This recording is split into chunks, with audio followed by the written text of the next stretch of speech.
can't hear you. Good morning. Before we begin today's meeting, I'd like to invite anyone who would like to join us in the Pledge of Allegiance.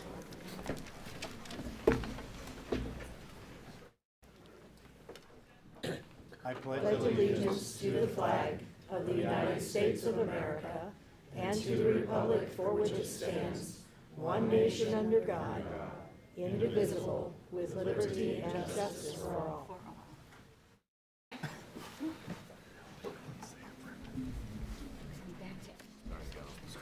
I'd like to call to order the December 5th, 2025 meeting of the Board of Regents. Roll, please. Regent Lysy. Here. Regent Calamari. Here. Regent Wilkins. Here. Regent Schroeder. Yes. Regent Clare. Yes. Regent Kenny. Regent O'Connor. Here. Regent Schaefer. Yes. Regent Shear. Yes. Regent Stark. Yes. Regent Whites. Yes. Regent Wilmot. Yes. A quorum's present. Thank you. In your materials, you have copies of the minutes of the board meeting from November 21st, 2025. I'd entertain a motion to approve. So move. Second. Are there any additions to the minutes? Roll, please. Regent Calamari. Yes. Regent Wilkins. Yes. Regent Schroeder. Yes. Regent Lysy. Yes. Regent Kenny. Yes. Regent O'Connor. Yes. Regent Schaefer. Yes. Regent Shear. Yes. Regent Stark. Yes. Regent Whites. Yes. Regent Wilmot. Yes. Regent Clare. Yes. Motion passes. Thank you. In compliance with the Nebraska Open Meetings Act, the board has posted a copy of the act in the back of the room. Now we'll move to kudos. At each Board of Regents meeting, we also take time to recognize those persons who too often don't receive the recognition they deserve. The Board of Regents believes that this is vitally important to acknowledge their commitment as well as their contributions to the university. To have been nominated by either a supervisor or fellow worker is an honor in itself. As kudo recipients are announced, please come to the podium, join the regent making the presentation. Following the presentation, we will take a picture that will appear on our website. President, Chancellor, recipient's family, and supporters will be part of the photo. First kudo is Travis Reynolds from the University of Nebraska at Kearney. The award will be presented by Regent Schroeder.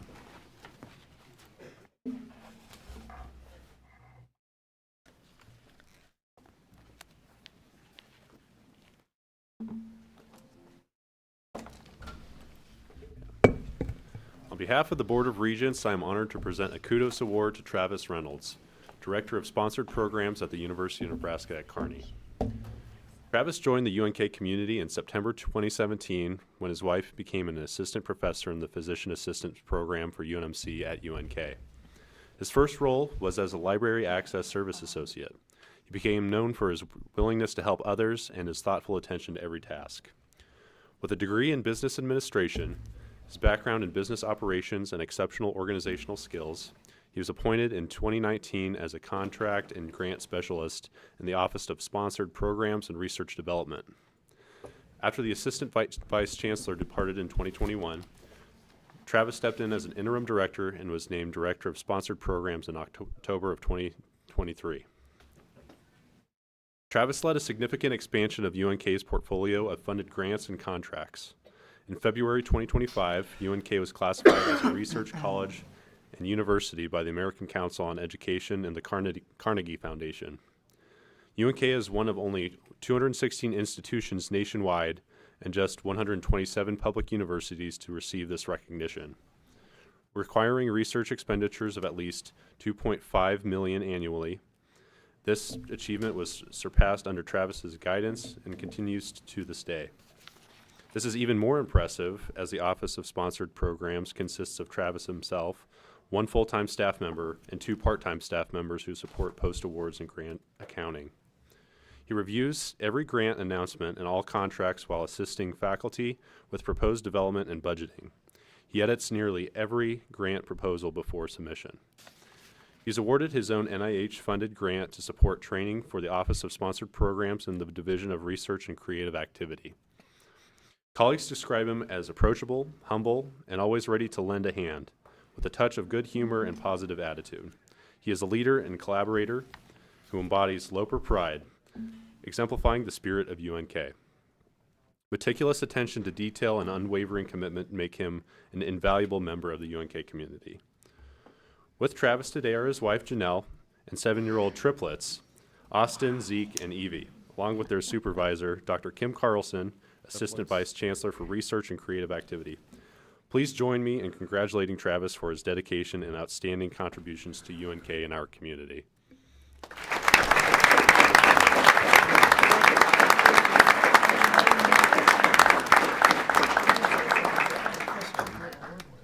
Wife deserves the award. That's true. Hey, Oh my gosh. hey, get on. Such coincidence in the family, huh? Yeah, look at those kids.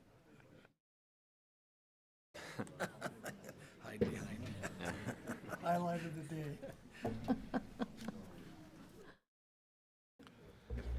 I'm good now. Are you okay? Yep. Okay. If you do, just holler. Okay.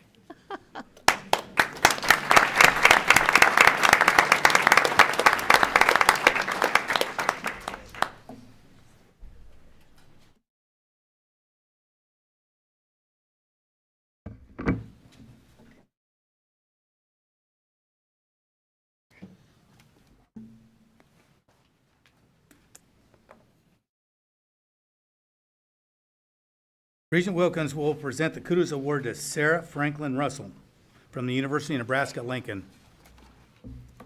Libby?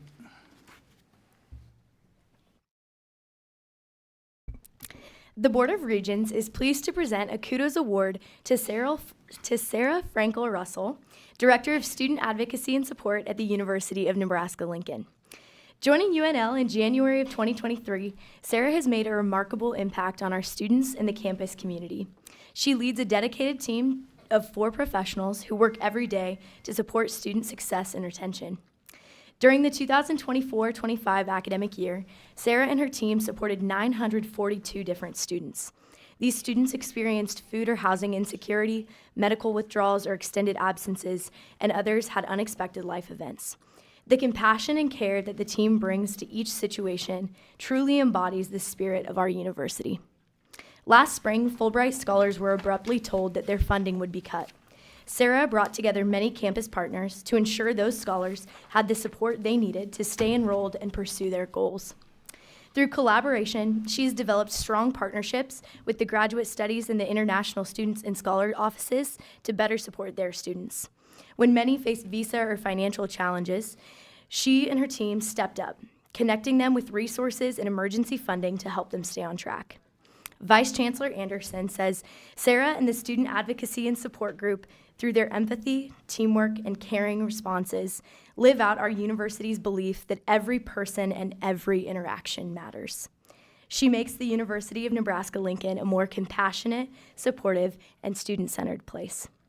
Joining Sarah today are her spouse, Alexander Russell, her parents, Drs. Harris Frankel and Janice Peterson Frankel, Vice Chancellor of Student Life, Dee Dee Anderson, TJ McDowell, Assistant Vice Chancellor of Student Life, and Jody Bergstrom, Assistant Director of Student Advocacy and Support. Please help me thank Sarah for her dedication to the University of Nebraska-Lincoln.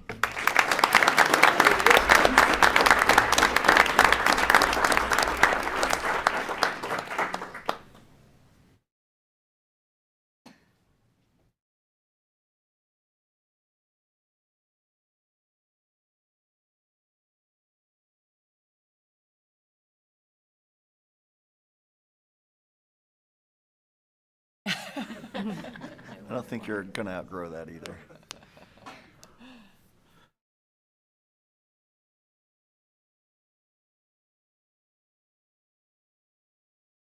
Congratulations, Sarah.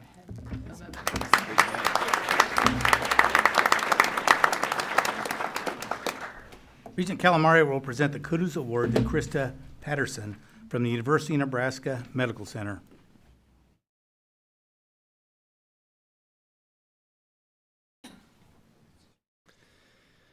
On behalf of the Board of Regents, I am pleased to present a Kudos Award to UNMC's Krista Patterson, Clinical Study Coordinator in the Fred and Pamela Buffett Cancer Center Clinical Trials Office. Krista joined UNMC in March 2022 and currently serves as the Leukemia Clinical Study Coordinator, helping ensure the success and quality of leukemia clinical trial studies. More specifically, Krista is responsible for coordinating clinical research activities, assisting principal investigators and nurse coordinators with project management, coordination, and implementation of clinical trials, and providing data management support to ensure trials move forward towards their enrollment goals. She also serves as a point of contact for leukemia study patients to answer their questions and help them navigate their care. Said one nominator, she understands the impact of her work and that it is literally some people's last hope for more time and a better quality of life. One colleague said, Krista has made outstanding contributions to multiple disease areas on our team. She successfully manages complex clinical trials, staying organized, adaptable, and focused. Her smooth transition into a new disease group this past year highlights her flexibility, diligence, and commitment to high-quality work. Today, Krista is joined by Susan Blumel, Research Nurse Manager, and Michaela Savine, Lead Clinical Research Nurse Coordinator. Join me in thanking Krista for her ability to identify challenges, help implement solutions, and step in whenever she is needed. Her commitment and collaboration make her an invaluable member of the Clinical Trials Office.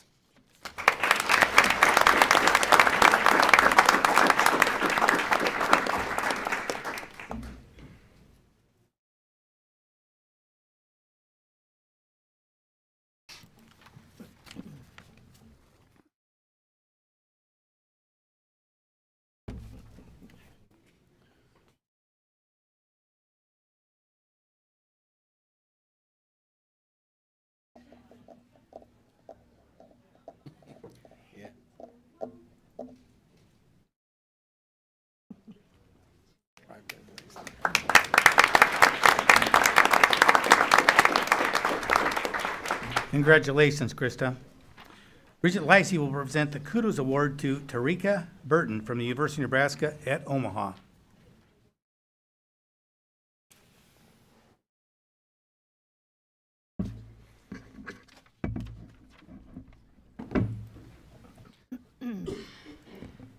The Board of Regents is pleased to present a Kudos Award to Tarika Burton, Executive Director of the Office of Student Leadership and Involvement at the University of Nebraska at Omaha. Cornelius Levering, Outreach Coordinator of the Office of Student Leadership and Involvement, says that Tarika is an exceptional leader with an incredible ability to inspire others. She consistently goes above and beyond to ensure her team feels supported, comfortable, and confident in their roles. Her leadership is rooted in humility and a genuine commitment to service. She never hesitates to step in and assist wherever needed. He continues, whether it is providing guidance, filling in gaps, or taking on tasks outside her formal responsibilities, Tarika leads by example. No task is ever beneath her, and that mindset fosters a strong, collaborative environment for everyone around her. Tarika guides the office in securing critical funding and demonstrates exceptional skill in managing fiscal budgets, helping to keep operations grounded and sustainable. She has also been instrumental in strengthening relationships with community partners, including securing a grant to grow and expand the Summer Scholars Program, which has supported students since 1989. Her unwavering commitment to fostering educational access and opportunities is unmatched, says Cornelius. Tarika truly embodies the Maverick spirit, leading with purpose, integrity, and a student-first mindset. Joining Tarika today are her mother, Angela Fairgood, and her direct supervisor, Trent Fredrickson.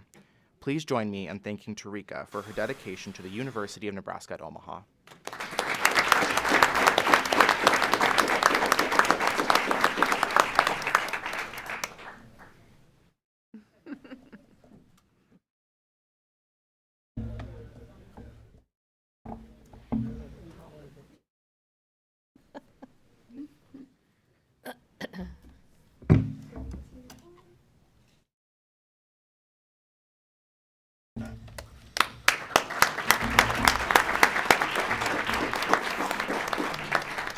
Congratulations, Tarika. Regent Wilmot will present the Kudos Award to Alex Baritza. I hope I was close, Alex, from the University of Nebraska Systems.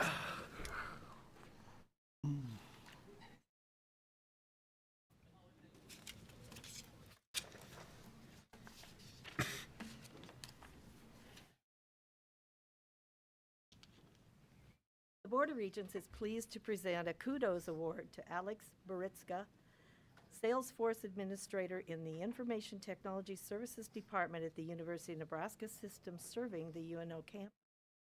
Alex goes above and beyond while providing exceptional behind-the-scenes support, keeping the Salesforce operations running smoothly. If something isn't working as expected, he is the one of the first that the team turns to, and he fixes it. He works quietly behind the backgrounds to ensure that others can do their jobs effectively. His reliability and problem solving have had a major impact on every UNO Salesforce implementation. I know I have relied heavily on Alex during these times, says Jonathan Acosta, Director of Student Success Applications and Advising. As a strong and dependable teammate, his balanced approach of knowing when to lead and when to follow makes him an invaluable part of any project team. He listens attentively and supports others in achieving shared goals. He collaborates seamlessly across departments and is always willing to lend his expertise to help troubleshoot, no matter how big or small the issues may be. One nominator said, Alex embodies consistency and excellence in everything he does. His attention to detail, technical knowledge, and work ethic ensures that Salesforce remains reliable and functional.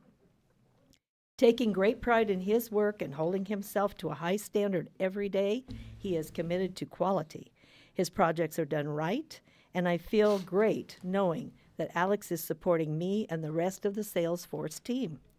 Alex's calm demeanor, professionalism, and quiet care for his coworkers contributes to a positive, supportive work environment. Thoughtful judgment and a steady presence bring reassurance to the team. He models what it means to be dependable, respectful, and kind, fostering a culture of trust and teamwork with all. Joining Alex today are his wife, Alexandra Boritzka, his mother, Cindy Pereira, his supervisor, Eric Wingert, and Brett Blackman, CIO. On behalf of the University of Nebraska System, please join me in thanking Alex for all of his dedication, and I hope I said those right.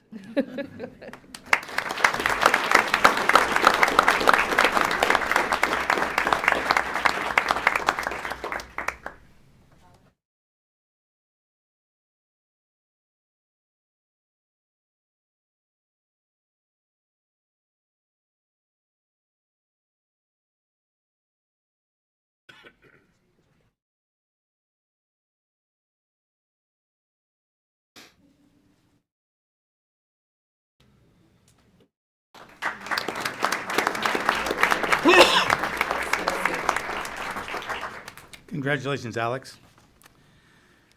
Congratulations to all the kudos recipients. I will now turn it over to Regent Schaefer to present our resolution.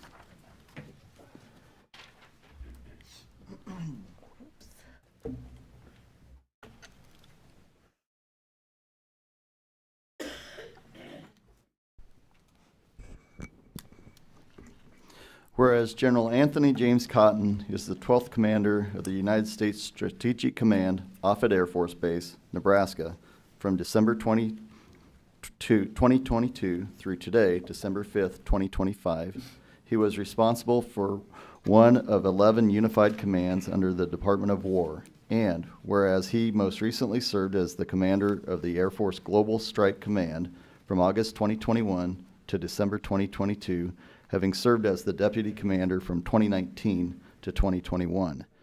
And whereas during his tenure as commander of the U.S. Strategic Command, General Cotton has developed a close partnership with the University of Nebraska by collaborating through the National Strategic Research Institute, a Department of War designated university-affiliated research center, which works closely with our government on national security challenges. And whereas during his tenure, General Cotton has not only served the United States admirably, but he has also served the people of Nebraska and the University of Nebraska, and is truly a Nebraskan by choice.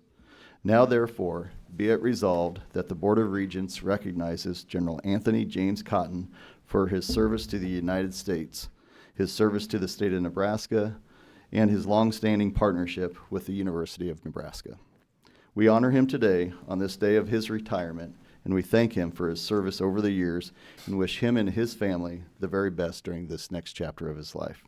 Unfortunately, General Cotton is unable to attend today's presentation due to this actually being his final day in uniform, and it's my understanding he's retiring and that President Gold will be seeing him sometime next week to personally deliver our congratulations and this resolution. Thank you.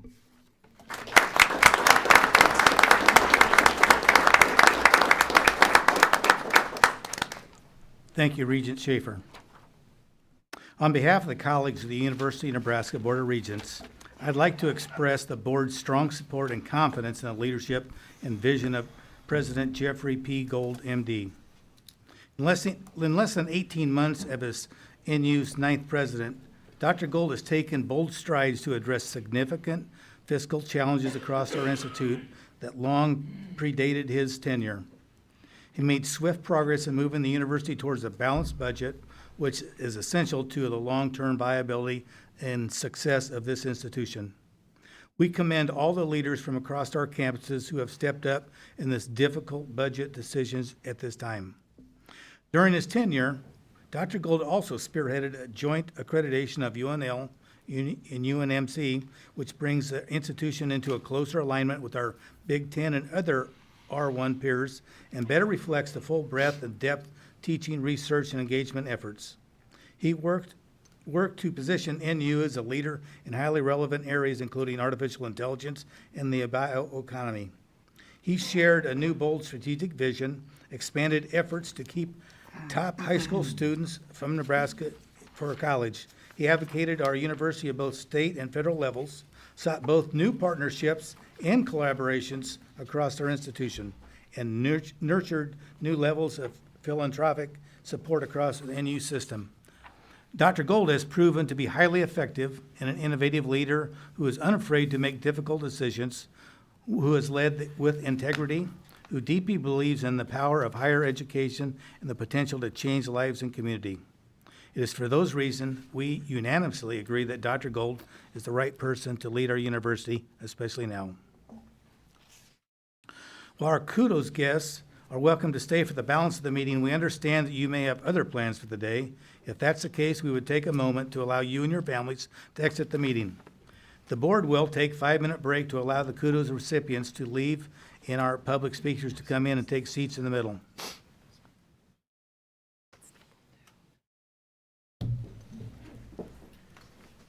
Thank you.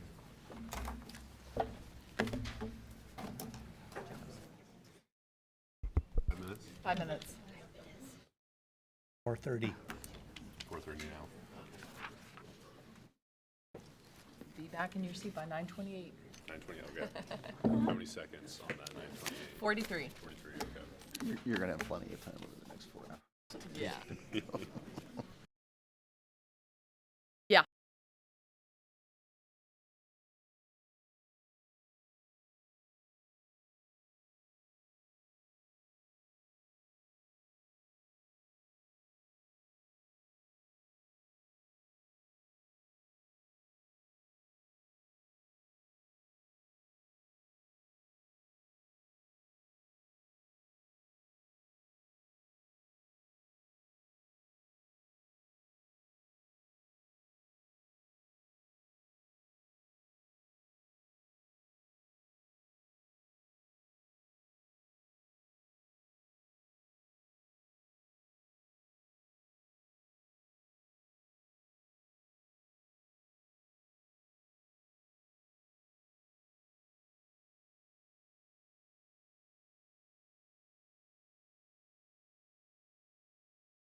Welcome back. I'll now turn it over to President Gold to provide some updates. President Gold? Well, thank you, Chair Kinney, and thank you and board members for those very kind remarks. So today, in the spirit of the recent Thanksgiving holiday, I wish to begin my remarks by just that, offering thanks. Thanks to my wonderful family, to our hardworking regents, governing board, thanks to the vice presidents and chancellors of our university system. I'm also particularly thankful for our learners and for their families who have entrusted us with their educational journey, and grateful to our dedicated and highly talented faculty and staff who provide a rock-solid foundation and contagious energy that powers all that we do. I'm grateful to our philanthropic community and the business communities whose partnerships accelerate our odyssey to the extraordinary. Today, at this meeting, with our Board of Regents, we have a meaningful and highly impactful day for the university and for the communities that we serve as we address the proposed items contained within the agenda. The discussions and decisions that will follow represent much more than numbers on a balance sheet. They're programs, disciplines, and communities of colleagues. The numbers represent years of study, hardened work. They represent decisions to come to Nebraska to put down roots and to raise families. And as I have said before, and I will say again many, many times, we cannot cut our way to success. We must grow our way to the extraordinary. And as our board will deliberate and make these choices, I often think about the so-called Stockdale paradox, the concept first described by the late Admiral James Stockdale after being released as a prisoner of war, where he stated that we must confront and deal appropriately with the facts of our current reality while always maintaining absolute faith that we'll prevail, indeed will thrive in the end. I hope that today's meeting becomes a reminder for tomorrow, for a year from tomorrow, and 10 years into the future, that we must continue to find new ways, innovative ways, forward-looking ways to build our future to achieve fiscal strength. We must pursue new investments, extend invitations to new partnerships, and look for fresh and different opportunities to educate our students, to continue our trajectory of innovation, and to serve the people, the communities, and the industries of our state and beyond. I hope that the discussions and actions at this meeting serve as an enduring reminder that today and every day into the future, we must all embrace a solid and sustained ethos based upon the optimism that is the foundation for the ongoing and dynamic strategic growth of our university. Over the last months, there have also been much that gives me this optimism, much that has emphasized strategic growth and new opportunities. We are moving forward on this odyssey to the extraordinary, and I see evidence of that across all of our campuses, evidence that is built upon our strategic framework, our roadwork for our trajectory ahead. The resolutions recognizing the 5 Kudos Award winners and the resolution honoring my colleague and dear friend, General Anthony Cotton, are inspiring as they recognize the amazing individuals who represent the very best of our community and at the same time strengthen and uplift those who we serve together. As an example, as a part of our system-wide strategy, last month the Board of Regents took a historic step by unanimously approving joint institutional accreditation for the University of Nebraska-Lincoln and the University of Nebraska Medical Center. Affirmed by the Higher Learning Commission, this decision strengthens our academic foundation, deepens collaboration, and allows us to tell a more complete and accurate story about the impact of Nebraska's flagship and academic medical center campuses. The joint accreditation aligns us with our Big Ten land-grant and prestigious R1 peers that reflects the full scope of our teaching, research, and engagement, and yet it preserves the distinct missions and cultures of UNL and UNMC while opening new doors for innovation, partnership, and student success. Together, These two legendary institutions can now serve Nebraska with even greater impact. We've also seen continued process across our operational and strategic priorities serving the agricultural community. IANR, or the Institute for Agriculture and Natural Resources, recently launched the Digital Ag DNA Networking and Engagement Series to connect faculty, students, and industry partners who are advancing data-driven agriculture. This initiative builds upon decades-long foundation in digital and precision ag and unites research, teaching, and extension across crop, livestock, and natural resource systems. Nebraska continues to lead the nation in this space with our producers and is firmly at the center of innovation. In Kearney, the new Health Sciences Education Center is now nearing completion and will open early next year. This 110,000 square foot facility, funded through a public-private partnership, will feature state-of-the-art digitally equipped classrooms, advanced simulation labs, and a new pharmacy program through UNMC, bringing professional education opportunities closer to the home for students serving rural Nebraska. At UNMC, engagement and excellence continues to reach far beyond our borders. The university recently hosted the annual visit of the Senator Ben Nelson Fellows, welcoming physicians from Ukraine, physicians who specialize in treating battlefield injuries. And through this exchange, UNMC shared its expertise in training and rehabilitation, extending a partnership that is rooted in compassion and collaboration. These Ukrainian physicians, all of whom I had the pleasure of meeting, many of whom have served literally on the front lines, routinely risk their lives for others every day. They exemplify immeasurable courage and dedication, and their work, in partnership with UNMC, sets a global standard for healthcare leadership. UNO has recently finalized the search, subject to the board approval, for their College of Business Administration dean, with the appointment of Dr. Dupreet Dillon, an internationally respected business educator who received his doctoral degree from the London School of Economics and is ranked internationally as a top leader in business cybersecurity. And that just last month at the Davis Global Center, we finalized testing of the high-speed, high-security 5G network, providing interconnectivity for high-resolution holographic images connecting Omaha, Kearney, Grand Island, and others. Let me share a few moments that are truly remarkable about this high-tech experience. Please show the video.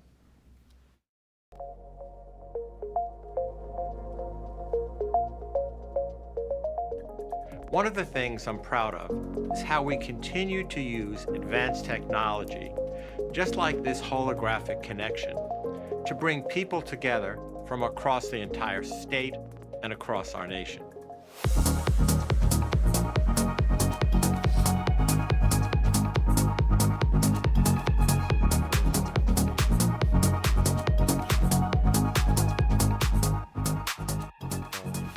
iExcel was created to improve the quality, safety, and cost of care by transforming the education of healthcare professionals. Applying emerging technologies, iExcel pushes the boundaries to ensure a well-prepared healthcare workforce.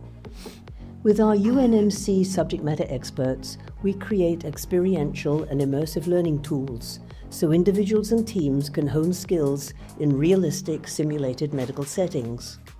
Because the Davis Global Center opened at the start of the COVID pandemic, several challenges surfaced. Among these was providing crucial and timely training to rural healthcare providers, emergency responders, and communities.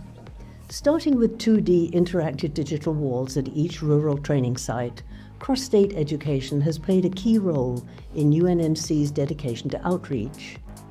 Now, faculty in the Davis Global Center can safely and securely transmit themselves as holographs with 3D images of organs and medical equipment while demonstrating procedures, all on our statewide network. From the very beginning, the Board of Regents and the university made it clear this can't be just for Omaha or Lincoln. Whenever possible, we've got to make sure our rural communities have access to the same world-class tools and technologies available here in the Davis Global Center. Through the support of the Board of Regents, university leadership, individual donors, and industry collaborators, IXTEL continues to forge new and exciting use of evolving technologies to improve the training of healthcare professionals well into the future.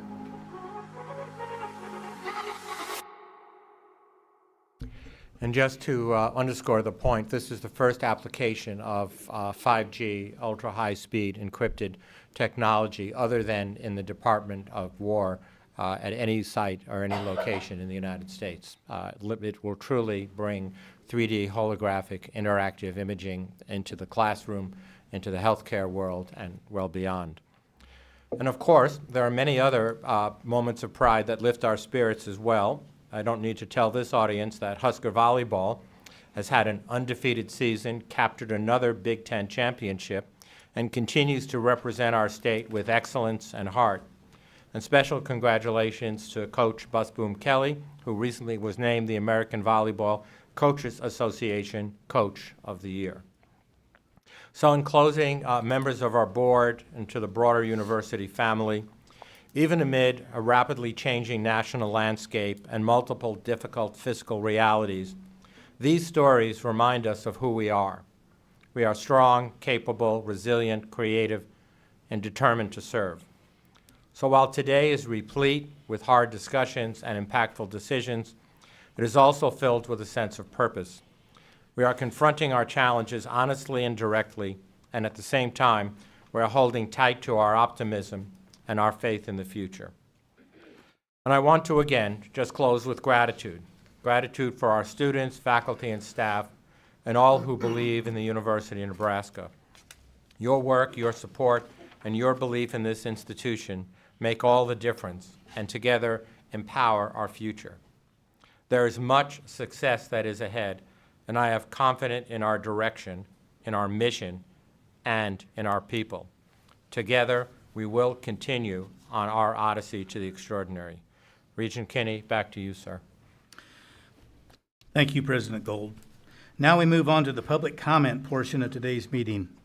Standing rules of the board provide that any person or persons may appear and address the Board of Regents on an item that is not on the agenda, if the individual provides the corporate secretary at least 24 hours notice.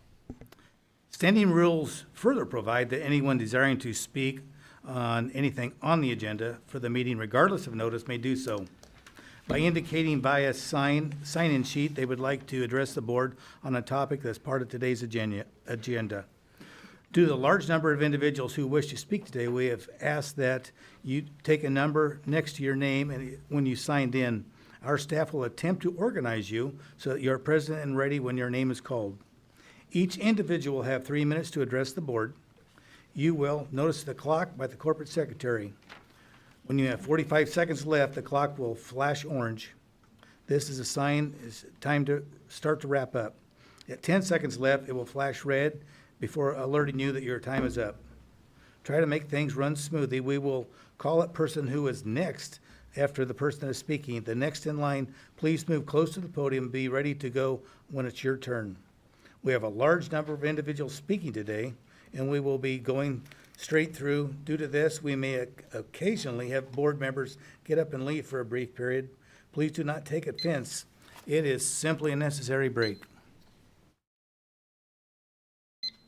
So we will begin with number 2 is Susan Vanderplas. And Alex Vanderplas, please be number 2.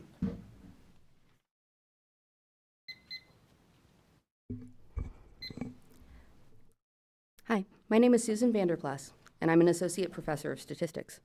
Statisticians are usually pretty quiet people. But this semester, I've seen what it takes to get us pissed off. You really just have to come for the data. Over the past 2.5 months, I've made so many new friends on campus. Most people realize the importance of data in helping make good decisions. But these budget cuts are based on data that was analyzed and interpreted badly, which led to bad conclusions. On September 12th, the cuts became public, and a shockwave swept across our field.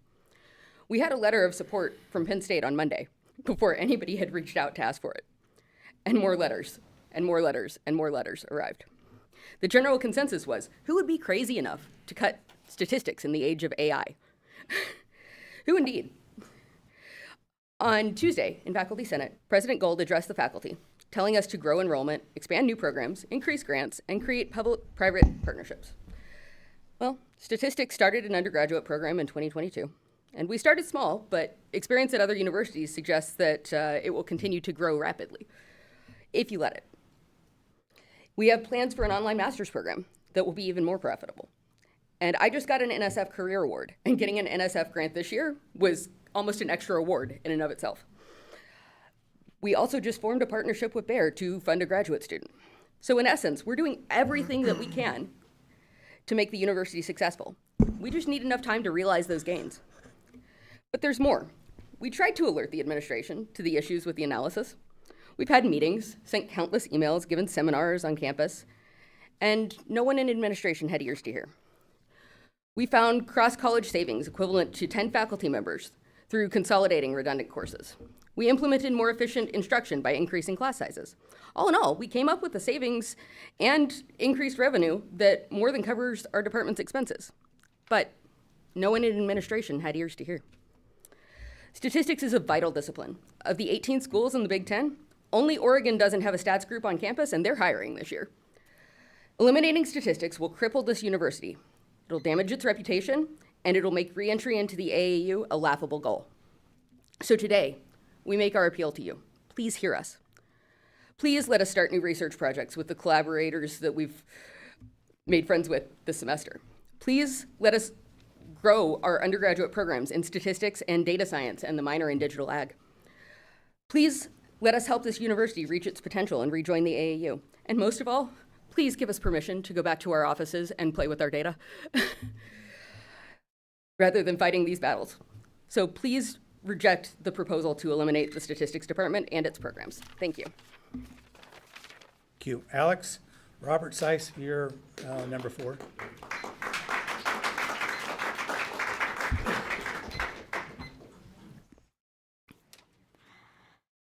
Hi, my name is Alex. I'm 9 years old, and my mom is a professor at the stats department. I came today because I don't think you should cut programs at UNL. I want to be a paleo artist or a paleontologist when I grow up. That means I need to learn about geography, anatomy, and climates, and biography and art. In 10 years, I'll be ready to go to college. The EES department is where you learn about rocks. My mom says that all scientists need to know a lot about stats so they can do better science. If you cut those departments, how will people at UNL become scientists? These cuts mean that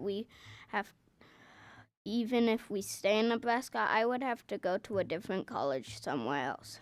Somewhere that has classes and teachers that will help me learn where to dig up plesiosaurs, mammoths, and spinosauruses.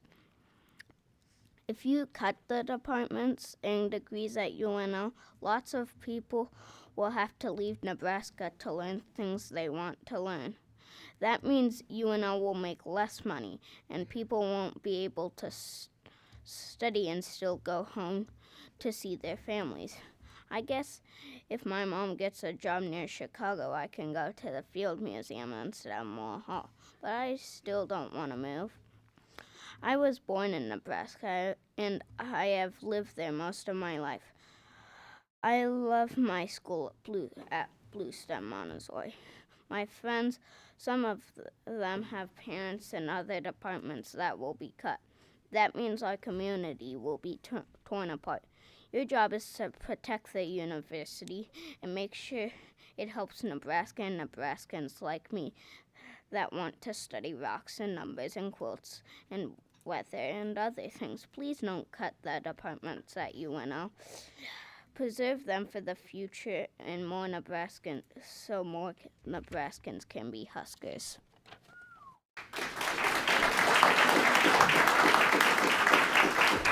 Thank you, Alex. Robert, you're next. James Hawthorne on deck. Good morning. My name is Robert Zott. You may remember me from 2 months ago. I urge you again to not cut EIS. I'm originally from Texas. I turned down other offers, including in my home state, to come here. For my master's degree in meteorology, I am the example of the kind of student this university has sought to recruit from out of state. I would have loved next year to pursue my PhD here to teach Nebraskans in meteorology, but with the elimination of EAS, I will be forced to leave this state. This sentiment is shared by many of my peers, as you can hear in the background. This state has worked hard to bring in out-of-state students like me and us to combat brain drain in this state. Cutting EAS would worsen it. Our graduates working at the National Weather Service directly helped save lives when an EF4 recently tore through Elkhorn, Nebraska. Without our department, the future of weather forecasting in Nebraska will be at risk. In eliminating our state's only meteorology program, we will join the ranks of Idaho and Rhode Island, 2 states nowhere near Tornado Alley. This state deserves a high-quality meteorology program. Both Chancellor Bennett and President Gold have made an excellent case to keep EAS. In August, Chancellor Bennett stated that his goal was for UNL to continue its significant return of investment for the state of Nebraska. What is a more significant return than keeping the state safe from violent tornadoes? President Gold, you said even a few minutes ago that you wanted us to join you on the odyssey to extraordinary. What is more extraordinary than having one of the world's only storm-chasing research teams that collects life-saving data that saves Nebraskans on a year-in, year-out basis? No other department at this university, including IANR, conducts research in this field. If our department dies, our research dies with it. We have proposals to keep EAS while also making necessary budget cuts that have been unable to present them because of this rushed and deeply flawed process based on metrics nationally recognized to be severely flawed. The APC noted in October that delaying today's vote will cost nothing to this university. There is no reason to rush this through. Hear us out, please. Choose to be visionary and allow us to present alternatives to repeated cuts. Ask yourself this today. Will this university keep cutting departments until there are no more departments left to cut? I leave you with one final closing thought. Back in 2003, Frank Solich was fired after winning 9 games. The athletic director said that he refused to let the program of Nebraska football gravitate into mediocrity. Today, Nebraskans would dream of the Cornhuskers winning that much. A hasty decision that failed to properly consider the consequences sent the state's most venerated institution into a spiral that it has still not yet recovered from. On your desk today sits another rushed proposal for which the consequences have not been properly considered. Nebraskans will either remember December 5th, 2025, as the day the Board of Regents voted no, stood up for the state, and chose to be visionary, or the day that sent this covered. Thank you for your time. Thank you, Robert. James Hawthorne. Kevin Haran is on deck. Good morning. My name is James Hawthorne. I'm a veteran of the United States Army, having served in the 3rd Battalion, 15th Infantry, and 1st Battalion, 30th Infantry of the 3rd Infantry Division at Fort Stewart, Georgia. I'm also presently a doctoral student pursuing a PhD in higher education administration here at the University of Nebraska-Lincoln. Never in my wildest dreams did I envision that I would be leading the life that I live presently. A product of North Omaha, I grew up just 2 blocks west of Metropolitan Community College, where I now am proud and privileged to serve as a director of TRIO Veterans Upward Bound. It's a grant-funded program that serves military veterans who need assistance pursuing a trade credential or a post-secondary degree. MCC, as many of you know, is the state's largest community college. It serves the breadth and width of the 4-county area, offering academic credentials that truly change the trajectory of lives within our very community. At this moment, I'm struggling. I'm struggling because a flawed plan fueled by a proverbial odyssey of sorts that threatens the future of the very program that has furthered my academic development and the services that I offer our TRIO scholars is under attack. Using Dr. Gould's own words, the day is replete with hard discussions that must be had, and I think we must understand the fact that this proposed budget cut will directly impact the professional development of educational administration scholars such as myself. It should be noted that Chancellor Bennett, when he first arrived, promised that there would be this thing called shared governance that I've learned a bit about in my studies, but we have yet to see it. When ODI was under attack, it's interesting to note that Chancellor Bennett did not show up at one of the meetings that was held where he was to speak to students. Instead, he sent a representative from his office. EDAD directly enriches the leadership of community college leaders such as myself. And I want to note this. What began at MCC as one TRIO program, TRIO Student Support Services, has expanded to 4 TRIO programs. So we now have TRIO Student Support Services, Student Support Services ESL, UBMS, Upward Bound Math and Science, and Veterans Upward Bound. All this occurred under the guidance of Dr. Cynthia Gooch Grayson, who is a proud alum of the EDAD program.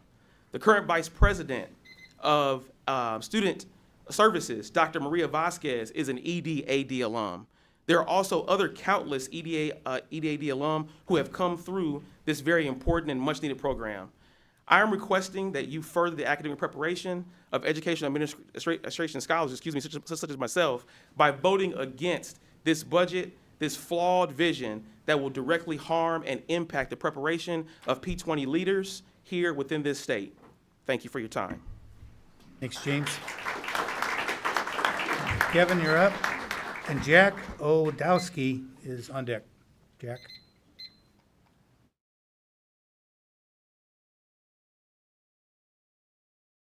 I'm Kevin Hanrahan, Chair of the Academic Planning Committee at UNL, otherwise known as the APC. I'm here representing the faculty and staff members of the APC. I'd like to put the APC's concern in the form of a story. Imagine UNL is a family farm. In farming, the work never ends. The farm workers are harvesting and preparing for the next season. For years, they've been frugal. They've trimmed costs, delayed maintenance and upgrades. They've cut the fat. Now they're faced with a financial situation. Crop prices have plummeted. They have to sell tractors, combines, and sprayers and cut people on the farm that get the work done to make ends meet. They're leaving crops in the field unharvested. The livestock aren't getting fed, and money gets tighter and tighter. But there's a twist. The family also owns 2 smaller farms. Instead of strengthening their main farm, the one that feeds the family and most of the community, they are pulling resources from it to support those smaller farms. The result, the main farm struggles and the future is at risk. That is where UNL is today because of these cuts. Rejoining the American Association of Universities is a primary goal shared by both you, the Board of Regents, and the faculty and staff of the University of Nebraska-Lincoln. The UNL faculty and staff are well aware of the importance of a balanced budget. We must be good stewards of the taxpayers' money, and we have been. But this proposal doesn't eliminate frivolous departments. It eliminates serious fields of study that are very important to our AAU aspirational peers and that have significant impacts on the agricultural community in Nebraska and thus the state's economy. Regardless of how you look at the data, one clear fact remains. Support for UNL, the flagship land-grant university, has lagged behind every other office in the NU system. And that reflects a set of priorities that are inconsistent with regaining AAU status. If we are truly serious about achieving our shared goal of regaining AAU status, then we must all commit to serious and substantive investments in UNL. Nebraska's future depends upon the strength of its flagship land-grant university.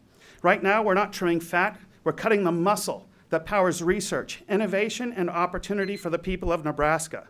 We do not have to choose between serving the state as the flagship land-grant university and national distinction.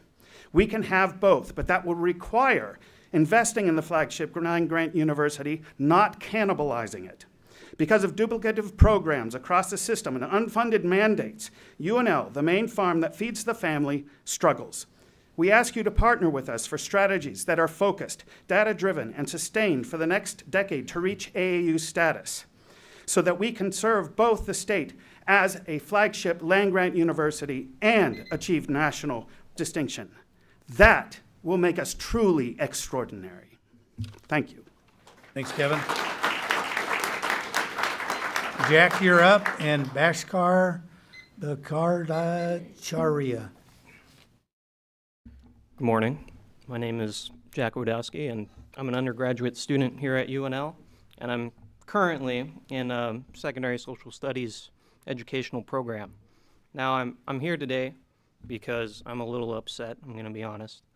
I'm a member of the student advisory board there, and we've had some conversations with our dean and also with Mark Button over there, the interim vice chancellor, and we asked him, why are these departments being cut, and specifically, why is the Department of Educational Administration being cut? And the answer we got was unsatisfactory, I would say. And he basically summed it up as, well, everybody else in the state has an educational administration department. So what's the point in having it at UNL if it's going to be cheaper to obtain an educational administration degree at those other colleges? And I may have butchered that just a little bit, but that is the sentiment that we were getting. And from my understanding, the educational administration department at UNL is a little bit different than a number of the other educational administration programs around the state, because they are adhering to this principle of an R1 institution and conducting a wide number of groundbreaking and revolutionary researches. They're researching, which is something that is not being done at these other educational administration departments. And I ask, what is the point in cutting the cutting edge? What is the point in removing innovation from our University of Nebraska system? What is the point of cutting the researchers if we're just going to rely on data that is non-informed, that is coming from other colleges to support the development of future leaders of Nebraska educational administration, to support the development of future leaders of our school districts, of our colleges, of our community colleges? I see this as a problem. And to be honest, if I knew that the Department of Educational Administration would have been removed, we wouldn't be here by the time I would be graduating and looking into graduate programs in my near future, I don't think that I would have attended UNL, because it is comforting as an undergraduate student to be able to go to an institution, get an undergraduate degree, get a graduate degree, maybe even a PhD one day. But that's just not something that I really see as possible if we're going to be cutting the future of educators, if we're going to be cutting the soul out of what we're doing as educators. Teachers can only have a certain amount of impact in their communities, and it's really up to those administrators that have been predominantly educated here at UNL to guide that mission statement. And if we're removing that from UNL, I just don't really see a future here for us. So I ask you to please keep the Educational Administration Department here at UNL. Thank you. Thank you, Jack. Bhaskar and Cheryl Fritz, you're on deck, please.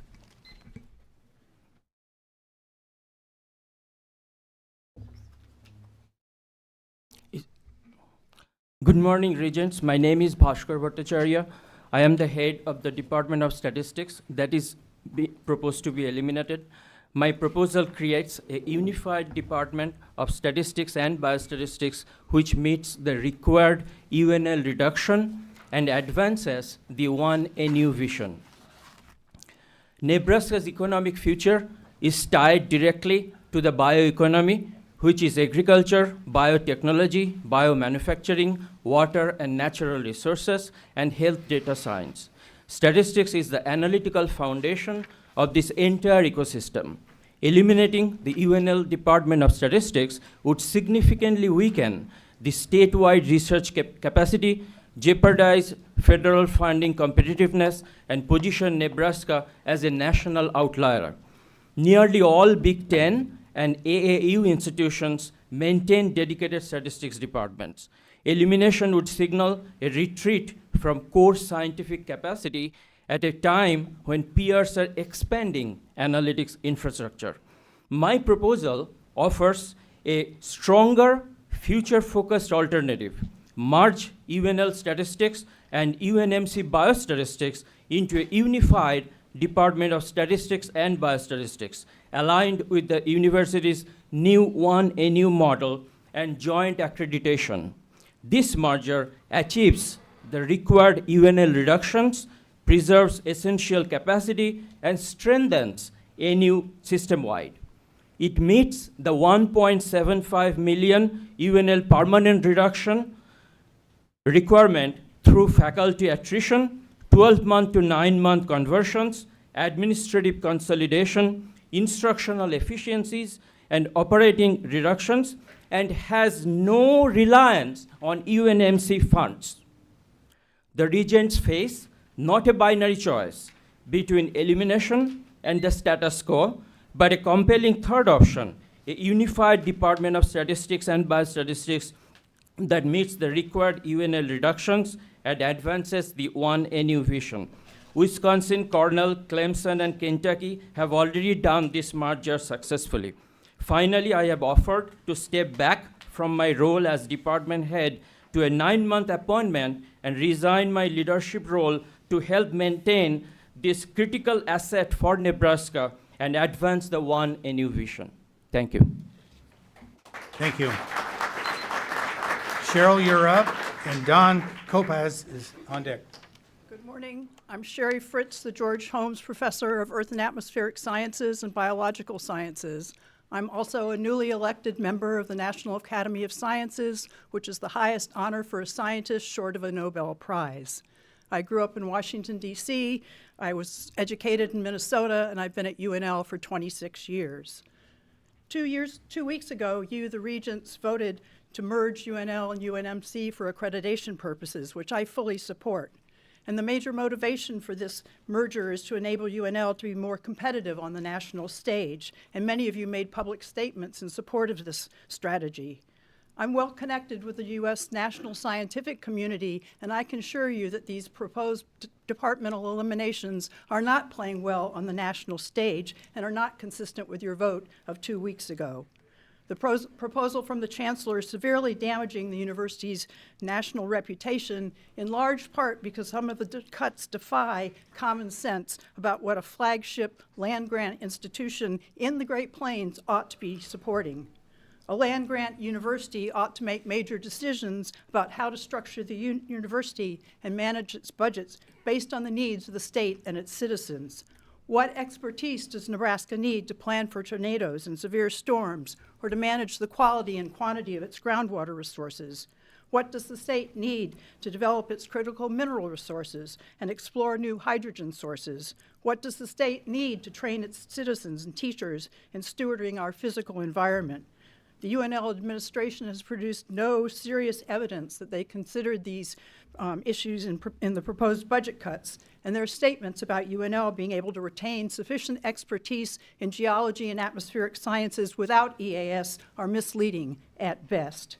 If you want to maintain Nebraska's stature nationally and our prospects for future AAU accreditation, certainly grant dollars matter.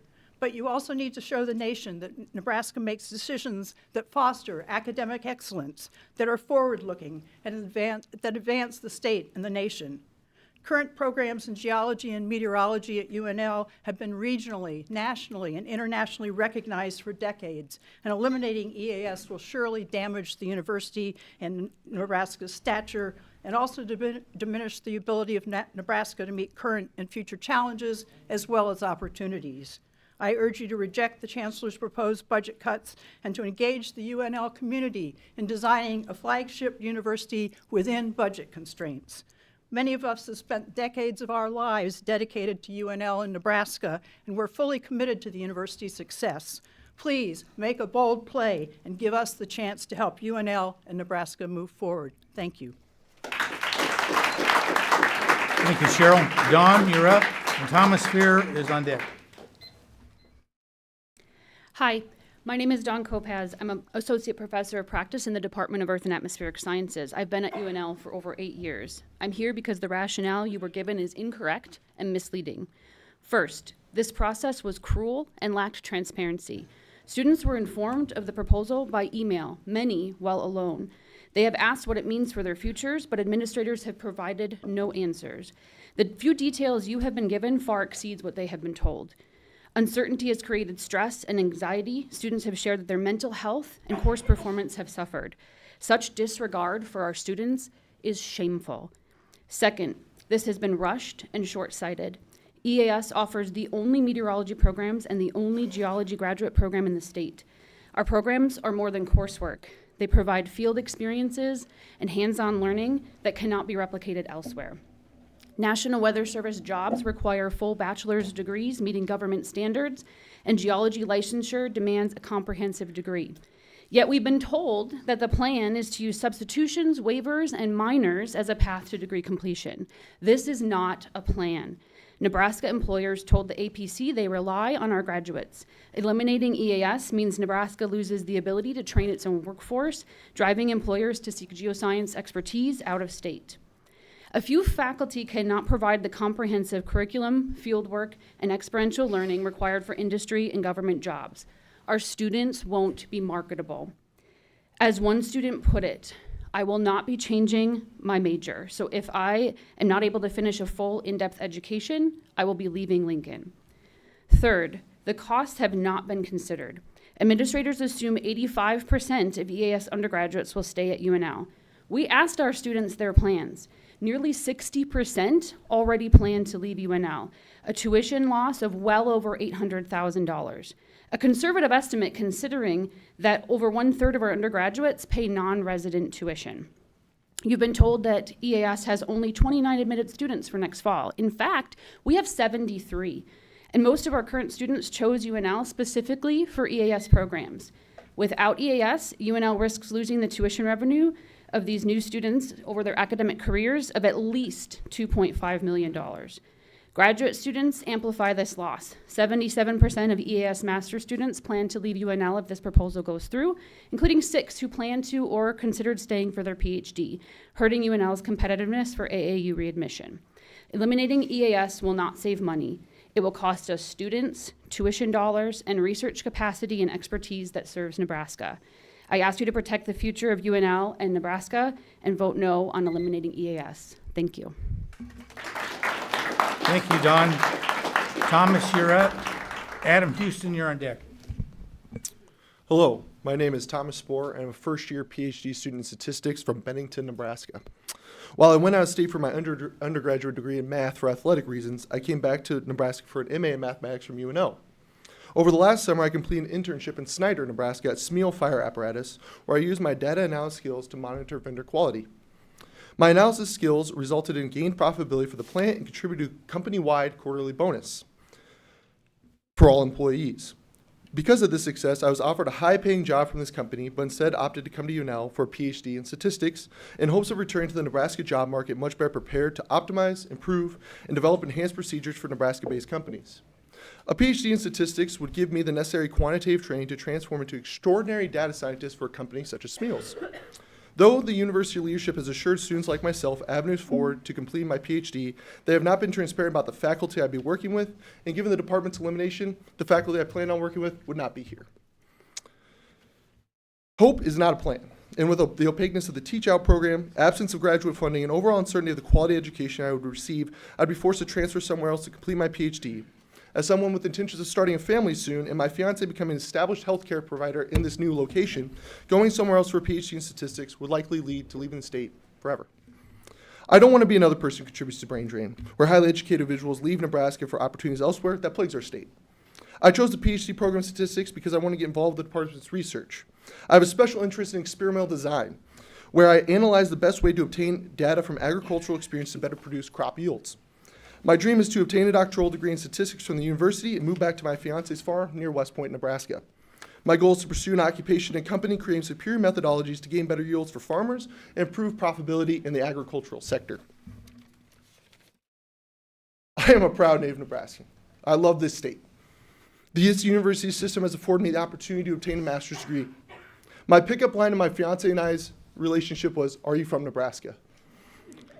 I have a picture sitting on my dresser that I look at every morning of the final Big 12 game between Colorado and Nebraska of me and my dad when I was 10 years old. I am asking you to reconsider these cuts for the future of my family, the economic future of this state, and the academic well-being of this university. Thank you for your public service, your time, and your consideration. Thank you, Thomas. Adam, you're up, and John Strader, you're on deck.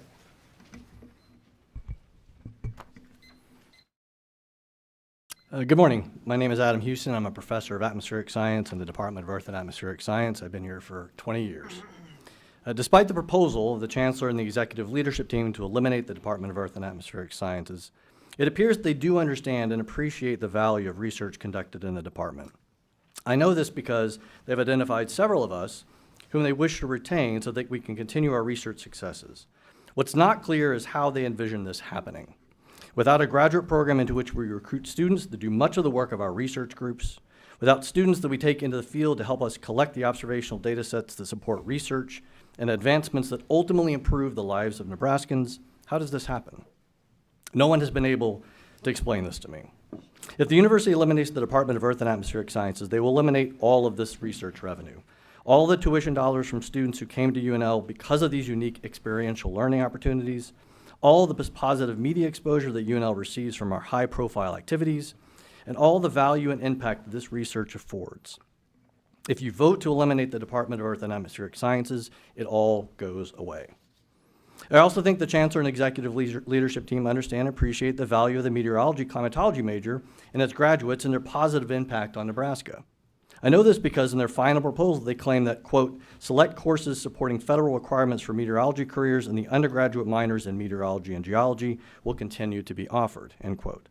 However, despite this apparent acknowledgement, a minor will not satisfy the federal requirements for meteorologists. Without a UNL meteorology climatology major, there won't be any UNL graduates like the ones our program currently trains who can work as meteorologists for the federal government. There are no other academic programs anywhere in the state that can train meteorologists to work for the federal government. So if you vote to eliminate the Department of Earth and Atmospheric Sciences, there won't be any new Nebraska-trained meteorologists working for the National Weather Service, saving the lives of Nebraskans. If you vote to eliminate the Department of Earth and Atmospheric Sciences, it all goes away. I am genuinely worried about the future of UNL. I worry that the university left in the wake of these eliminations will have been damaged beyond repair. If this proposal goes through, you will have sent a very clear message to the nation. And that message is not that you're being fiscally responsible or that you're capable of making difficult personnel decisions that others have been too weak to make. The real messages are, number one, UNL students cannot trust that the academic programs they came to UNL specifically to join will be around through their graduation. Number two, tenure doesn't matter regardless of how hard you work and how successful you are. And number three, alumni cannot trust the university to manage their contributions in a way that honors their legacy. But you have the opportunity to reverse course, to give us the chance to attempt to rebuild the reputational damage that has been done to this university that we have served and promoted for decades. Give us this chance. Don't throw it all away. Thank you. Thank you, Adam. John Schrader. Clayton Knapp, you're on deck. Good morning, and thank you all for your dedication and hard work. I'm John Schrader, the president of the Faculty Senate at the University of Nebraska's flagship in Lincoln. In that role, I'm here to support my brothers and sisters who have spoken and who will speak in the coming hours, asking you to find ways to mitigate the damage that'll be done with further dismantling on our campus. The following thoughts I'm sharing with you are as a member of the faculty, a native Nebraskan, and a graduate of this university. I want you to imagine what this university will look like in 5 years, 10 years, 20 years. Decisions you make today and in the coming months will help paint that picture. Imagine what this university could be and should be. We're being told regularly, and again today, that we need to grow. I agree with that. To get better, we need to grow to be economically viable. We have no choice but to grow. We're all here, all of us. This room is full of people who love this university. We believe in its mission, its values, its goodness. Imagine what this university would be if everybody felt like they belonged. The farmers and ranchers, the students from small towns and big cities, the economically challenged from small towns and big cities. Imagine what it would be like if we all felt like we belonged. Rich and poor, tall and short, man and woman, people who self-identify as they, people from the LGBTQ community, African Americans, Latinos, Asians, Native Americans, international students, out-of-state students, our future lawyers, doctors, educators, engineers, entrepreneurs, taxpayers.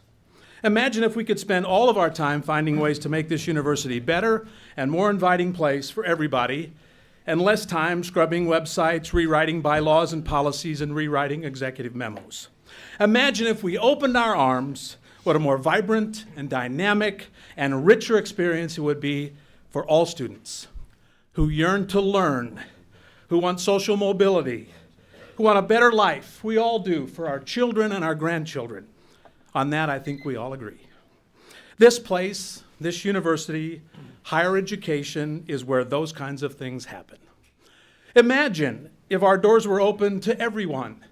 So in 2030 or 2035 or 2045, we wouldn't be wondering what happened back in 2025, why we had to come back here again and again and again to cut, cut, cut.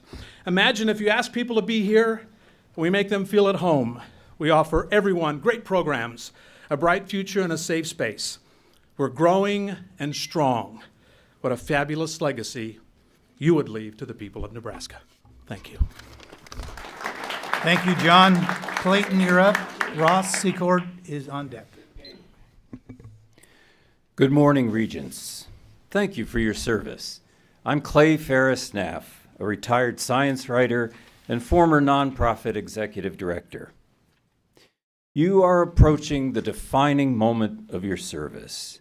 Of course, your fiduciary duty matters, but your highest calling is to higher education. Before amputating vital limbs from our flagship institution, you must explore every alternative. Only then can you say you've done your utmost for the University of Nebraska.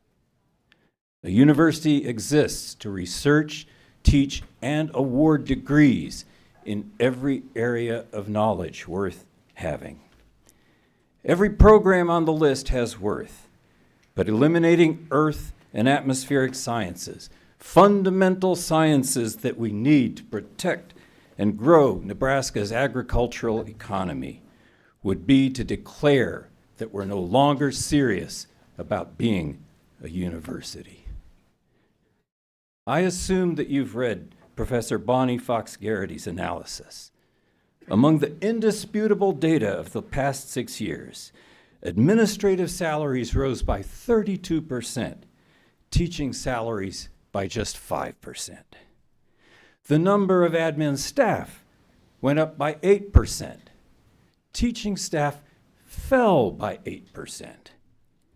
This isn't so much a financial crisis as a priorities crisis. To approve the chancellor's cuts would set us up to be mocked across the country. Let me offer a just and practical alternative. Our Nebraska legislature operates part year. A growing number of faculty serve on 9-month contracts. If we must cut, why not furlough the administration for a few months of the year? It would be disruptive. It would be painful, maybe even awkward, but it would be survivable and reversible, unlike eliminating university departments that took decades to build. Done right, it would balance the budget, preserve the university, and fulfill the duty that you are here to discharge. Thank you for your consideration. Thank you, Clayton. Ross, you're up. Andrea Bosch, you're on deck. Well, good morning. My name is Ross Secord. I'm an associate professor in Earth and Atmospheric Sciences.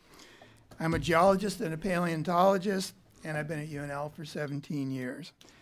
I think the elimination of Earth and Atmospheric Sciences is short-sighted and would be a huge mistake, resulting in damage to UNL's reputation, as you've heard from others, a loss of students, and a loss of revenue. The process used by the Chancellor's Office to target programs for elimination was highly flawed. The numbers used to identify the department as low performing were not reproducible by us nor by the Department of Statistics. Major problems there. The process was not transparent and did not involve adequate input from UNL faculty, and as such, lacked in shared governance. The Academic Planning Committee recognized these problems and recommended against the department's elimination, but their recommendation was not followed by the Chancellor. The subsequent vote of no confidence by the Faculty Senate underscores the flawed nature of the process used to identify programs for elimination. Because of the highly problematic nature of the process, the most prudent decision by the board would be to vote against the cut to Earth and Atmospheric Sciences, or minimally to allow more time to reevaluate the data used and consider alternatives to elimination, such as a merger with another unit. This was a rushed process, and there was not time to make serious considerations of mergers. Proposed mergers were not fully explored because of the short timeline. The Academic Planning Committee recommended delaying any program cuts to allow for development of viable alternatives. They emphasized that with more time, creative, collaborative, and revenue-increasing solutions could be identified, as other institutions have done under similar circumstances. But the Academic Planning Committee's recommendations were not followed by the Chancellor. Importantly, as stated by the Chancellor's office, the $6.5 million gained by cutting academic programs is above and beyond the amount needed to close the ongoing structural deficit at UNL. Of the $27.5 million in budget cuts, $21 million is needed to close the structural deficit, which is met without eliminating any departments. The remaining $6.5 million, in the words of the Chancellor's office, is meant to help safeguard against repetitive budget reduction cycles. Therefore, this cut does not need to be made at this time.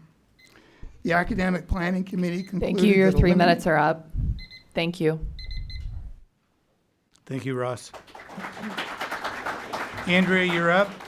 Mindy Searles is on deck.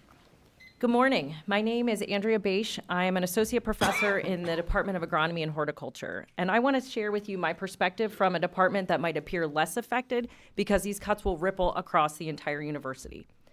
When I started in my role in 2017, I felt invested in. I had a research startup, I had staff to help with administrative tasks, we had teaching support. And now it's different. Every year of my 8 years, it has gotten harder and harder to do my job well.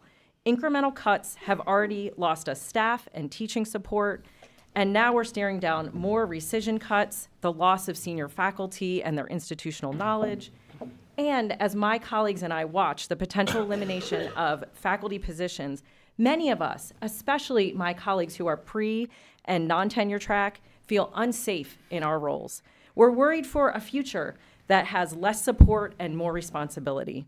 And over many conversations the last months, I feel a collective grief, anger, frustration amongst my colleagues, and it's really hard to bring our best to our students and stakeholders in such an environment.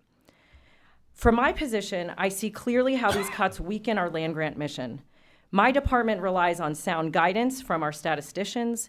The reputational and real damage of such brain drain will make us far less competitive for the large grants expected of an AAU institution. And it is unthinkable to consider the loss of experience of weather, climate, hydrology. We rely on them to make sure we can raise profitable crops and to sustain our aquifer. I don't think I need to remind anyone that our productivity and our ag economy is dependent on groundwater. The Department of Textiles supports the development of new uses for Nebraska crops. Education administration trains the leaders who support our undergraduate students. In my department, many of them come from the state. Ripple effects, I want you to understand. And as a point of comparison, I have watched all these years with pride closely as our women's volleyball team thrives. I believe it's because of community support, administrative investment, leaders taking bold risks to set world records. I listen to what the girls say. The coaches value their input, and they bring us positive national and international attention. Now, what I want you to know is I'm asking you for you to show that same investment in us on the academic side, not more cuts. Show us support, value our experience, and we will continue to be the economic engine that drives this state and that stops exporting young people. Disinvest in us, continue the cuts, ignore our input at your peril. These cuts will contribute to a downward spiral of faculty, staff, and student brain drain. And I urge you, reject the cuts. Have chutzpah, have courage, have creativity, be the leaders that you were all elected to be to steward the precious Thank you. Your resource 3 of minutes our are up. public institution. Thank you. Thank you, Andrea. Mindy, you're up. Dylan, you're on deck. Good morning. My name is Mindy Searles. I've been a faculty member at EAS for 15 years. I want to thank you for your attention today. The recommendation to eliminate EAS rests on metrics and financial analysis that are deeply flawed. You were told that EAS has negative values on most research and teaching metrics. But when you look closely, 15 of the 17 scores were statistically insignificant, indicating that performance is on par with other UNL departments, not underperforming. Even more troubling is the underlying data contains documented errors. Faculty numbers for EAS were inflated, artificially lowering every per faculty metric. Our citations were undercounted by an order of magnitude. And over $5.3 million in grant funding was excluded from the data set. Additionally, academic analytics compares EAS to what can only be considered ghost programs. For example, neither the University of Pittsburgh nor the University of Arizona's Department of Planetary Science contain atmospheric science programs, yet they are listed as our peers in the calculations. No high-stakes decision, especially program elimination, should rest on data that is unverified, biased, and statistically insignificant. Equally important is what was left out, our revenue. EAS courses generate $2.6 million in tuition annually. And over the last decade, EAS faculty have brought in nearly $90 million in external grants. 31 of these grants, totaling $17.6 million, are currently active. At a conservative 25% F&A rate, those active grants alone generate more than $1.5 million a year. This revenue disappears if EAS is eliminated. It also does not consider the loss of direct costs, such as tuition for graduate research assistants. None of this revenue appears in the budget analysis. To quote a colleague in economics, investment decisions need to be based on both cost and benefits, not just costs. Given that our revenue is greater than our state-aided budget, eliminating EAS makes the structural deficit worse, not better. Finally, I'm deeply concerned with what this signals to our peers. If UNL makes high-stakes academic decisions on incomplete and flawed data, it undermines our credibility in the AAU and in the Big Ten. As President Gold stated in his opening remarks, you can't cut your way to excellence. I respectfully urge you to reject the elimination of EAS. Thank you. Thank you, Mindy. Dylan, you're up. Jason Wagner, you're on deck. Good morning.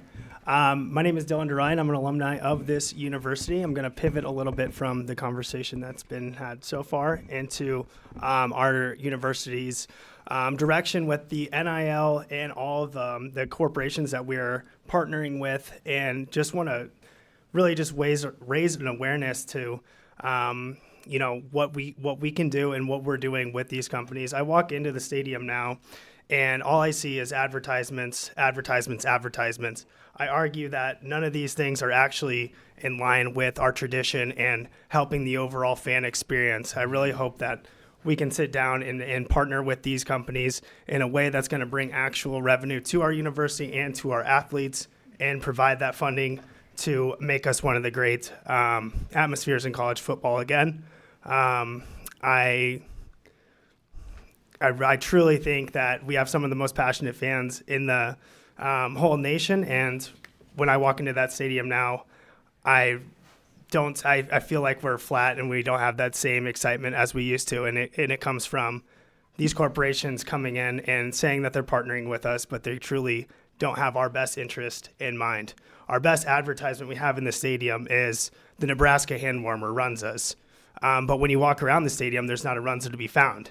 So I just want to urge us to be cautious with these companies and hope that we can somehow work with them to actually provide our teams, our players with brand deals and revenue that's actually going to benefit our university and not make us one that has no identity. Thank you. Go Big Red. Thanks, Dylan. Jason, you're up. And Aaron Hacker is on deck. Good morning. I'm Jason Wagner. I graduated from EAS with a bachelor's in geology in 1997. After getting my master's at University of Idaho, I began working for the U.S. Army Corps of Engineers, Omaha District. For the first 6 years, I traveled the country with our drill crews, performing geotechnical investigations for military construction and civil works projects all over the country. I attribute my success working in the field and getting where I am today to my education and experiences at EAS. My experiences traveling on field trips and field camp, including measuring section, mapping outcrops, and being exposed to a significant amount of the country's geology, helped prepare me for the workforce. After 24 years with the Corps, I am now the district geologist. I supervise a group of 30 geologists, geophysicists, and drillers. We perform geotechnical investigations in support of this country's infrastructure, including dams, levees, and military installations. I'm also on the EAS Alumni Advisory Board and have been on the board since 2013. I have found the connection to EAS and the alumni to be a critical tool in recruiting new hires. Those connections have helped me hire 3 EAS alumni over the last 5 years. Hiring, especially in the government, is difficult. EAS gives me a local hiring option that makes all the difference. Nationwide, there's a shortage of qualified geologists. As our infrastructure gets older, the ability to hire qualified geologists will become critical here in Nebraska and nationwide. I have read the EAS response to the APC document dated 10th of October and the APC's recommendation to the Chancellor. I find it appalling that the Chancellor would completely ignore the recommendations of the APC, given the outpouring of support and facts that clearly oppose the Chancellor's plan to eliminate EAS. Clearly, the Chancellor did not consider the APC recommendations or EAS response to the proposed cuts. As noted by both of the above-mentioned documents, if UNL is going to retain its status as an R1 university and have a chance at rejoining the AAU, key core programs such as geology and meteorology must be retained. All the Big Ten universities have a geology department of some sort. If you cut EAS, you are giving our competitors an advantage in the earth and atmospheric sciences that makes absolutely no sense, considering the need for these disciplines within Nebraska and the region. EAS donors have contributed over $17 million through the foundation over 83 active funds. This income continues to fund student field trips, field camps, scholarships, conferences, a computer lab, and many other improvements over the years. We would like to continue this effort funding EAS students into the future. What will happen to our funds earmarked specifically for this department? If eliminated, I think I can speak for many of us that graduated from EAS. If the department is eliminated, why would we continue to support the university? We would not. As the Board of Regents, you have the ability to stop this cut and save this department. After the 10th of October hearing, the APC voted to keep and maintain EAS. Why have the Academic Planning Committee if the Chancellor and the Board of Regents are not going to follow their recommendations? Do your due diligence and do the right thing. Keep EAS. Thank you, Jason. Aaron, you're up. Richard Kettler is on deck.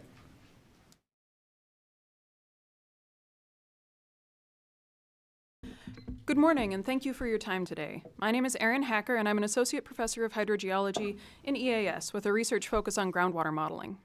Obviously, earth and atmospheric sciences isn't all groundwater. The department offers broad expertise to students. We can date archaeological sites with optically stimulated luminescence. We can identify damaging hailstorms using cross-polarimetric radar. EAS has a true commitment to experiential learning and incredible job placement post-graduation. 95% of our graduates get work in their field. Even if the department were underperforming, which it's demonstrably not, it would be disturbingly short-sighted to get rid of it. For my part, I know Nebraskans care about where their groundwater comes from, where it's going, how long it's going to last. Right now, if a student wants to learn the principles of groundwater flow, they must take my groundwater geology class. Undergraduates and graduate students in geology, engineering, and natural resources all come to this course. I've had to move it to a larger room. Certainly there are other hydrogeologists at UNL because water is important to the state. When the Board of Regents is told that, quote, faculty expertise in geology and meteorology exists within the Institute of Agriculture and Natural Resources, this is one of the areas the administration is talking about. But what classes will students take without my department? Not groundwater geology, not groundwater modeling. How will civil engineers graduate without coursework on groundwater flow to wells? Who will serve on students' committees? There is no plan to provide this critical educational training, and no one else in the current system that can provide it. My expectation is that if Earth and Atmospheric Sciences is eliminated, other programs will need to hire faculty in analogous roles to maintain critical research and particularly teaching needs. Hiring is an expensive proposition. It's true in the private sector, and it's doubly true in academia, where there's an expectation of startup funds for any competitive offer. On October 5th of this year, NU President Jeffrey Gold wrote in an op-ed, "Every Nebraskan knows the value of water. It sustains our communities, nourishes our farms, and is key for our economic prosperity. Protecting it isn't just good practice, it's our shared responsibility for Nebraska's future. That is why the University of Nebraska, as part of its land-grant mission, is so deeply engaged in water research, education, and outreach." End quote. It was in service of these ideals that my colleagues and I submitted an $8 million proposal last August to model groundwater and nitrate in Nebraska's subsurface, a project that, if funded, is at risk because of these proposed cuts. Earth sciences and atmospheric sciences are so important that much of the expertise would end up being rebuilt piecemeal at great expense after incalculable damage to alumni relationships. While we rebuild, universities in other states will happily accept the students, which is to say future alumni and donors, and conduct the research, which is to say earn the research awards and write the papers that would otherwise have been a credit to our beloved institution. Thank you. Thank you, Aaron. Richard, you're up. And Clint Rowe is on deck. My name is Richard Kettler. I'm a faculty member in EAS, and I've been at UNL for over 35 years. I grew up on a small farm in Wisconsin, and my parents worried about my ability to find a job in geology. They didn't know any geologists, and they didn't know anyone who knew any geologists. I retained that sense that being employable was important, and I still consider the most important student outcome to be whether graduates have productive careers in fields that they enjoy. Unfortunately, none of the metrics used in this process address student success. None examine student employment after graduation, the quality of graduate programs that students eventually go on to, or national recognition received by those students, whether here or elsewhere. The employment data collected by the university are imprecise and basically useless. We've submitted employment data that we've collected to you through the corporate secretary. Those data list all graduates from our department for the last 15 years and what we know about their initial and current positions. Out of the 505 students listed, we have information on 434, or 86%. And of those 434, over 95% are employed in positions relevant to their degree at UNL. Our students continue their education in graduate school, find work with environmental consulting firms or media outlets, and staff the myriad state and federal agencies that employ earth and atmospheric scientists. Many of our graduates have gone on to successful academic careers, training the next generation of geologists and earth atmospheric scientists. All these alumni are using the training gained at UNL to perform their jobs. One metric related to student success mentioned in the proposal is student retention, an area where we supposedly struggle. Many students are not prepared for the cognate math and science requirements of atmospheric science and geology. Atmospheric science is basically applied math and physics, and believe it or not, geology relies on math, chemistry, physics, and biology. Unlike many Big Ten universities, UNL is not oversubscribed and is therefore not as selective. We think that everybody deserves a chance, but the fact is not everybody is ready to complete one of these degrees now. Jobs that involve real-time monitoring and interpretation of atmospheric and earth science data often bear heavily on public safety and welfare. We make no apologies for having high standards, and we believe our graduates are the beneficiaries of that approach. A recent NBC poll reported that 2/3 of Americans believe that a 4-year college degree is not worth the cost because people often graduate without specific job skills and with a large amount of debt to pay off. I find it astounding that NU is considering cutting programs whose students succeed in their chosen fields and provides those students with a real return on the tuition dollars they've invested. I ask you to oppose the proposal to eliminate EAS. Thank you, Richard. Clint, you're up, and Kyra Montel is on deck. Good morning. My name is Clint Rowe. I am the chair of Earth and Atmospheric Sciences. I've been on the faculty at UNL for 40 years. The proposal from the UNL chancellor to close EAS will not save the university money. But that's not what I'm here to speak about. Others are speaking on that topic. My reason to stand here today is to inform you about the damage that this proposal will do, and in fact is already doing, to the reputation of the entire University of Nebraska system, all 4 campuses. As this board is certainly aware, its bylaws allow for the termination of faculty with continuous appointment, that is, tenure, for only 3 reasons other than retirement: adequate cause, which has not been claimed and could not be; financial exigency, which has not been declared by this board; or the bona fide discontinuance of a program or department. Now, why does tenure matter? The benefits to faculty are apparent. The benefits to the university are less often discussed, but are many and important. The prospect of tenure helps the university attract the best and the brightest. Moreover, faculty, especially once tenured, have great loyalty to the institution and its long-term success, helping it and its students to grow and prosper. There is also a financial benefit of tenure for the university, as many prospective faculty, particularly in STEM fields, are more than willing to accept lower salaries than they might earn in industry in exchange for the stability offered by tenure. Tenure is a job benefit that is free to the university and highly valued by its employees. When Chancellor Bennett announced his budget plan, he singled out EAS for different treatment than the other departments proposed for elimination. The Chancellor's plan includes the selective retention of several EAS faculty, and those faculty were contacted even before the plan was announced publicly, and certainly prior to any decision you make today. Terminating some tenured faculty while retaining other tenured, tenure-track, and non-tenured faculty means that this proposal is not a bona fide program elimination and is a clear end run around the tenure system.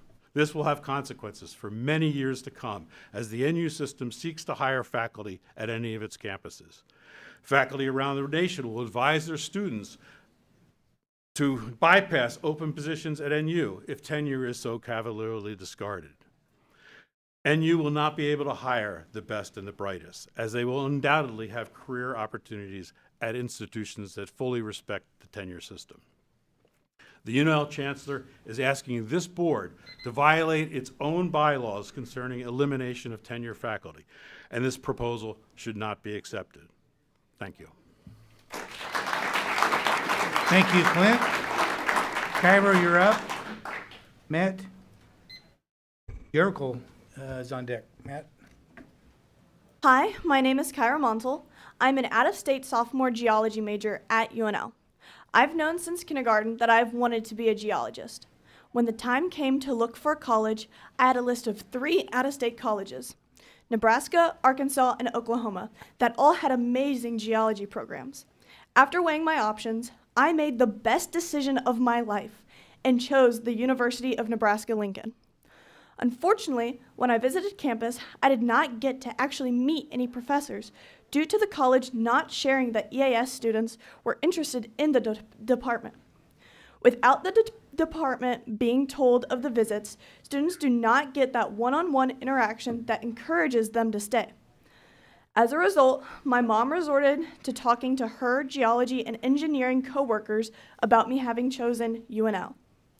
They had an overwhelmingly positive response and claimed I would receive an amazing education here.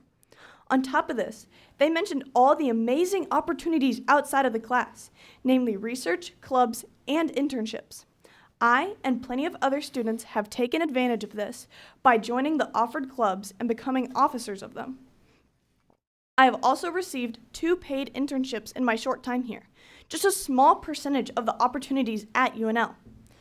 Through all of these opportunities, you also gain professional connections that allow UNL EAS students to get jobs in the near future. My mom's coworkers from across the states also said that they love hiring out of UNL, and it is competitive to get an EAS student. It is safe to say that the general public and professional opinion of EAS is outstanding. You are ruining UNL's national reputation permanently if you eliminate the department. No one will recommend this college to their students with well-regarded programs in crisis unnecessarily. Nebraska will not be well represented in national organizations. If EAS is taken from this state, I will be leaving and going to Arkansas. Plenty of my peers will be leaving as well and heading to other colleges that still offer their desired major, as this is more than just a degree to us. This will take funding from the college, not only in tuition, but in meal plans, housing, and miscellaneous other things. I signed a commitment to UNL, and I've been giving 100% representing the college by joining and attending the meetings of professional organizations. But what is your commitment back to me with the education that was promised? I urge you to not crush my dreams and so many others' dreams by eliminating EAS. Thank you for your time, and no Earth, no atmosphere, no Nebraska. Thanks, Kyra. Matt, you're next, and Dr. Kyra Burberry is on deck. Esteemed university leaders, my name is Matt Jokel. I'm a native of this city. I have an undergraduate degree in Earth and Atmospheric Sciences. I am here to urge you to vote against the elimination of that program. I'm a native Nebraskan. That's all I'll ever be, and that's enough. I love this university, and I would tell you today that if professionally speaking, I have to proverbially die on a proverbial hill, I want it to be the one with the big red N on it. And I think there are others in here who feel the same way. There was a geologist on the faculty of this university long before a lot of things, before the first student was graduated, before football and volleyball were here, before the law school, back when medicine frequently involved grave robbing, and how far we've come. But we've always had geologists here. It was before we had a fully functioning ag school, but we did have an ag experiment farm before we had a band and several other things. Regent Claire, I graduated from high school, I believe the same week you did, and probably from the university the same day you did. I think you can understand it when I say, as a Lincolnite of modest means, had there not been a geology program here, I might not have gone to college. I certainly wouldn't have graduated. I wouldn't be here today, and I thank you for the opportunity to be here today. Also, in Lincoln, a surrounding area, there are dozens of geology graduates from EAS who work in state and local government and in consulting firms. Now, I've left off my colleagues in meteorology and climatology. That's done such a great job speaking for themselves that I needn't add to that. But I fully support their existence here as well. Regent Schaefer, how you doing? Good to see you. You may be aware of the Elk Creek niobium and rare earths and titanium deposit in your district that was found by UNL geology graduates. We have UNL geology graduates in the limestone industry in your area. Regent Stark, O'Connor, and Whites. We have UNL geology graduates in consulting firms, and one of them teaches at UNO.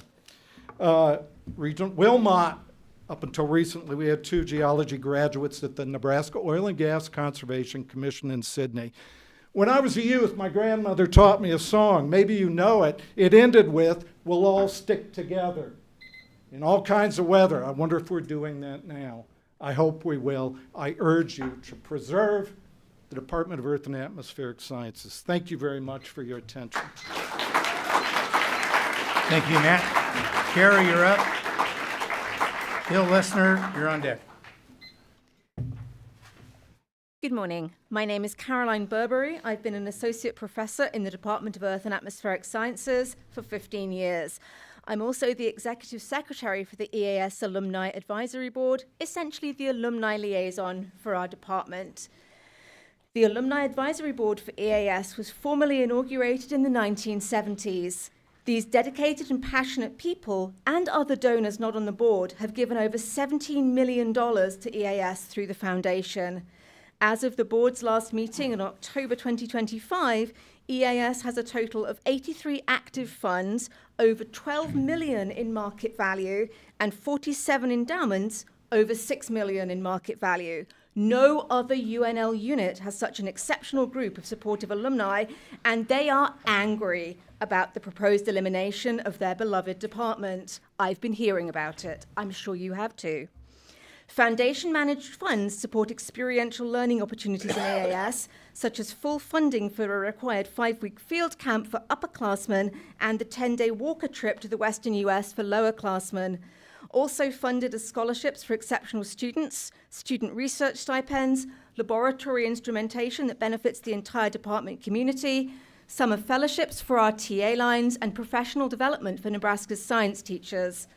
Without this support, the cost to UNL to support the retained minors increases, or student opportunities will have to be cut. Many donors have expressed anger, distrust, and intent to withdraw support, not only from EAS-specific funds, but from future university-wide giving. A super conservative estimate from the foundation suggests that UNL stands to lose over $100,000 a year in donations and over $11 million in estate gifts if EAS is eliminated. The APC itself warned that eliminating programs damages and eliminates previous and current investments and risks alienating past and future donors. This is happening in real time. One alum who wrote to me and to you has this to say: throughout my working career, I too have been a long-term donor to the department and university, as well as participated on the AAB of EAS due to my belief in the importance of earth sciences education in providing a deep understanding of the processes that control our soil, water, energy, and weather. I also know that Nebraskans make great earth scientists.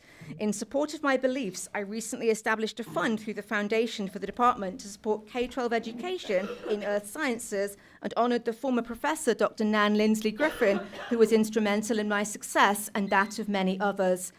As you can imagine, I was extremely disappointed to hear that it may all be for naught and left me wondering whether my over 3 decades of donations and support should continue if a decision to eliminate the department is taken. Thank you for your comments. Thank you, Carol. Bill, you're up, and Mark Svoda is on deck. Good morning. My name is Bill Latenzer, lifelong Nebraskan, UNL alum, and 40-year environmental health and safety professional. UNL is our flagship land-grant university as a national leader in research, workforce development, and innovation. It shapes our state's future. The decision you make here today will echo for decades. The challenge we face is not so much a budget problem, it's a persistent underinvestment problem. Cuts alone will not solve it. We have all heard about UNL's structural deficit, but little about creative ways to increase revenue.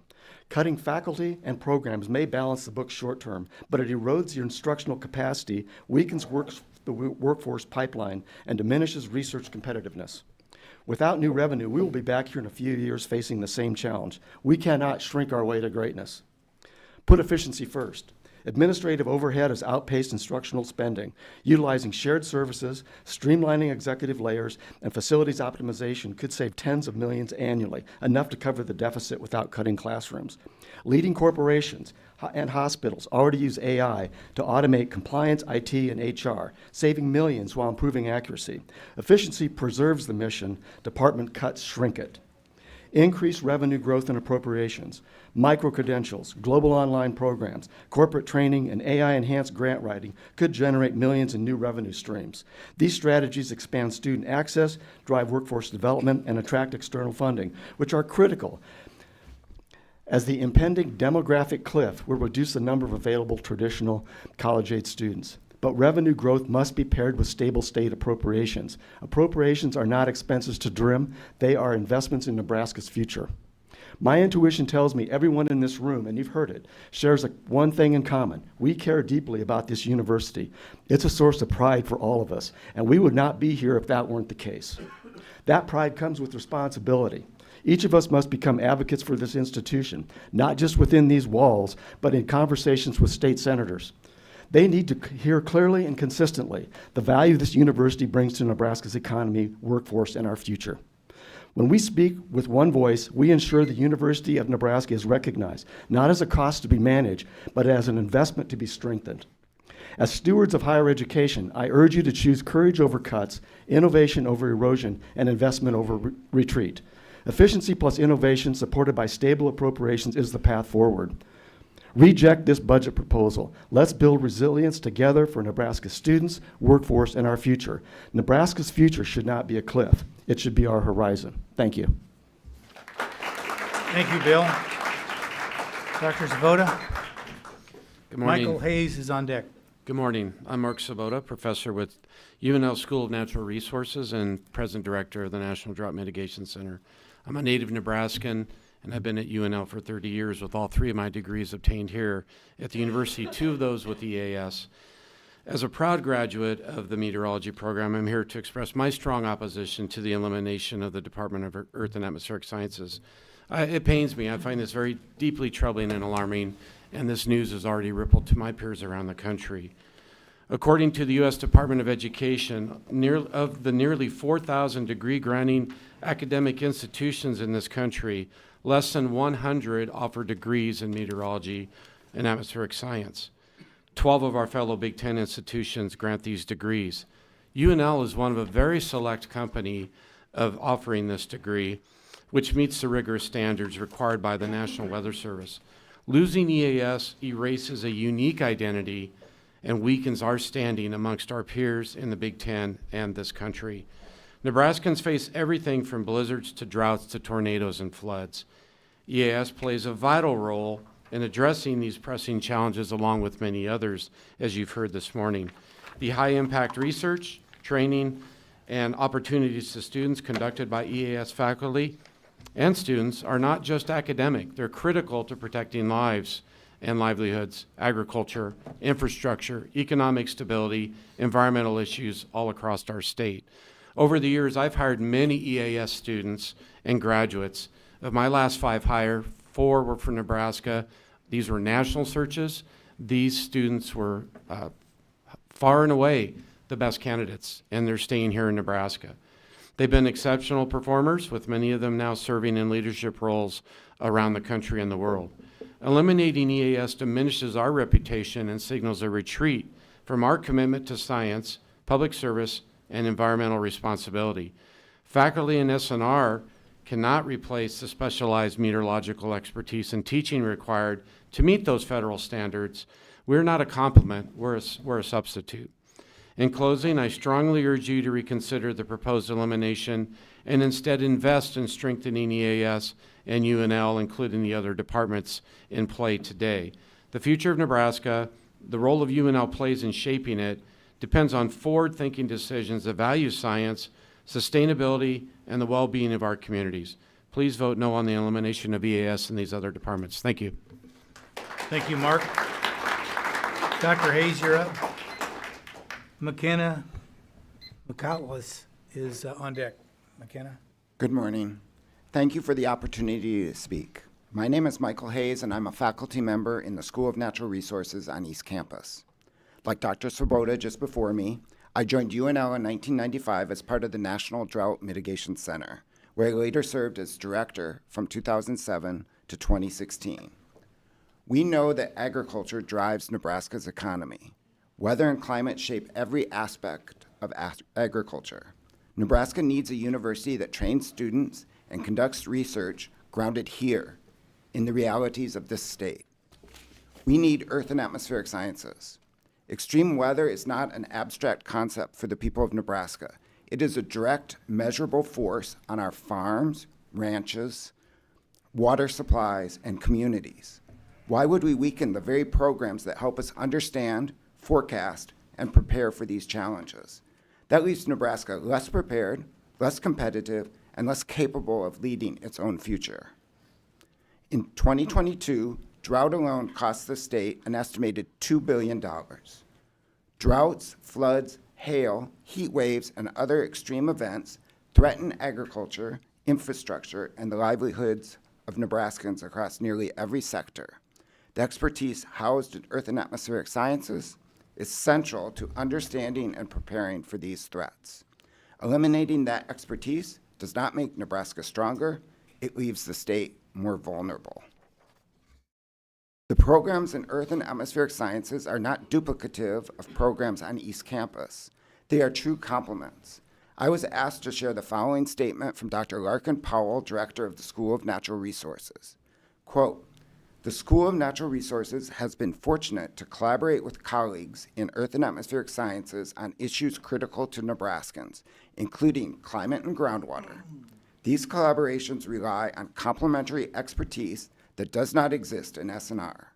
Regional climate modeling, weather forecasting, groundwater modeling, and geoscience education are examples where the loss of EAS cannot be replaced by the meteorology and geology expertise within INR and SNR, end quote. It is clear losing Earth and atmospheric sciences means losing capacity that directly affects Nebraskans' economic health, public safety, and resilience. I also urge you to vote no on the elimination of EAS. Thank you. Thank you, Dr. Hayes. McKenna, you're up, and Dr. Marlon Jean is on deck. Hello, my name is McKenna Miklosh, and I'm from Chicago, Illinois. I'm an undergraduate freshman in geology, and I'm here to tell you my story of why I chose Nebraska and what EAS has done for me within my first semester of college. When I was telling people I committed to Nebraska, they always asked, why Nebraska? Why would someone from Chicago pick a college that is 8 hours away from home when I could have gone to other colleges that were closer? It was all because of the amazing department and the faculty EAS has. For some background, when I was little, I always loved dinosaurs. It has been my dream to become a paleontologist since then.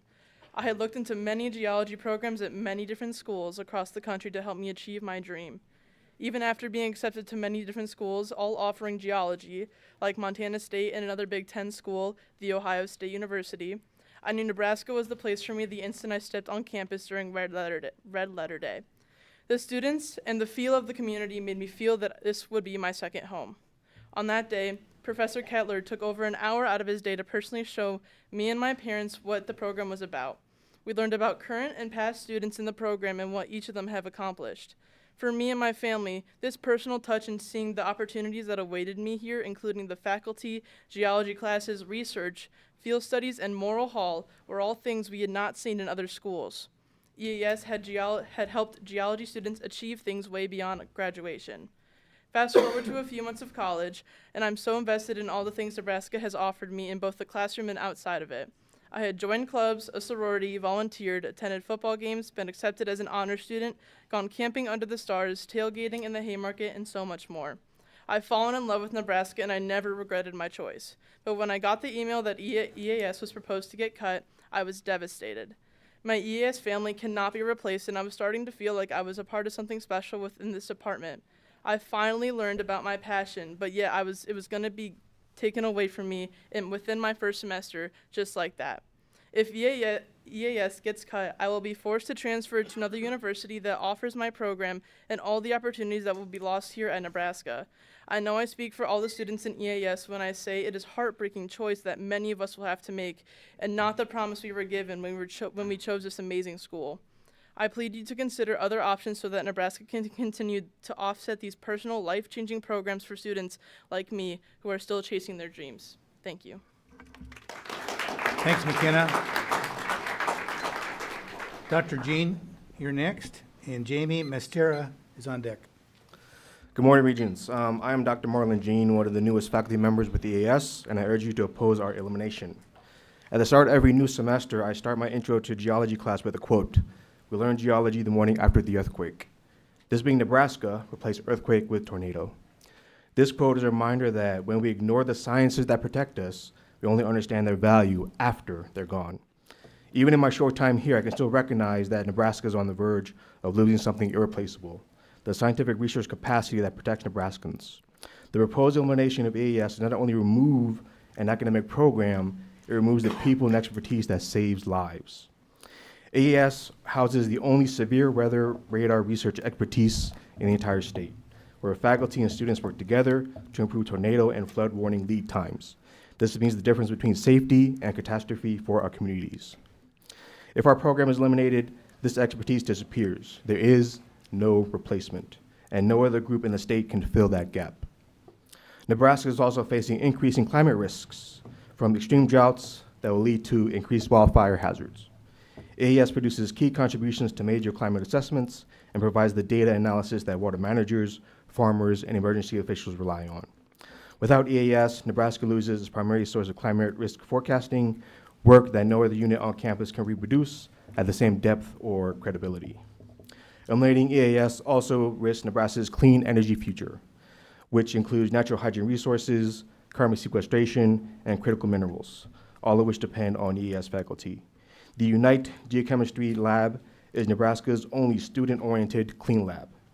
This facility will be responsible and the only facility in Nebraska capable for studying the Elk Creek carbonatite, a strategic mineral resource with an estimated worth of $2.8 billion. Money that will go out of the state should you vote in favor of our elimination. These resources are vital to national security and a green energy economy. And if you think that these minerals don't go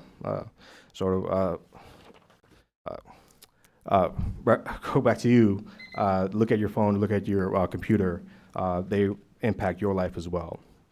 The impact of this proposed elimination does not stop at the state border. EAS faculty have led major research programs in the Antarctic and Amazon, and over the last decade, EAS faculty have brought over $90 million of externally supported research to Nebraska. When the faculty departs, based on, in part, of your decision today, these projects lead with them, along with the funding, student opportunities, and global visibility they bring to Nebraska. These consequences are not hypothetical, they're written in stone. Once this expertise leaves the state, it cannot simply be rebuilt. Nebraska will lose decades of investment along with the research infrastructure that protects our communities and supports our economy. Eliminating our program sees Nebraska leadership in the Great Plains and the Rose Thank you. Your Trust. 3 minutes are up. Thank you, Dr. Jean. Jamie, you're up. Peter Wagner is on deck. Good morning. My name is Jamie Master, and I'm an academic advisor in the College of Architecture and a PhD student in educational leadership and higher education housed in the Educational Administration Department. Because I work directly with students every day and actively engage in research and professional development, I see clearly how essential EdAd is to the University of Nebraska. EdAd is not just a program. It is a vital part of the university's talent pipeline. It prepares school administrators, higher education professionals, and university staff who directly support students every single day. These impacts don't always make it into formal metrics, but they are deeply felt in classrooms, advising offices, residence halls, and communities across the state. Let me share what this program has meant to me in my own work. Through my EdAd coursework, I learned how to use quantitative research methods and SPSS. With those skills, I analyzed student success patterns in the College of Architecture and discovered that performance in our Smart Start class is the strongest predictor of long-term success. Because of that project, our advising team now identifies struggling students early and provides targeted support. This has contributed to our college consistently ranking among the top in retention and graduation rates at UNL. That is just one example of how EdAd empowers staff to make a real difference in students' lives. And there are hundreds of similar stories across the University of Nebraska system. Advisors, residence life staff, program coordinators, so many people use what they learn in EdAd to improve student support in real time. That is a daily return on investment that is nearly impossible to quantify, but impossible to deny.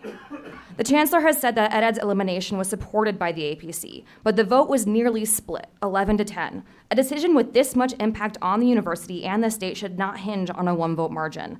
And the fact that the PhD in educational administration is the only program of its kind in Nebraska should give us pause. Eliminating something unique and vital should require an overwhelming justification, one that has not been provided.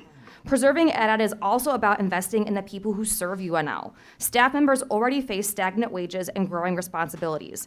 EdAd is one of the only avenues for meaningful professional development and career advancement, which also uniquely supports the pillars of the president's proposed strategic plan through workplace quality and experience. If the program is cut, staff seeking advanced training and educational leadership will have no option in the state. That loss will be felt in staff retention, in the quality of student support, and in the university's ability to grow its own leaders. There has also been a growing loss of trust in university leadership, but preserving EdAd is an opportunity to begin rebuilding that trust. It would signal that the university values the people who show up for students every day and that it understands the importance of developing leaders from within. To eliminate EdAd would be to weaken one of the university's strongest tools for supporting student success and building leadership capacity. To preserve it is to invest in UNL's future, its workforce, its students, and the state of Nebraska. Thank you. Thanks, Jamie. Peter, you're up. Dr. Chris Builders on deck. Hi. Oops. I'm Pete Wagner. I've been a professor of paleontology in both earth and atmospheric sciences in the School of Biological Sciences for nearly 9 years. In a sense, it's for the latter department that I'm speaking today. Paleontology is both a biological and a geological science. About half of paleontologists come from one discipline or the other. Now, I'll probably be moving to SBS full-time if EAS gets cut. But shuffling paleo over to biology is going to be inadequate. Aspiring paleontologists start in bio need to round out their educations with relevant geology courses. Shuffling them to other places under the label of GOL won't cut it. Students look for classes by the departments, and even if they do find them, the remaining courses will be inadequate for rounding out their educations. Now, paleontologists are a small proportion of biologists, but this goes beyond that. Prospective undergraduates who are interested in anatomy, ecology, developmental biology, even genetics, often are interested in learning about paleontology and paleo-related sciences because they're just interested in the general topics at that stage. And what's a major influence on the programs you choose is the range of options you have. We never get to all the courses we want to take as an undergrad, but you choose the place because you could have taken them. One of the things that I think has been emphasized here is the divisions between the basic sciences are a lot blurrier than people assume. And eliminating or weakening any of the one of them is going to have major cascading effects. The recommendations eliminating EAS is akin to judging one brick as inadequate relative to the others, as if it's just a brick in a pile of bricks. It is much more appropriate to think of it as a brick in a wall or even a Roman arch.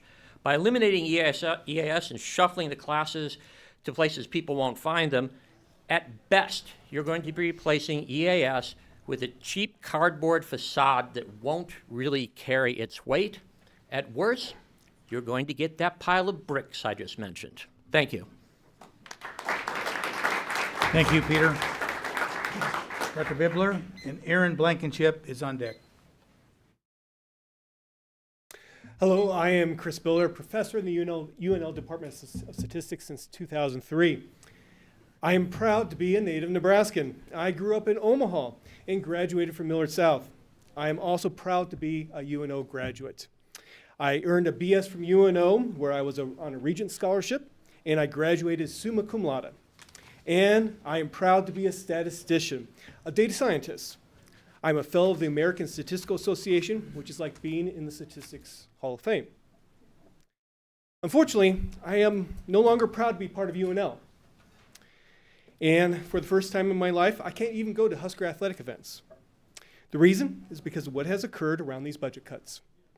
UNL administrators want to eliminate my department of statistics and others through a misuse of my field, statistics. They have mislabeled my department as underperforming through what they call the UNL metrics analyses. This is a ruse for saying that there is a bona fide reason to eliminate. We, my department, we repeatedly communicated with administrators about their errors, but they didn't believe us. We requested multiple times that they obtain an external, independent evaluation by PhD statisticians, but they didn't respond to us directly. We invited them to participate with us in a campus-wide seminar to present our cases, but they declined. Now, myself and others have filed ethics point reports. I filed mine 19 days ago and have not received any word that is even being investigated. So what if we did examine the administrator's data and metrics correctly to evaluate my department? Well, with respect to the Scholarly Research Index metric for overall research productivity, my department is 27th out of 123 different departments of statistics in the US. I am proud of that. And this means my department is a higher performing department. With respect to AAU, Big Ten departments of statistics, my department fits right in the middle. So we, the UNL Department of Statistics, is ready for the AAU. Now I will end with a quote from Tiffany Hang-Moss, INR Vice Chancellor. When she told us that statistics was proposed for elimination, she also said the following: I don't know how you, meaning UNL, are a comprehensive R1 land-grant institution without having a presence in statistics. We completely agree with you. Note that a presence in statistics is not the distributed model meant to replace us. Going from a department of statistics to a distributed model is like going from having a heart transplant done at Nebraska Medicine to now having it done at a CVS Minute Clinic. Thank you. Retain the Department of Statistics. Thank you, Chris. Aaron, you're up.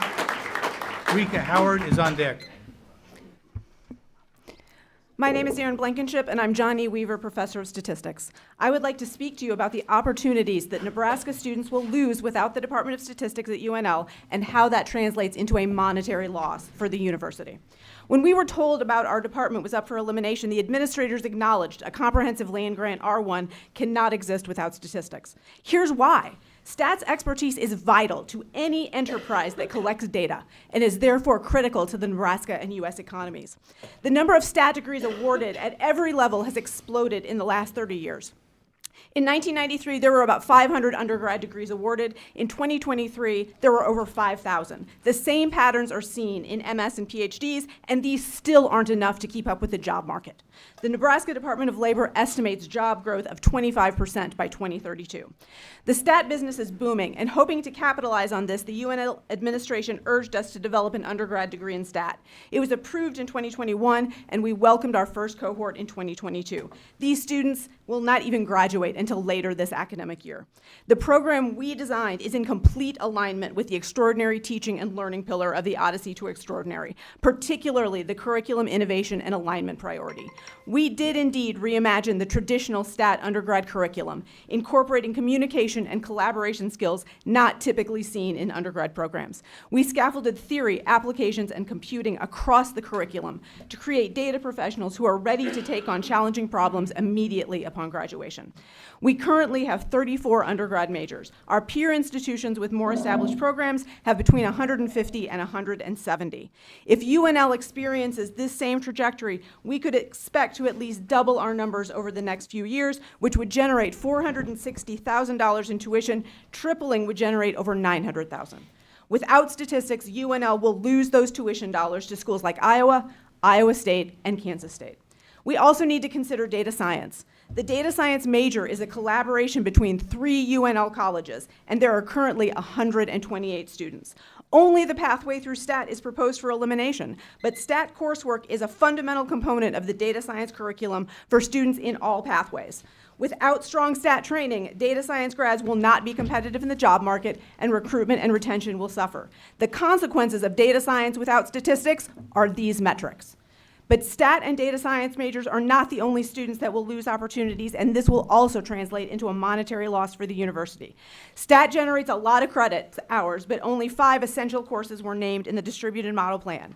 If you consider all the other courses we offer, $2.1 million worth of tuition were generated over the last 2 academic years. Most of this did not come from stat students. Students in other disciplines will lose the course content knowledge, and UNL will lose the revenue. Cutting statistics is a lose-lose proposition. Thank you.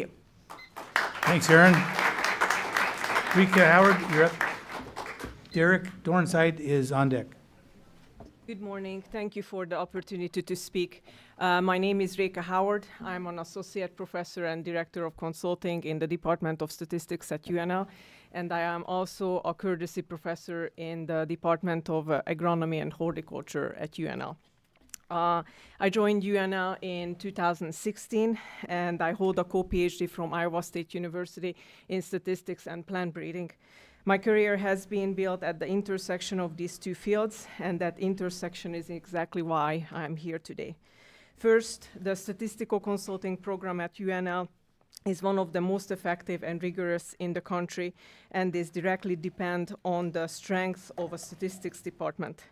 I currently work with 5 PhD students who are statistics PhD students, and all of whom must pass every master's level statistics core course, 2 consulting courses, and a written PhD qualifier just to be eligible to work at the consulting desk.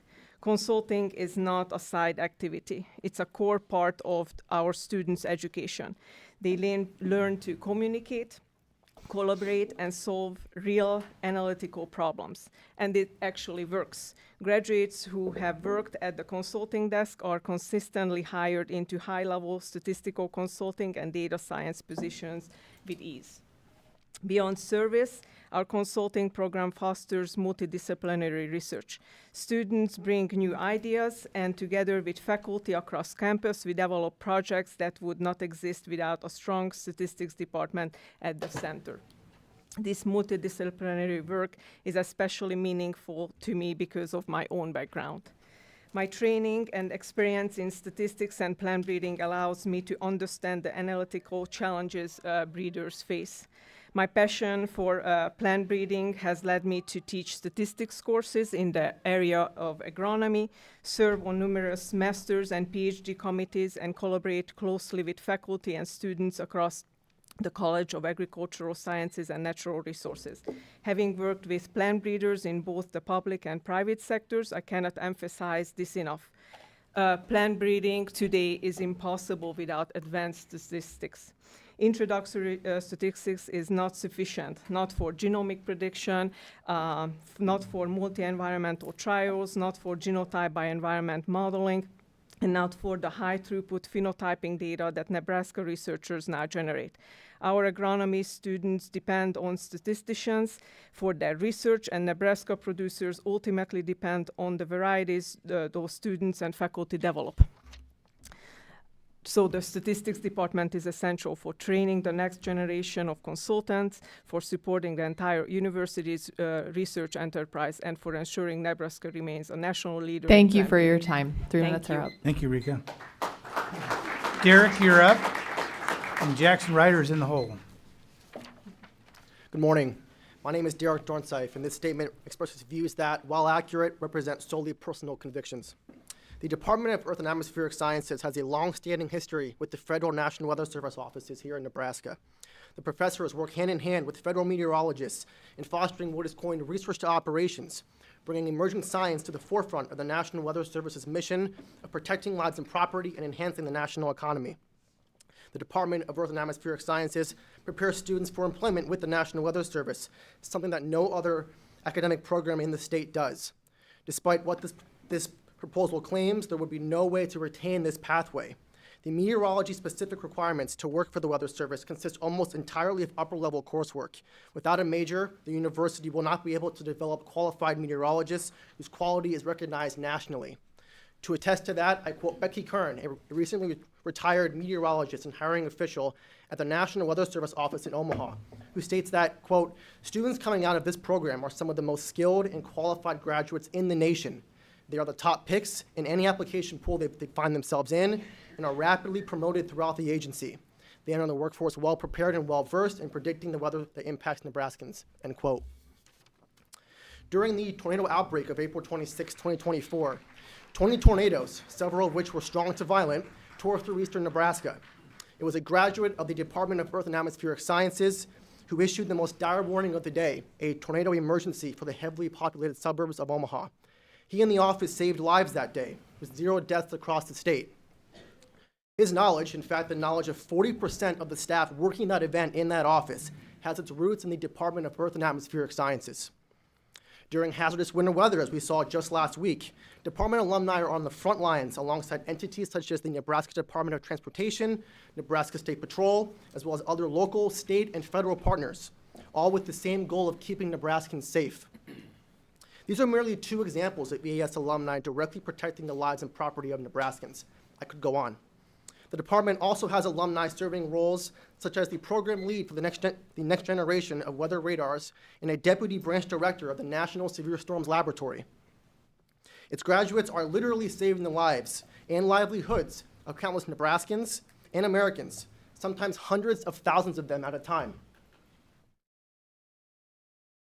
In a state susceptible to significant severe weather, with an agricultural economy dependent on Nebraska expert meteorologists, termination of this Department of Earth and Atmospheric Sciences would present a severe detriment to the citizens of this state, the state that you all represent. Rejection of the proposed elimination of the Department of Earth and Atmospheric Sciences would be celebrated as both courageous and vital to the university and to the great state of Nebraska. Thank you. Thank you, Derek. Jackson, you're up. Shay Mitchell, next. Hi, I'm Jackson Ryder. Thank you for your time, and it's a privilege and honor to speak in front of you. When I was a child, my family and I would vacation to Wyoming. I remember being in complete awe of the majesty of the mountains. Do you guys remember your first time seeing the mountains? Just how beautiful it was? At least I hope so, and if you haven't, you definitely need to go. During our hikes in Grand Teton National Park, I recall picking up rocks and thinking about how they formed. My interest in the natural world continued throughout my young life and into adulthood. Once I entered high school, I began to explore university options to continue my education. There were many variables I began to consider, such as proximity to home, cost, and quality of the program. I rapidly discovered that the University of Nebraska was the place for me because it was low cost, close to home, and most importantly, had a widely respected geology program. Looking back as a senior with one more semester left, I can confidently say that the geology program was critical to my development as a geologist and as a person.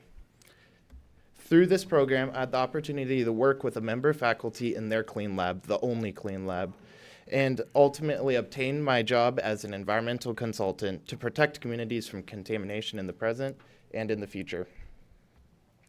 Through EAS at the University of Nebraska, I've also been able to make lifelong friends and colleagues. If the proposal to remove the EAS program at the University of Nebraska-Lincoln is approved, it will prevent other students from the great opportunities that I've been able to experience. The growing demand for geology in the state of Nebraska will be left unfulfilled and remove the public's confidence in the University of Nebraska's 3 missions of teaching, research, and service. I just wanted to thank you guys all again and just show my love for the state as my family has been here for 6 generations. Thank you. Thank you, Jackson. Jay, you're up. Arian Ally is on second. Hello, my name is Shay Mitchell, and I'm an undergraduate at UNL. I am a Nebraska local, and most importantly, I study geology. Thank you for your time today. Nebraska has a really critical issue I'm sure you're already all aware about. We've talked about it today. We keep losing our educated young adults to other states. I was going to, and maybe still will become, one of those young adults. It was never my intention to stay in Nebraska for college. But when it came time to pick, I was reminded of an interaction I had with a paleontologist employed by UNL. When I was around 9 years old, my mom brought me to Ash Fall fossil beds for the very first time, and I was in absolute awe. Never before had I known that there were such interesting things right below our feet. While we were there, I talked some guy's ear off for maybe 45 minutes, but at the end of the conversation, he said to me, "Young lady, if you want to be a geologist, no one can tell you no but yourself." Then, of course, he turned to my mom and told her UNL was the place for me to go, especially as a Nebraska local. When we got home, she saw a magazine about Ash Fall, and it turns out we were talking to the man who found the place, Dr. Michael Voorhees. The thing is, he was right. Lincoln was the place for me, and I hope it will continue to be. I have never been happier than I have been here at UNL. But the truth of the matter is, I never would have stayed in Nebraska if it weren't for Lincoln's geology program. Not Omaha's, Lincoln's. It has always been geology or bust for me. Let me emphasize, it was a member of faculty here at UNL, working for Earth and Atmospheric Sciences, that told me I could be what I wanted to be, where I wanted to be it. People have tried to tell me no, but I'm here before you today because I haven't let them tell me no yet. Today, and all throughout the semester, the University of Nebraska keeps telling me no more.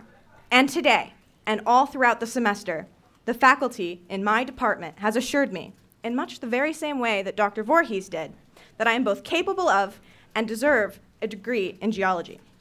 Removing programs like Earth and Atmospheric Sciences is only going to further the loss of well-educated young adults in our state. And as someone both born and raised in Nebraska, I'd like to see this place continue to thrive. My greatest inspiration has been a product of UNL. Do not let it become one of my greatest roadblocks. Thank you. Thank you, Shay. Aaron, you're up. Joseph Kobluski is on deck. Hello, my name is Ariane Alai, and I'm a second-year graduate student and teaching assistant for the Department of Statistics at UNL. And I also have about 2.5 years of work experience in Nebraska's workforce at Sand Hills Global, which is one of Nebraska's major employers. And I'm here today to ask you to reject the proposed elimination of the statistics department at UNL. This is the only statistics department in the entire state of Nebraska, and it's the only department that was specifically designed to establish a firm foundation in both statistical theory and broad applications. Before I came to UNL, I worked full-time as an analyst for Centos Global, and I worked among data scientists who were developing machine learning and generative AI tools, and I didn't have the graduate level education that they had to be able to do what they were doing, but my colleagues were consistently telling me that if I wanted to do research and development, then the best thing to study was statistics, because statistics provides the necessary skill set for applied research. So eventually, after some time working as an analyst, I went back to school to get my graduate degree in statistics at UNL, and just 1 year into UNL's statistics program, I was able to make significant contributions in research and development at Sandhills last summer, working 40-hour weeks, and I was able to support improvements to Sandhills' internal AI chatbots and built a statistical model that classifies leads for the salespeople at Sandhills. That impact was possible because of the rigorous statistical training that I received through our department. Sandhills is just one of many employers in Nebraska that rely on graduates from our program. Alumni from this department hold key roles across major companies across Nebraska in many different industries. And since it's difficult to recruit outside of Nebraska, it's important for us to prepare in-state students with formal statistical training. Eliminating the only statistics department in Nebraska would force future students to leave the state and would weaken Nebraska's ability to meet growing workforce demands in tech and business and agriculture and animal science and food science and healthcare and every other industry that involves statistics. Cutting our department would only address 6.36% of the $27.5 million shortfall proposed by the chancellor, and would do so at the expense of educational opportunities for students and to research and talent acquisition for employers in Nebraska. If you remove the engine of a car, you save a lot of gas, but you don't go anywhere. And if you remove, likewise, if you remove a core discipline like statistics, it will solve a short-term problem, but it will cause long-term problems. Sorry. So I ask you to consider the long-term consequences of a short-term decision and reject the recommended elimination of our statistics department. And I thank you for your time and your service. Have a nice day. Thank you, Aaron. Joseph, you're up. Kirsten Bloomberg is on second. My name is Joseph Krupski. I am a high school senior at Millard West High School, and I'm graduating in May of 2026. First of all, I'd like to thank the Regents for being here and hearing us, and for my Regent, Regent Stark, for quickly responding to my email and thanking me for giving my input. I plan on coming to the University of Nebraska-Lincoln and studying geology, and I picked Lincoln because it is the school where my dad went. My mom spent a semester here, and I toured only this school and applied, got admitted, didn't consider any other school until I heard about the budget cuts. I did not hear about the budget cuts at all through the university itself or the chancellor or anyone. I only found out through the department that I hope to be mine next year. It really led me to believe that I am only $11,000 in tuition and $14,000 in housing and meal plans and not a real person. I plan on coming to here and then after graduation and while I'm in school participating in an internship through the U.S. Army Corps of Engineers. I am currently mentored by a geophysicist who lives in Omaha and is close with my family. And I would like to work with remote sensing and contaminant cleanup in the soil and water in Nebraska. I want to learn in Nebraska, I want to stay in Nebraska, and I want to live here. And it's hard to consider leaving the state for a different education because mine is not believed in here. I would not change my major to stay in the state because I'm interested in geology, and that would take all of the money that I would pay out of state as well.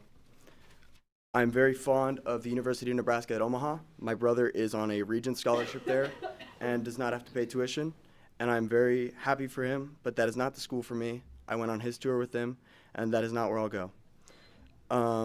I want to work in the soil and water health in Nebraska, like I said, and I want to stay here and live here and support the people around me here.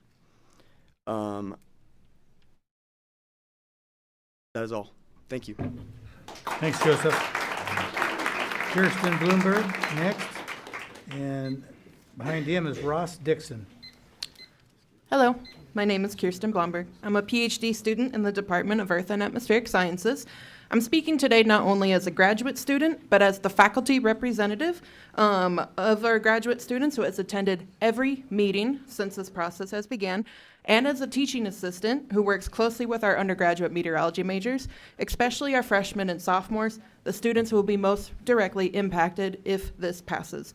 Over the past 3 months, I have watched our students try to stay focused on their coursework while living in constant uncertainty.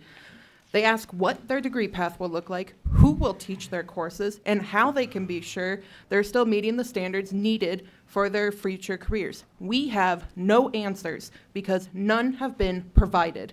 The materials you receive claim roughly 85% of students will remain at UNL if EAS is eliminated.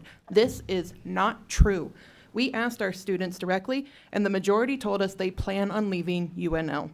These are not projections. These are students making plans because they have not been shown a realistic path forward. The packet also suggests that students can turn to related programs. As someone who was previously a PhD student in the School of Natural Resources, I want to be clear. SNR is full of wonderful people doing amazing work, but it is not meteorology. Those majors do not meet federal requirements for meteorology careers, and I left that program for exactly that reason. Our students would face the same problem, but with no in-state alternative. I need you to understand who these students are. After class one day, I was talking with one of my freshmen about the unusual weather patterns we had been experiencing. His whole face lit up as he was explaining how the large-scale atmospheric setup was driving our local conditions. Then he stopped himself and said, "Well, I only understand this at a surface level right now, but I'm excited to learn the why behind it all in a few years." I went home and cried that night because I know what eliminating this department means for students like him, telling a young person who finally found the subject that lights them up that their passion no longer fits here. So I'm asking you to put yourself back in the moment when you realized what you loved, the class, the teacher, or an experience that shaped your path. Now imagine being told, never mind, change it. This is what our students are feeling. They're scared, they're angry, and they feel abandoned by an institution that they trusted. You have been told that eliminating the department will not harm students. I am here to tell you and to ask you to listen to the students themselves. It already has.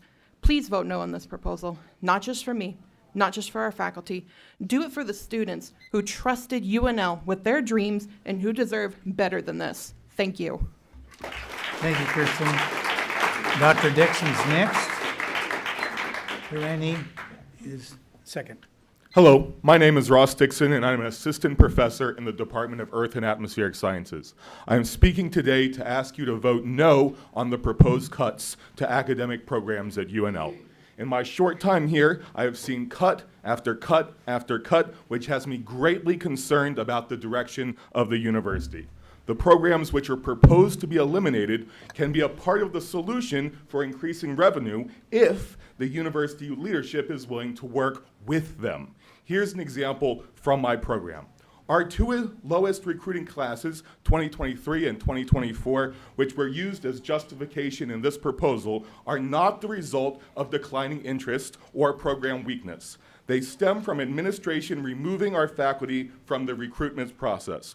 In 2021, the College of Arts and Sciences CAS, under the leadership of Mark Button, stopped notifying EAS of scheduled visits from prospective students and their families. This effectively eliminated one of the most successful recruitment channels. Without the ability to meet prospective students, our enrollment temporarily dropped. After several attempts, EAS was able to collaborate with CAS in recruiting students into the undergraduate degree programs. Starting in 2024, when contact information on newly admitted students interested in our majors was released to the department, Our faculty personally contacted every admitted student and visited with those prospective students when they came to campus, and the results speak for themselves. In 2025, we enrolled 37 first-time freshmen, the largest incoming class in 20 years. We have 73 students admitted for fall 2026, exceeding last year's pace and signaling continued growth. These numbers demonstrate that interest in EAS remains strong and that our program is thriving when we're given the opportunity to recruit effectively. Eliminating EAS based on temporary policy-driven declines is short-sighted and ignores the record-breaking growth that we are experiencing. This year, CAS approved a freshman seminar course to help facilitate creating a cohort of majors, and we expect it will improve retention through increased peer support for our students. Retention of meteorology majors is especially important, as 35% of them come from out of state compared to 25 and 26% from the college and university. The students who come specifically to UNL for a meteorology major most often leave the university and the state if they can't get a meteorology degree. I urge you to consider the full context and upward trajectory of our program. The proposed elimination is not only based on incomplete data, it risks dismantling a program that is essential to the university's mission and the state's workforce needs. Vote no on the proposal to eliminate EAS. Thank you. Thank you, Dr. Dixon. Ronald is next. Sanjay is number 2. Hi. As universities worldwide expand statistics and data science, UNL risks going back by doing the opposite. Dismissing the value of data will harm Nebraskans. The damage may be irreversible. I am Dr. Indradan Mukhopadhyay, a full professor in UNL's statistics department, specializing in statistical genetics. I joined UNL last year because of the department's strong and growing reputation, leaving a very stable job in an internationally reputed institute. Statistical genetics applies advanced statistical methods to genetics data. It is vital to agriculture, livestock improvement, and human health. For Nebraska's agriculture-driven economy, this expertise is indispensable. In crop farming, statistical genetics identifies high-yield, pest and disease-resistant plant varieties. Expert analysis helps farmers turn huge and complex data on fertility, soil fertility, irrigation, genotypes, weather, and other factors into decisions that prevent losses and increase profits. In livestock, advanced statistical methods guide the selection of animals with superior genetic traits, identifying top-performing animals. Modern datasets are massive. Using simple or outdated tools risks costly errors, while proper statistical genetics yields sustained gains. In human health, statistical genetics identifies inherited disease risks, such as BRCA1 gene linked to high breast cancer risk was discovered entirely through statistical analysis. Similar methods drive research on heart disease, diabetes, and more. Statistics also supports public health. During COVID-19, we developed a model that helped 2 Indian states control early transmission, saving huge millions of lives. UNL does not yet offer a proper statistical genetics course, but we are creating one and organizing a 6-day workshop very soon. This expertise exists only within the statistics department. Only a statistician with PhD can provide it. Someone with just a few statistics courses cannot. For your information, UNL Graduate Council voted 10-0 to retain our department. Executive Grad Council voted 8-0, and APC voted 13-8 to retain our department. President Gold shows us that 3D holographic facility for advanced medical science. That's great, that IXL, it's an amazing thing. But what is the basis of this IXL? That is statistics and machine learning. Without this thing, you cannot build this kind of software, this kind of tool. Eliminating the statistics department removes experts whose work directly supports Nebraska's agriculture, livestock, medicine, public health, and research. The consequences will touch every Nebraskan, and by the time we recognize the loss, it may be too late to reverse it. Thank you. Thank you. Sanjay, you're next. Dixon, number 2. Hello, my name is Sanjay Chaudhary. I'm a tenured associate professor in the Department of Statistics at UNL. I stand before you today to respectfully request that the Board of Regents not to eliminate my department. I joined UNL 2.5 years ago from the National University of Singapore, where I held a tenured position for over 18 years. I was excited to join a growing, dynamic, and highly visible department where the future looked bright. But this September, we were told that our department would be eliminated. A standalone statistics department was not deemed essential for UNL or Nebraska. The undergraduate and the graduate programs we will build were considered unnecessary. Only a minimal collection of courses would be kept under a distributed model. If implemented, this would be a disastrous step, harming the university and depriving Nebraska's youth for years to come. Statistics is now one of the most essential and fastest growing STEM field. Eliminating UNL statistics department would deny students vital skills, leaving graduates unprepared for a data-driven industries like AI and limiting their long-term career prospects. Without a strong statistics program, our students wouldn't be future ready, and only a statistics department can ensure that they are. AI will drive future economic growth, and statistics are its core foundation. Keeping up with the rapid AI developments require a unified, coordinated effort that can only a centralized statistics department can provide. A distributed model will simply cannot deliver that. There will be no AI without statistics. Statistics is the lingua franca of research. Federal funding agencies increasingly require statisticians on major STEM projects. Dispersed expertise will not meet this expectation. Without a dedicated statistics department, UNL risks losing research competitiveness and funding. Such a department is essential to sustain the university's research strength and reputation. Statistics drives emerging fields and key industries. From AI and data science and agriculture and bioinformatics, it is vital for Nebraska's bioeconomy. In the world ahead, data literacy is not optional. It's a fundamental to success. I understand that budgets must be balanced, and God willing, this crisis will pass. But once a statistics department is eliminated, it can take a generations to rebuild. At many universities, statistics programs have become a reliable revenue generators, and we risk losing that opportunity. Its elimination would not be smart, and it won't even be rational. With that, I would request the BOR to hit the pause button on the elimination of statistics. 2 graduate councils unanimously rejected this move. A majority of APC voted against. I urge you, instead of this fait accompli, let's discuss the proposed alternatives and avoid a long-term harm to UNL and the state of Nebraska. Thank you. Thank you, Sanjay. Dixon, you're up. Alex Richmond, number 2. Hello everyone, my name is Dixon Umelajiva. I'm an assistant professor in the Department of Statistics. Thank you for giving me a few minutes. I want to explain in simple terms why eliminating the statistics department would actually cost the university more financially, academically, and reputationally than keeping it. Statistics is not just another major. It is a department that helps every college on campus to make sense of their data, design studies that work, and win grants. Almost every modern research project needs statistics. If you remove the department, that expertise will disappear. Right now, statistics is seen as an extra expense, but in reality, it is one of the easiest units to turn into a revenue generator.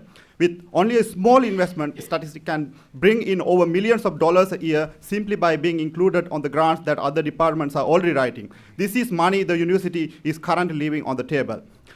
There is also huge opportunity in education as well. If you keep the department, UNL can offer professional master's program and data science certificate that students and employees are begging for. These programs would bring in hundreds of thousands of dollars in a year in new tuition revenue. Eliminating the statistic closes this door completely and sends those students and their tuition to other states. But the financial consequences are only part of this story. If statistics disappear, UNL risks losing federal research grant because agencies like NIH, USDA require strong statistical oversight. We could damage our R1 status and the reputation as a serious research university. Other universities, our competitors, have been building school of data science. Closing ours sends opposite signal that Nebraska is moving backward in a data-driven world. And finally, I want to speak about the people. We have graduate students who moved their entire lives here just week ago. We also have new faculty who relocated families, brought home, and trusted UNL's promise of support.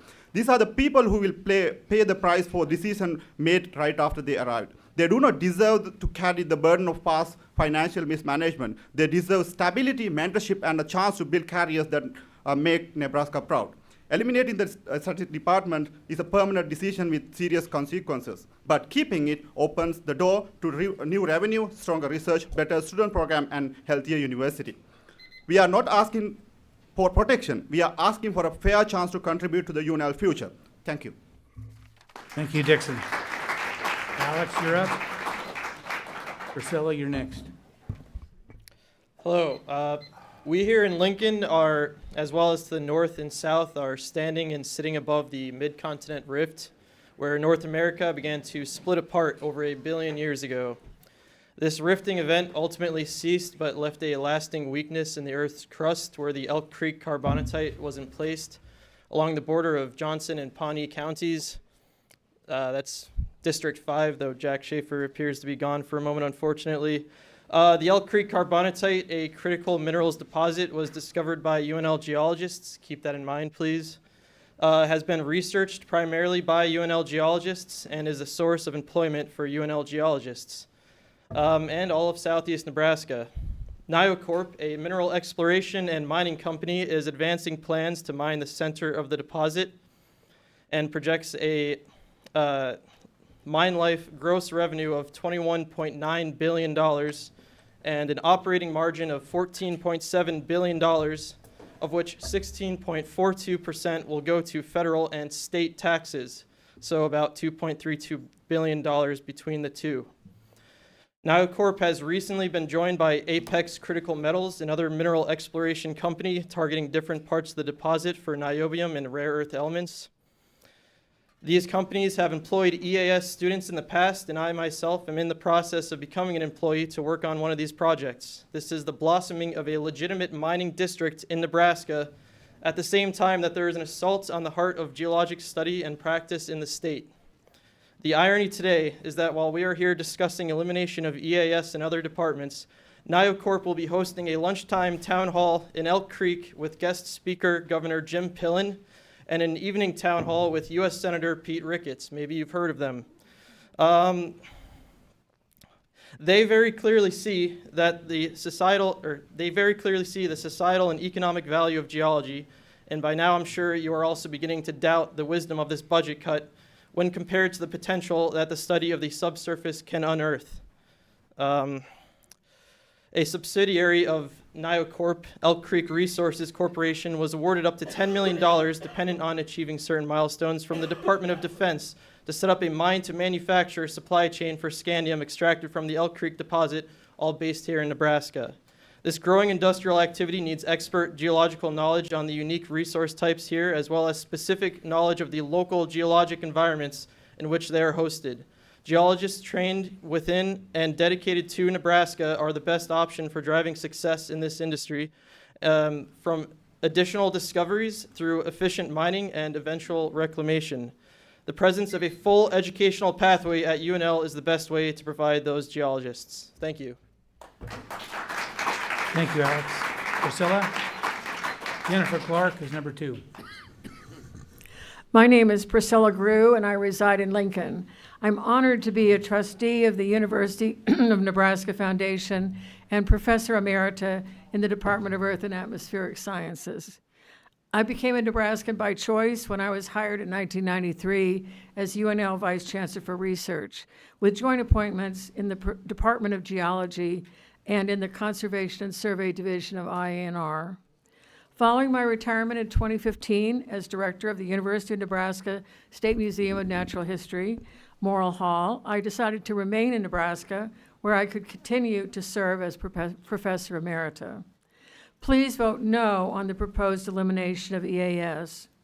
Our department's funds at the University of Nebraska Foundation currently have an accumulated market value of $12 million, generating $450,000 a year in annual income. Please do not destroy and disperse these important legacy assets we have built up over many decades. You have received urgent letters asking you to save EAS from our national leadership of the American Geophysical Union, the American Geosciences Institute, and the Geological Society of America. If you vote today to eliminate our department, the University of Nebraska will shockingly become the only land-grant university and the only Big Ten university without a geosciences department. Elimination of Earth and Atmospheric Sciences will weaken our case to rejoin AAU because according to the official AAU membership principle, members are distinguished by their disciplinary breadth. This deeply flawed budget proposal should never have made its way forward to President Gold for action. I can understand the President's reluctance to reject the Chancellor's recommendation. I can understand the Board's reluctance to vote against the President's recommendation to proceed with the elimination of EAS in our degree programs. However, you need to know that the original UNL campus process was catastrophically flawed. Our UNL Academic Planning Committee and the UNL Executive Graduate Council voted against elimination of EAS in our graduate degree programs, so this disastrous proposal should never have been forwarded to you. I greatly regret that you have been asked to vote to eliminate our department, to fire our newest member of the National Academy of Sciences, who is also the first woman from the University of Nebraska ever elected to the Academy, to halt the admission of geology and meteorology students starting tomorrow, December 6th, and to destroy the partner academic department that created our beloved Morrill Hall a century ago. Please vote no to the proposed elimination of EAS. It's a bad proposal for Nebraska's future. Thank you. Thank you, Priscilla. Jennifer Clark, you're next. John Jacoby, number 2. Hello, my name is Jennifer Clark. I'm a voluntary Nebraskan. I joined UNL in 2013 as a faculty member in food science and technology and statistics. I came to Nebraska from R1 AAU member institutions, Carnegie Mellon University, Pennsylvania State University, Duke University, and the University of Miami School of Medicine and their NCI-designated cancer center. I've served on the Academic Planning Committee since 2017. I care deeply about the University of Nebraska-Lincoln. My husband and I have dedicated over a decade of our careers to improving the flagship institution of the Nebraska system. As Professor Hanrahan and others have eloquently stated, we have cut and cut and cut $75 million in the last 5 years alone, while continuing to meet the higher education needs of Nebraskans. We recognize the importance of being excellent stewards of resources, those of the state, our stakeholders, and our students. The leadership of UNL has made a good faith effort to develop a proposal that they believe will address the budget shortfall. Unfortunately, due to poor data, unrealistic timelines, and failure to consider the impacts on revenue, the result will threaten our standing in the Big Ten and our stated goal of achieving AAU status. We observed during the campus budget hearings that faculty and units, when empowered, can come up with creative solutions that cut spending and create revenue while maintaining programs. This creativity and dedication were not leveraged during the proposal development process and were ignored when it was brought to the attention of campus leadership. Not enough time to make changes. Additional time would allow the units on the Lincoln campus to put their creativity towards an improved proposal that carefully considers reputation and revenue as well as expenses. The programs proposed for elimination have been characterized in the Board of Regents documents as weak with respect to AAU recognition potential impact. In fact, these programs have a positive impact on our AAU recognition and rank favorably compared to their AAU peers.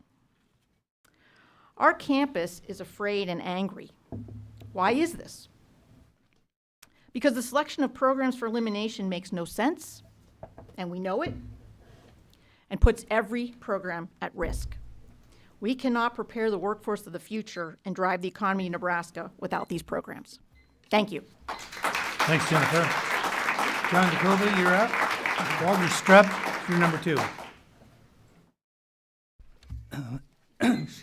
My name is John Janovi Jr.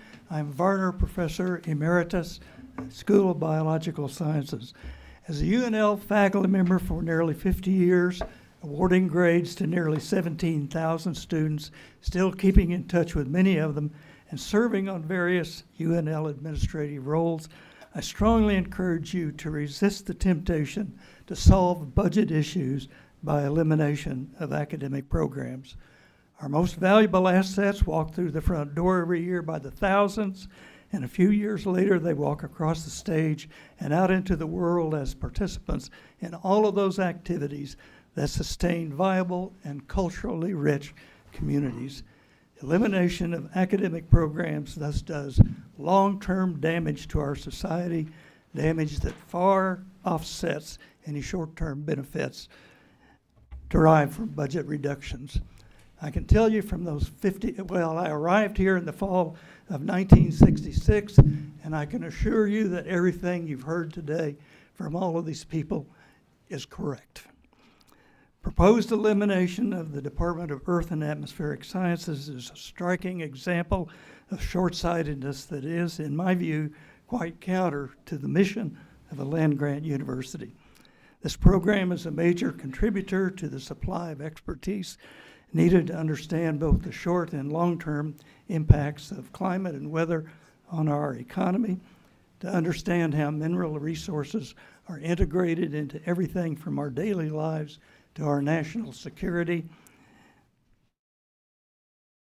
and to provide reliable data for planning. This proposed elimination of a successful science program also comes at a time in American history when the national administration is dismantling its scientific enterprise and creating a political atmosphere disdainful of science, even as a nation, even now, as a nation and the world becomes increasingly dependent on science and technology, as well as on the data produced by real scientists. Historians would likely view the elimination of this department as an abdication of responsibility on the part of a major university, a land-grant university. Thanks for considering these comments. They really are derived from an incredible experience of being a faculty member for all of those decades and interacting with our future leaders. Thanks. Thank you, John. Walter, you're up. Kate Stapleton, you're on deck. Ready? My name is Walt Stroop. I'm an emeritus professor and the founding chair of the University of Nebraska Department of Statistics. I have 4 points I'd like to make with respect to the proposed elimination of the Department of Statistics. The distributed or collective model that the chancellor proposes is actually what was in place when I joined the faculty in 1979. It did not work. The last straw that motivated the creation of the Department of Statistics occurred in 2001 when the math division of the statistics division of the math department needed to fill vacated positions. They interviewed several candidates. They made 5 offers. They were all rejected. They were rejected because UNL did not have a Department of Statistics, and those faculty members were not willing to come here. This motivates a question. If 12 faculty in statistics are eliminated, what's the plan to hire quality faculty to staff the distributed model? The academic planning, my second point is the academic planning committee advocated a combine and preserve approach as opposed to an eliminate and destroy approach. There are other universities that are pursuing the combine and preserve models, and they're working. One of them at my alma mater, University of Kentucky, there's close integration between the statistics and the biostatistics programs. Since UNL is merging its accreditation with UNMC, this is a model that ought to be explored. The University of Wisconsin has merged computer science, math, and statistics into a school of quantitative and data science, and they're pouring money into it, and it's their fastest growing major. Both of these programs have a big revenue stream with respect or relative to the size of their faculty. My third point is our leaders worry about brain drain. So if I'm talking to a talented high school student who's interested in a career in statistics and data science, what am I supposed to tell them? Embrace being a Badger, embrace being a Wildcat, go to Kentucky or Wisconsin. UNL doesn't have anything to offer you. Fourth point, consulting and research at an R1 level university requires attachment to R1 level degree and research programs. Otherwise, what you're doing is analogous to replacing a medical college with an urgent care clinic. The urgent care clinic can deal with known procedures for known diseases, but if you forfeit the ability to innovate anything when something novel comes along, and we're dealing with active areas of research that are constantly... Thank you for your comments. Okay. Your 3 minutes are up. Thank you, Walter. Kate, you're up. And Tyler Lindbergh, number 2. Good afternoon. Let me be the first to say good afternoon since we've passed noon. My name is Kate, and I'm a meteorology graduate student, and I actually got a grant from the National Science Foundation that let me attend any graduate school I wanted in the nation. However, I chose my department at UNL for its faculty, its research, and commitment to student success. And then once I arrived here, I was graciously welcomed in by a fellow meteorology student from Hastings who's done all of her degrees at UNL and represents everything this university is and wants to be. The Department of Earth and Atmospheric Sciences offers unique programs at the MS, PhD, and dual degree tracks with several specializations in meteorology, climatology, geology, hydrogeology, geoscience education, and environmental studies. These are the only programs of their kind in the state and as well the Central and Northern Plains, making them regionally irreplaceable. They also are, the elimination would force students to leave Nebraska, and we have to rely on then out-of-state professionals, which increase costs, and then it reduces responsiveness to local and state needs, especially with the current weather. Current graduate enrollment is healthy. We have 34 graduate students, and they're evenly distributed across all disciplines. While our PhD completions are below CCPE threshold, enrollment is strong and is expected to exceed these thresholds very soon and into the future.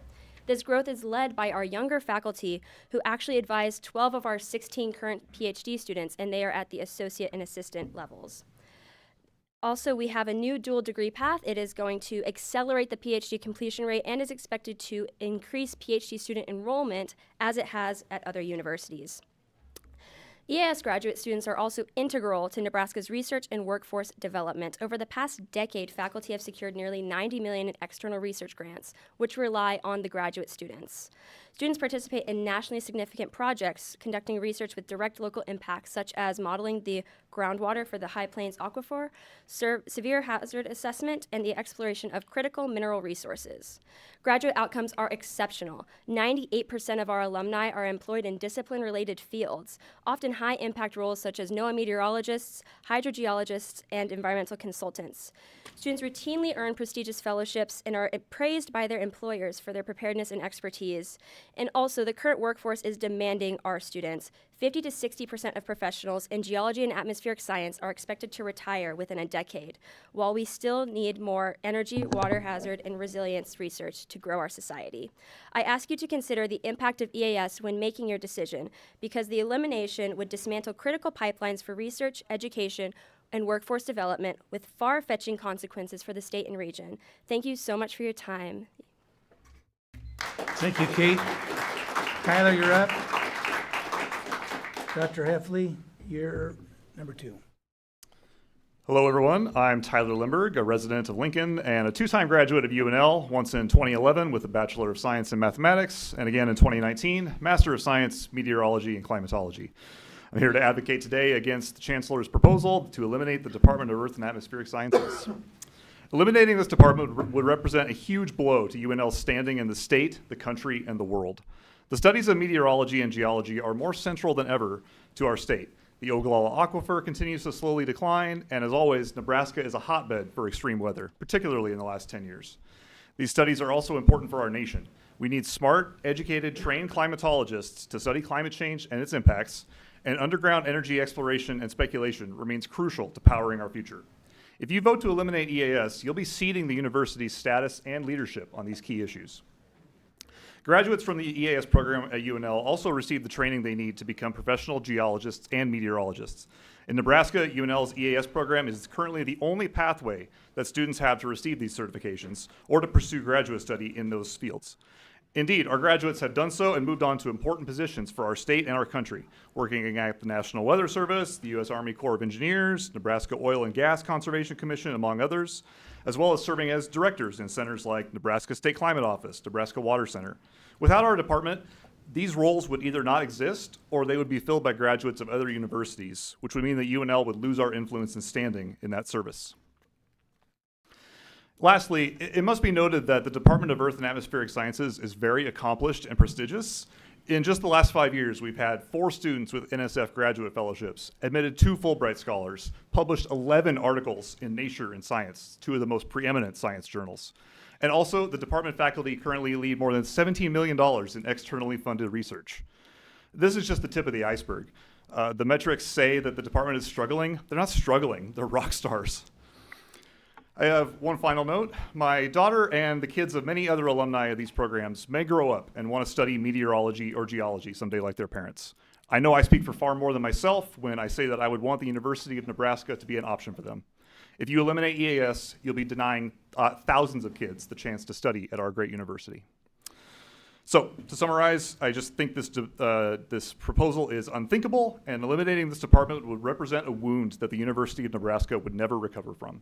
I'm urging you to reject the proposal to eliminate EAS. Thank you. Thank you, Tyler. Dakota Taylor, you're next.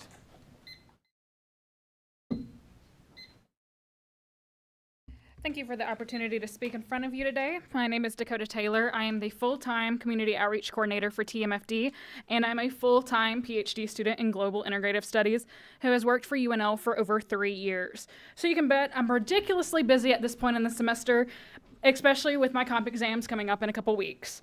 But I'm here to talk to you about a topic that I'm passionate about and affects my and other individuals' future. So I'm here to answer one simple question. Can Nebraska afford to lose one of its strongest financial performers? Textiles, merchandising, and fashion design operates on a $1.39 million budget and consistently delivers far more than the university invests.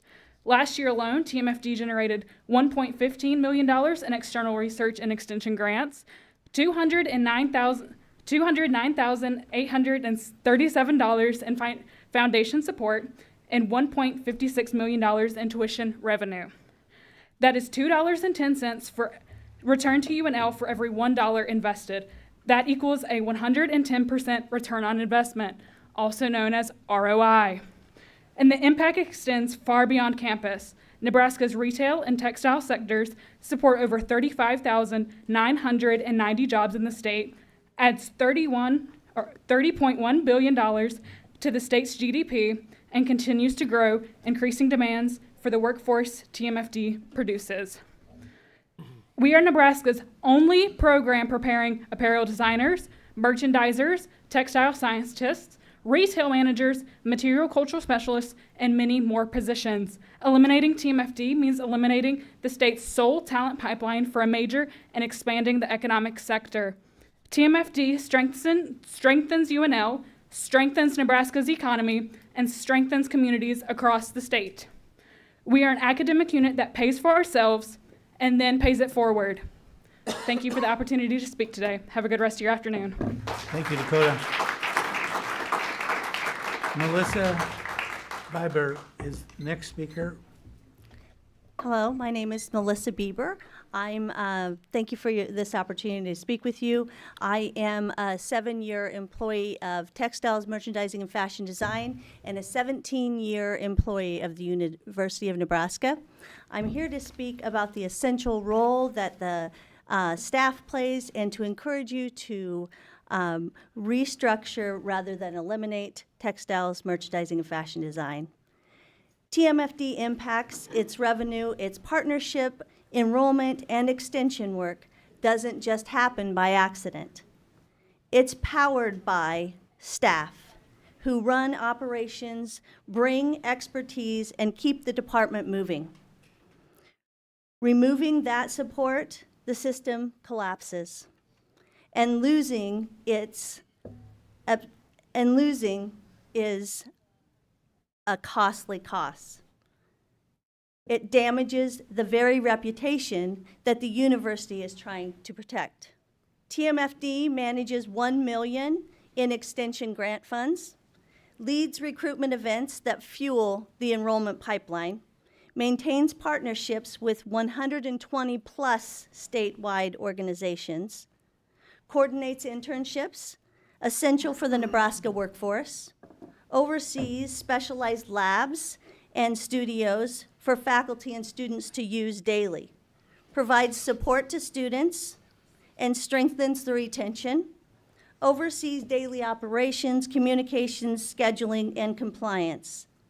When staff leave, you don't just lose people, you lose the operational capacity, relationships, and continuity and compliance to make that system work. That loss is expensive and it's disruptive. And it undermines exactly what the university is trying to accomplish. But if the Board of Regents chooses restructuring instead of elimination of TMFD, we don't just keep academic programs strong and intact, we preserve an infrastructure that is financially strong, operationally smooth, and publicly critical. TMFD staff, students, faculty, and partnerships have built a cohesive, high-performing teams to serve the state of Nebraska and strengthen the university as a whole. Please considering restructuring the textiles, merchandising, fashion design department. Sustaining TMFD preserves strength. Eliminating erases the value. Thank you so much. Thanks, Melissa. Anton Albrecht, you're next. Carrie Berge is number 2. Good afternoon.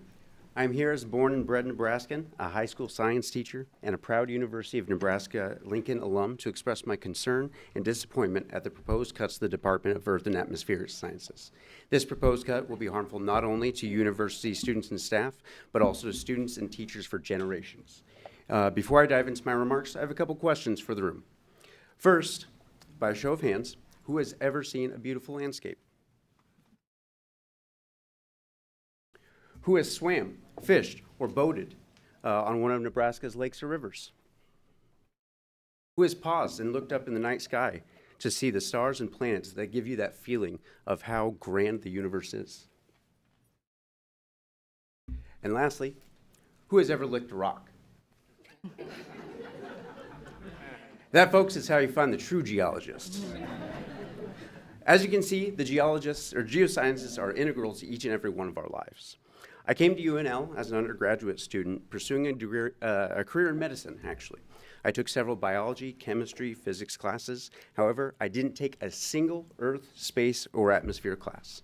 You see, my education was actually pretty typical, considering the research into geoscience education. The geosciences have traditionally been underfunded, and secondary science teachers are severely undertrained. Did you know that over 1/3 of Earth science teachers report zero training in Earth science fields? Teachers trained in a science field are consistently more effective at providing high-quality educational experiences, and students are more successful. Does this not align with the board's goal or the board's mission of promoting and advocating for the advancement of education, research, and outreach? I can personally vouch for the severe lapses in earth science education across the country, especially those that are accessible for teachers. After earning my master's degree and teaching certification, I was only endorsed in biology. But as a nerd for all of the sciences, I wanted to be endorsed and be able to teach them all. To do so, I had to take a couple more earth and space sciences, science courses, and if it weren't for UNL's EAS department, I would either be teaching high schoolers outside of my content area, which is a move that could bring penalties to my school, or have paid several $1,000s for online courses at other states' colleges. Like most of the non-rock lickers in the room, I'd seen a pretty rock here and there, but I didn't really think much of geology. It wasn't until I was immersed in the field courses with Drs. Harwood and Searles that I began seeing what my eyes previously couldn't discern. And now, where I see a big slab of rock on a street corner, I now see thousands of fossils, tons and tons of rock literally made from innumerable tiny sea creatures right here at every intersection in downtown Lincoln. My challenge for each of you, as you leave this place today, walk around downtown, stop to look at those rocks. In considering budget Thank reconciliation. you. Your time is up. Thank you. Thank you.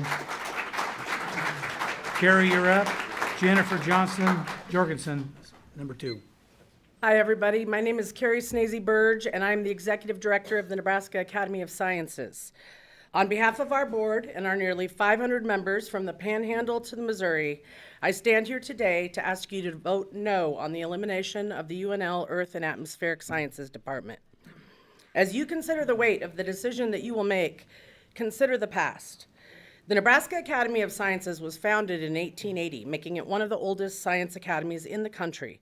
And from the beginning, UNL EAS department scientists have been a core part of our academy. The Academy and the early University of Nebraska State Museum partnered on faculty field trips and are responsible for the discovery of the flagship's mascot, Archie. Discoveries of the Oreodont, which is a camel that lived here 40 million years ago, and many other wonders that are previously unknown. These expeditions across the state have uncovered and preserved fossils stored in the Nebraska Hall that I am told will keep future researchers busy for the next 100 years. As you consider the weight of the decision that you will make, consider the present. The Nebraska Academy of Sciences has hosted an annual meeting for 135 years, and an average of 30 UNL EAS researchers present at our annual meeting each April. These abstracts are then stored on the UNL Digital Commons and are among the 392,000 NASA abstracts that have been downloaded to date worldwide. TMFD also presents at our annual meeting, and the cutting of their department will certainly be felt also at NAS.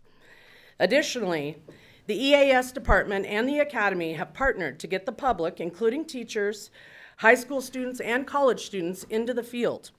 This past September, our combined efforts took field trip attendees to ashfall fossil beds. Similar geology-themed field trips took place in 2023 and 2024. A 2026 Shadron field trip had been planned before the news of the proposed department elimination. The Nebraska Academy of Sciences has also partnered with the department to help bring science literacy to the public in a new speaker series called NAS Teach-Ins. As you consider the weight of the decision that you will make, consider the future. What does a future without this department look like for Nebraska? Are we to rely on Kansas or Iowa for our meteorology? Will Nebraskans' hidden rocks, gems, and fossils be collected and taken off by other states? Budget cuts are never easy, and no one is ever entirely happy with the outcome. I'm sure you've heard that sentence meant to reassure you frequently over the past few months. It takes courage to vote no, and I ask you to please vote no on the cutting of these departments. Thank you. Thank you, Carrie. Jennifer, you're up. Barney McCoy, number 2. All right, thank you for your time today. My name is Jennifer Johnson Jorgensen, and I'm the chair and a 2-time alum of the Department of Textiles, Merchandising, and Fashion Design. I'm here today to share the high cost of elimination and the strategic value of restructuring TMFD. Eliminating TMFD would be financially damaging at a time when UNL cannot afford self-inflicted losses. Here is what disappears immediately. More than $1.5 million in annual tuition, millions in current and future research and extension grants, research and creative scholarship on the textile bioeconomy, Nebraska's only workforce pipeline and a growing economic field in our state. Job openings continue to increase every year. Extension work that reaches every single county, industry and K-12 partnerships built over decades. We've been around since 1898. And UNL's competitiveness in a sector where peer institutions are investing, not retreating. We have an alternative that is a big win for all involved. Aligning with the APC recommendations by merging TMFD programs into other units and tapping into proposed revenue streams, UNL gains $270,272 in annual savings through streamlined operations, more than $1.5 million in annual tuition revenue, nearly $400,000 in new revenue streams by 2028, a department structure that matches our university competitors, and it maintains our future-oriented programs aligned with Nebraska's economic priorities. This approach increases revenue, preserves program quality, serves our passionate students, and above all, makes more money than the university's investing. This is not only about saving a department. As an alum, it's really about protecting UNL's financial health, honoring our land grant mission, and securing Nebraska's workforce and economic future. Our alternative plan delivers measurable savings, revenue, and a structure that positions the University of Nebraska as a leader. Thank you for considering a path that makes sense financially, academically, and strategically. Thank you. Thanks, Jennifer. Varner, you're up.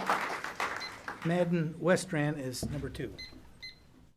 Hello, Regents. Barney McCoy, College of Journalism, Hitchcock professor. I've been here about 20 years. It's a pleasure to see you all today. And you've heard from so many people today, all of them urging you to vote against these proposed cuts. They call them flawed, rushed, underinvolved. First, I'd like to tell you a personal story, and then I'll get back to the end here. But my mom and dad, Don and Vivian McCoy, came out of the Great Depression. They were both servers in World War II. Mom was in the first officers class of the United States Marine Corps in World War II. They went to college on the GI Bill after they went to war. They raised a family, and they instilled in their kids, my brother, my sister, and myself, these great democratic values that all of us have been exposed to when we go to a college or university like the University of Nebraska-Lincoln. My father called his education a laboratory in democracy, a chance to go to the university and be exposed to broad ideals, and not just those that he was majoring in as a history major, who then went on to teach in college.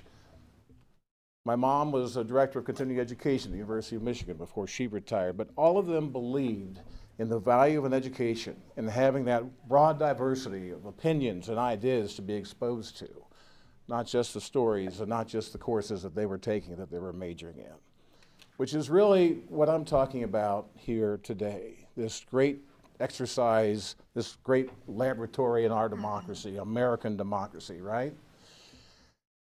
You had it, I had it, they benefited by it. But if these cuts go through, I can guarantee you that thousands of present and future students will not have that opportunity, that not be able to participate here in this laboratory of democracy, where they learn broad ideals and values that go beyond just the ones that they're majoring in. So please keep that in mind. And I go back to the proposed cuts that the Chancellor has placed before you today. Cuts that the Academic Planning Committee has largely advised against and asked you to delay in your vote as you consider this process. Flawed, rushed, underinvolved. If you ask any of the faculty members here today, any of those faculty members at the university, what they would do if those proposals were submitted to them as a paper, I can promise you that they would give it an F, and they would return it for dramatic redos on that. So please give them this proposal an F, and I respectfully encourage you, if you will, to do the same. Thank you. Thanks, Barney. Madden Westran, you're up. Andrew Jim Broth, number 2. Hello, Board of Regents. My name is Madden Wenstrand, and I am in my second year of undergraduate education here at UNL. I appreciate the opportunity to share my concerns about cutting departments at UNL. I am a part of the EAS department specifically. However, I believe that what I have to say today is relevant to all affected programs. I would like to start off my statement today with a statistic: 29%.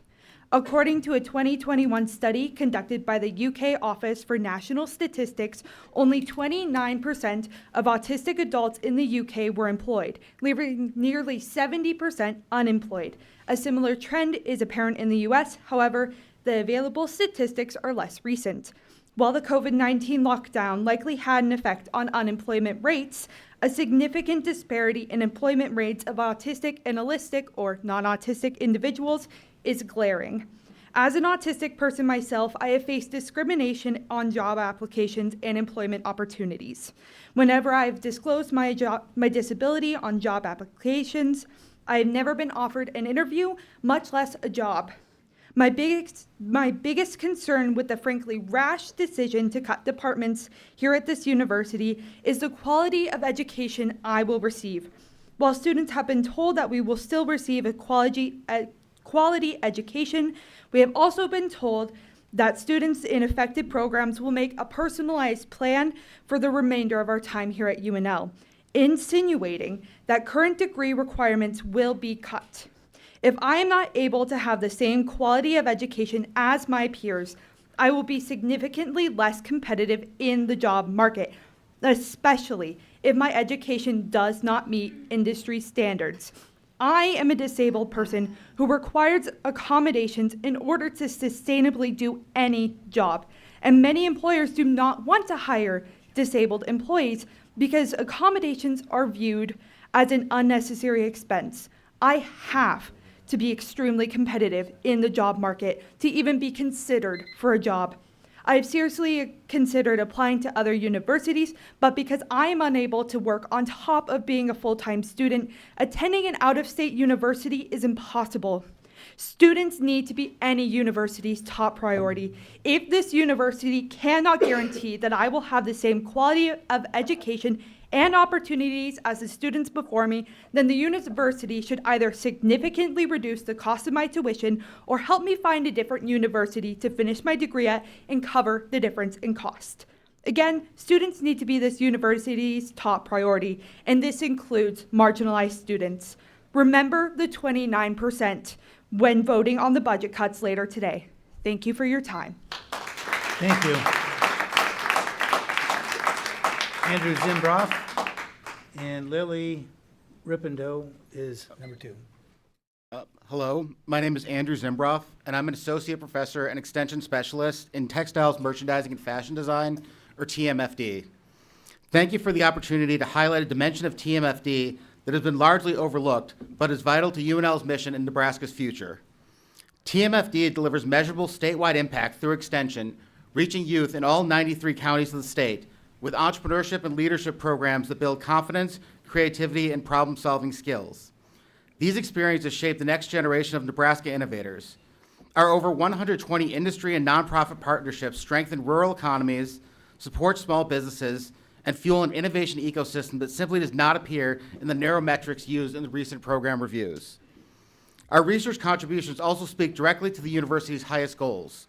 We align with AAU's Phase 1 membership indicators, including competitively funded research, faculty awards, and citations. We even have faculty members on the top 2% of scientists lists. Since 2020, TMFD faculty have produced 11 patents and over 20,000 citations, the kind of impact that reinforces UNL's R1 standing and advances its AAU aspirations. These achievements are not incidental, they are strategic. It's important to address the rationale used for this proposed cut. The metrics guiding these decisions were explicitly described as not performance indicators. In addition, the assumption that 85% of our students will switch majors, a prediction that fundamentally misunderstands the commitment, identity, and passion our students bring to textiles and apparel in Nebraska. TMFD contributes far more than that which the current metrics attempt to capture. We deliver statewide service, high-impact research, and mission-critical value that strengthen UNL's academic identity, its economic relevance, and its national competitiveness. TMFD isn't just aligned with UNL's goals, we help drive them. Thank you. Thank you, Andrew. Lily, you're up. Greg Jameson's number 2. Good afternoon, Regents. My name is Lily Ripito. I am majoring in the Department of Mathematics on the focus track of meteorology. I am also a student at the Jeffrey S. Rake School of Computer Science and Management. Speaking from this unique perspective, I invite you to understand why EAS must stay at UNL. To do so, I want to draw a comparison to the Rake School, which has been consistently lauded by the university as a star program with high performance. Our celebrated quality of the Rake School is the real-world classes. Having now taken classes in atmospheric sciences, my observation is that these classes are preparing meteorology students as well for their careers as any class in Rakes prepares us for ours. I'm sure you're aware of the pipeline of meteorology students to the Nebraska National Weather Service careers that save life and property in the state. It seems imprudent to celebrate this type of career-ready success in one department and diminish it in another. To speak to the quality of professors in atmospheric sciences, the ones I have been lucky enough to learn from have been as proficient at teaching and possess as much relevant experience as any professor at Rakes, who again receive high praise from the university. To take any of these atmospheric science professors away from their department and from a centralized group of students, I believe would diminish their ability to teach students to the students' full potential. No one, I think you might agree, would suggest the Rake School professors could be as effective on our students if we were scattered across departments without a centralized community. And to speak on the ratio of professors to students, again, I ask why certain professors' targeted efforts toward a small group of students is celebrated in one context and regarded as a poor performance metric in another. Next, to look at success metrics after graduation. I suspect one quality the university finds compelling of the Rake School is the high-profile companies and large financial success our alumni find. Though ES alumni may not as often start national companies and earn large sums, I cannot imagine anyone would discredit the importance of timely weather predictions, AI-driven analysis of events which cause deep and lasting negative consequences on every resident in the state, or the securing of water and energy resources needed to make possible any of the careers of the celebrated Rake School alumni. I urge this board not to lose sight of the importance of the fundamental scientific and technological expertise that comes out of EAS about the very land and air that this state, without which no other program's success could happen. I know the budget is a problem, but at the Rake School they teach us the value of innovation. I ask you to keep EAS or to delay your vote so the many dedicated people at this university can find a better solution than elimination. Thank you for your time. Thanks, Lily. Greg, you're up. Elvira, Abrika, next. Good day, Regents. I am Greg Jameson, a 2011 graduate of the Meteorology Climatology program here at the University of Nebraska at Lincoln, the last Big 12 degree this university offered. The proposed cut to the EAS is unfathomable. As the premier land-grant university for the state, we are uniquely positioned to support the needs of the state. This includes weather, climate, and groundwater. Our beef prices today are in part high because of the 2021 drought in Nebraska. EAS faculty and alumni research in this space today. The cut would make Nebraska the only state in Tornado Alley without a meteorology program. This is not Nebraska first. This is brain drain first. The odyssey of tornadoes is uniquely the Great Plains. There are exceptional professors and classmates who have set me up to be a professional for my life. Dr. Houston, who you heard earlier, secured an NSF grant so we can perform research using radars from the Severe Center for Severe Weather Research and meet the stars from the Discovery show, Storm Chasers. Dr. Rowe talks about the forecasting funnel and how looking broad and narrow and how each piece matters as you think through that. Looking at the big picture is critical, and so is being an R1 research institution. One of my classmates who I sat beside and we worked together on tests now is at the High Plains Regional Climate Center, helping to inform U.S. Drought Monitor. Another one of my classmates helped to develop the Winter Weather Severity Index that is now used nationwide by the National Weather Service to prevent winter deaths. These are core memories for me and why I feel so valuable about my time and tenure here at the University of Nebraska at Lincoln. Administration since my graduation has exploded. UNL at the core is a higher education facility, not a higher contract facility. I found GIS because of meteorology. In my previous role, I advised whether buses would run in Omaha for 30,000 commuters daily. In my current role, I work for a small town in Iowa, where in the last 4 years, we've had 1 derecho, 2 tornadoes, snowiest November, and rainiest July. In 4 years. These impact the city I work for, the 19,000 residents who call it home. We have 65,000 cars a day that go through our city. Every weather event, I help save taxpayers money and showcase the high-performing organization offering exceptional public services that our city council desires. Without my education at UNL, these wouldn't have been possible. Regent Claire, I met you in 2009 at Cather Hall by Ben Boslager. You might remember his name. And I voted for you in 2008 and 2014 before I moved out of your district. Dr. Gold, I met you a number of times, most recently at GCAL and Lawrence Outpatient Center. So, Regents, please reject this proposal to limit the EAS. It is best for Nebraska and for future professors. My legacy donation and my alumni support depends on it. I'm alive because of EAS alumni. Thank you. Thank you, Greg. Elvira, you're up. Stephanie Bondi is number 2. Hello, I'm Elvira Abrica. I'm the department chair for the Department of Educational Administration, and I'm joined here today with a number of my colleagues, all of whom are nationally recognized scholars in the field of educational administration. We prepared a coordinated set of comments rather than individual comments that represent our collective professional assessment of what you and Nebraskan taxpayers should understand about the proposed elimination of academic programs before you today. A proposal that you know now, as a matter of fact, is built on inaccurate information.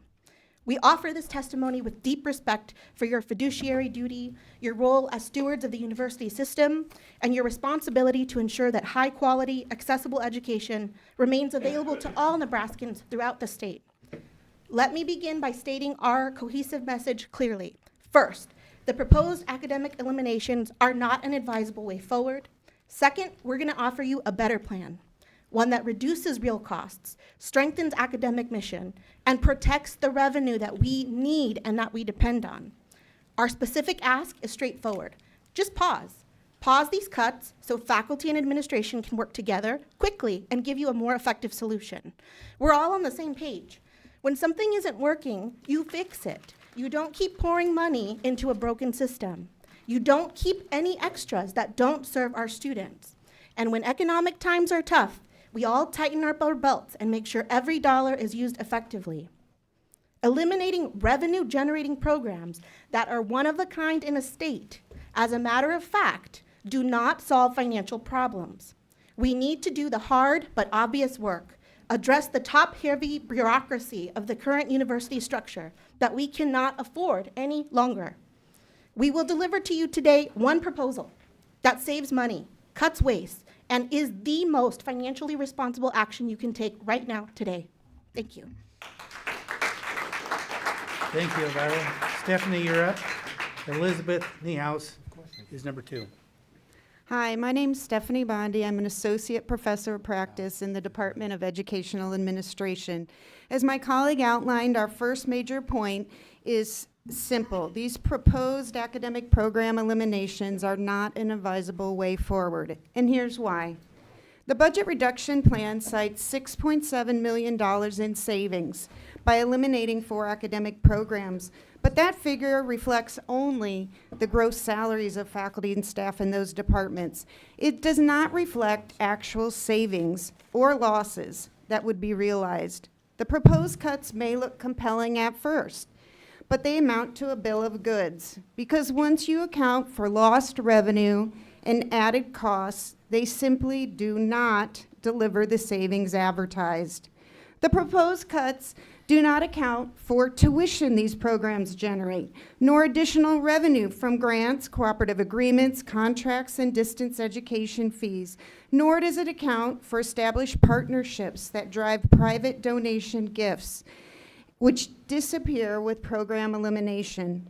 No business, no government entity, no responsible governing board evaluates budget decisions using only gross expenses. The real question is always, what is the net impact? By the university's own calculation included in the table of metrics produced by the Executive Vice Chancellor's office, these 4 departments are net positive, each of them, together generating a combined realizable net tuition of up to $5.1 million, even after subtracting their operating budget. This revenue comes about through the day-to-day work of academic units, doing recruiting, teaching, research, and outreach that advances the core mission of the university in serving the state. That's $5 million in net tuition revenue, not to mention sponsored research activity that starts to disappear on day 1 of a cut. Students and faculty have already started applying to out-of-state universities. Program eliminations signal how the university handles budget challenges by eliminating academic programs. So of course, students and faculty wonder if their program will be cut next. Costs associated with faculty and staff turnover will rise quickly, and the expenses of a multi-year teach-out plan for students who remain are actually comparable to simply keeping the programs and making them better. The bottom line is, we don't balance the budget or save money by cutting off revenue. I'll now turn to my colleague Beth Niehaus, who will outline what would work instead.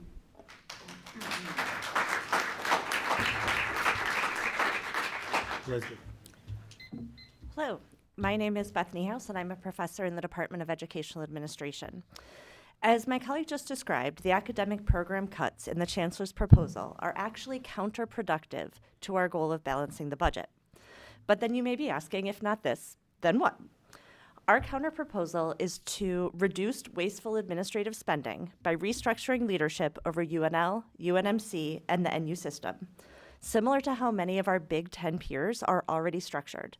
This includes Ohio State, Michigan, Michigan State, Minnesota, Penn State, Purdue, Washington, and Wisconsin. We could have one University of Nebraska that's run by what is now central administration and includes what is now UNL and UNMC, with UNO and UNK maintaining their identities as separate campuses within the system. This is, quite honestly, already the direction that we are clearly moving, and by my calculations, would result in at least $6.5 million in savings that can be realized immediately, rather than drawn out over years and years to come. Restructuring could eliminate the UNL Chancellor's Office, including directors of University and External Relations, UNMC Chancellor's Office, UNL and UNMC Vice Chancellors for Business and Finance, UNL Chief Communications and Marketing Officer, and the UNMC Vice Chancellor for External Affairs. Importantly, outside of the Chancellor's offices, this proposal would only eliminate the top positions in each area, retaining all other staff in those offices. Long-term, there are also additional cost savings that could be realized when we combine other administrative functions that now exist duplicatively at both UNL and UNMC, like research and sponsored programs, online education, institutional research, compliance, and more. This proposal would involve very few position eliminations beyond positions that are already vacant, maintaining key staff doing the day-to-day work that makes our university run.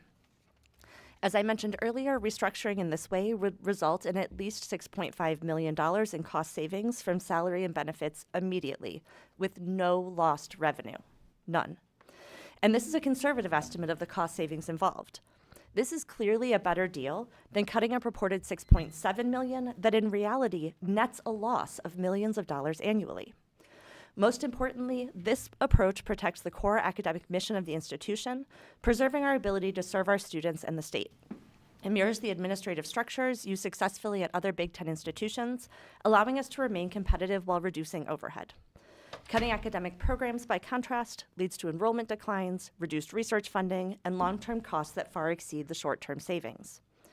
I urge the board to consider this proposal as a responsible alternative that protects Nebraska's flagship university and ensures long-term financial sustainability.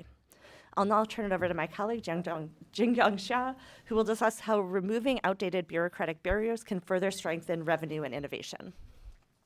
Thank you. And Sarah Zuckerman will be number 2. Hello.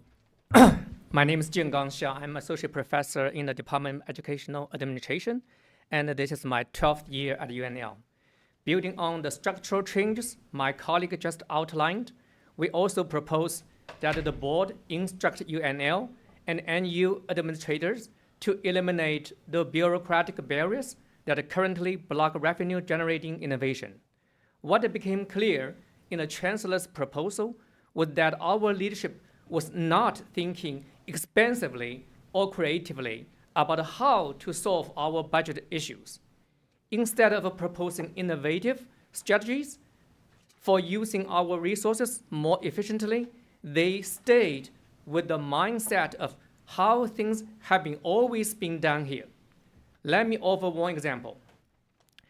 The proposal to combine agricultural economics with agricultural leadership, education, and communication illustrates this problem clearly. By all counts, the only things these two departments share are the word agriculture in their names and their presence in the same college. But if we remove both administrative barriers and visionary barriers, we could find far more productive and strategic realignments across colleges. For instance, merging educational administration with agricultural leadership, education, and communication, and pairing the Department of Statistics with agricultural economics. EDAD and ALEC, even though they sit in different colleges, have a long history of collaboration and shared interests. Bridging these units together makes sense and would create meaningful opportunities for growth. For example, EDAD faculty could expand teaching capacity in undergraduate leadership. ALEC faculty could increase advising capacity to grow doctoral enrollment in educational leadership and leadership studies. So this strengthens both programs and increases tuition revenue. These kinds of alignments are possible, practical, and aligned with the university's mission, but only if we remove the barriers that prevent innovation. My colleague Sarah Zuckerman will now continue with additional opportunities for collaboration and innovation across campuses. Thank you. Thank you. And number 2 will be Daryl Hatch. My name is Sarah Zuckerman. I'm an associate professor of education administration at UNL. Building on the realignment my colleagues just described, collaboration across campuses, not just colleges, would create new innovative opportunities. We must think strategically about the most efficient and effective use of our resources across the entire NU system and not independently, willy-nilly cut programs at each campus. So I offer 2 innovative ideas. The first is that there's currently a College of Education at UNL, UNO, and UNK. Attempts to create joint programs, which we have tried to do, and to conduct research across the campuses has been difficult. Given the different focuses of each college, it makes sense to maintain educational programming at all 3 locations, but joining them administratively under one system-wide College of Education would align resources, create clearer strategic direction, and facilitate stronger collaboration and innovation. Ultimately, this reduced costs while increasing revenue through higher enrollments and expanded opportunities for grant funding. The second innovation would be under the merger of UNL and UNMC under one University of Nebraska, we could create an innovative school of leadership and community development that would span UNL, UNK, UNO, and UNMC. This could include faculty housed in ALEC, EdAd, Ag Econ, teaching, learning, and teacher education, community and regional planning, public health, social work, and of course, Nebraska Extension. Such a school would enable new micro-credentials and academic programs. It would create workforce and economic development initiatives aligned with community needs. It would increase engagement across the state and contribute to the development of fundable, large-scale research. Building on existing expertise and extension partnership, this school would increase NU's impact, especially in our rural communities, and it would increase NU's visibility and reputation. This idea is not a last-minute Hail Mary in the face of budget cuts.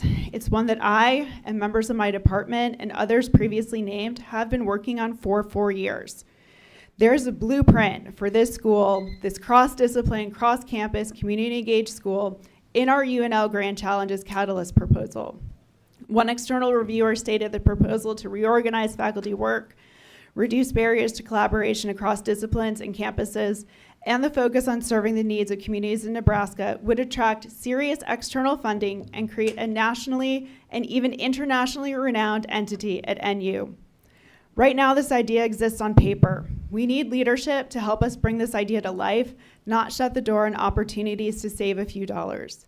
My colleague Daryl Hatch will now explain why this approach aligns with the university's long-term goals, including re-entry to the AAU. Thank you, Sarah. Corey Ruman will be number 2. Hello, my name is Daryl Hatch. I'm an associate professor in the Department of Educational Administration. I want to explain why the path we are proposing here is a better way forward for the university and for Nebraska. We fully endorse President Gold's call for an odyssey to extraordinary. Achieving that vision will indeed require innovative thinking, hard work, hard choices shared across the entire university system. As you've heard, colleagues across campus have brought forward all manner of feasible and creative solutions that create efficiencies, cut bureaucracy, increase collaboration, and build new revenue streams. The Academic Planning Committee endorsed such an approach. These are ideas ready to be acted upon in the same time frame or less, and for less money than what it would take to implement the Chancellor's proposed cuts. Now, when we consider the goal of rejoining the AAU, keep in mind that the current proposal short-sightedly focuses on phase 1 indicators only. But an AAU strategy must be long-term. Among these phase 2 indicators, for instance, is PhD production. These 4 departments currently enroll 119 PhD students, representing fully 8% across UNL departments, nearly 1 in 10, and together graduate around 30 annually. For all but a few of those currently enrolled, there are simply no equivalent or alternative PhD programs within the state. Unless graduating in the next year or two, most will stop out or leave Nebraska for other opportunities. We know this, as you've heard, because they've told us so, and many have already started that process. It speaks to the fact that the fastest way to export Nebraska talent is through program cuts. Another phase 2 indicator is USDA, state, and industrial research funding. Across these 4 departments, in addition to millions of dollars in active, competitively funded federal grants, their support for additional grant work is both direct and structural. They provide the scientific, analytical, and community infrastructure that makes competitive proposals possible. Earth and atmospheric sciences advance federally funded climate and water research essential to Nebraska agriculture. Statistics supplies the methodological and analytical expertise that strengthens proposal across IA&R, engineering, and the life and social sciences. And departments of education administration, textiles, merchandising, fashion design are heavily involved in STEM education. They bring the engagement, evaluation, workforce pathways, and industry partnerships that all funding agencies are making a priority. Eliminating these units weakens the competitiveness of research across the entire university in an increasingly interdisciplinary and partnership-based funding landscape, thereby directly weakening the very indicators that AAU institutions must excel in.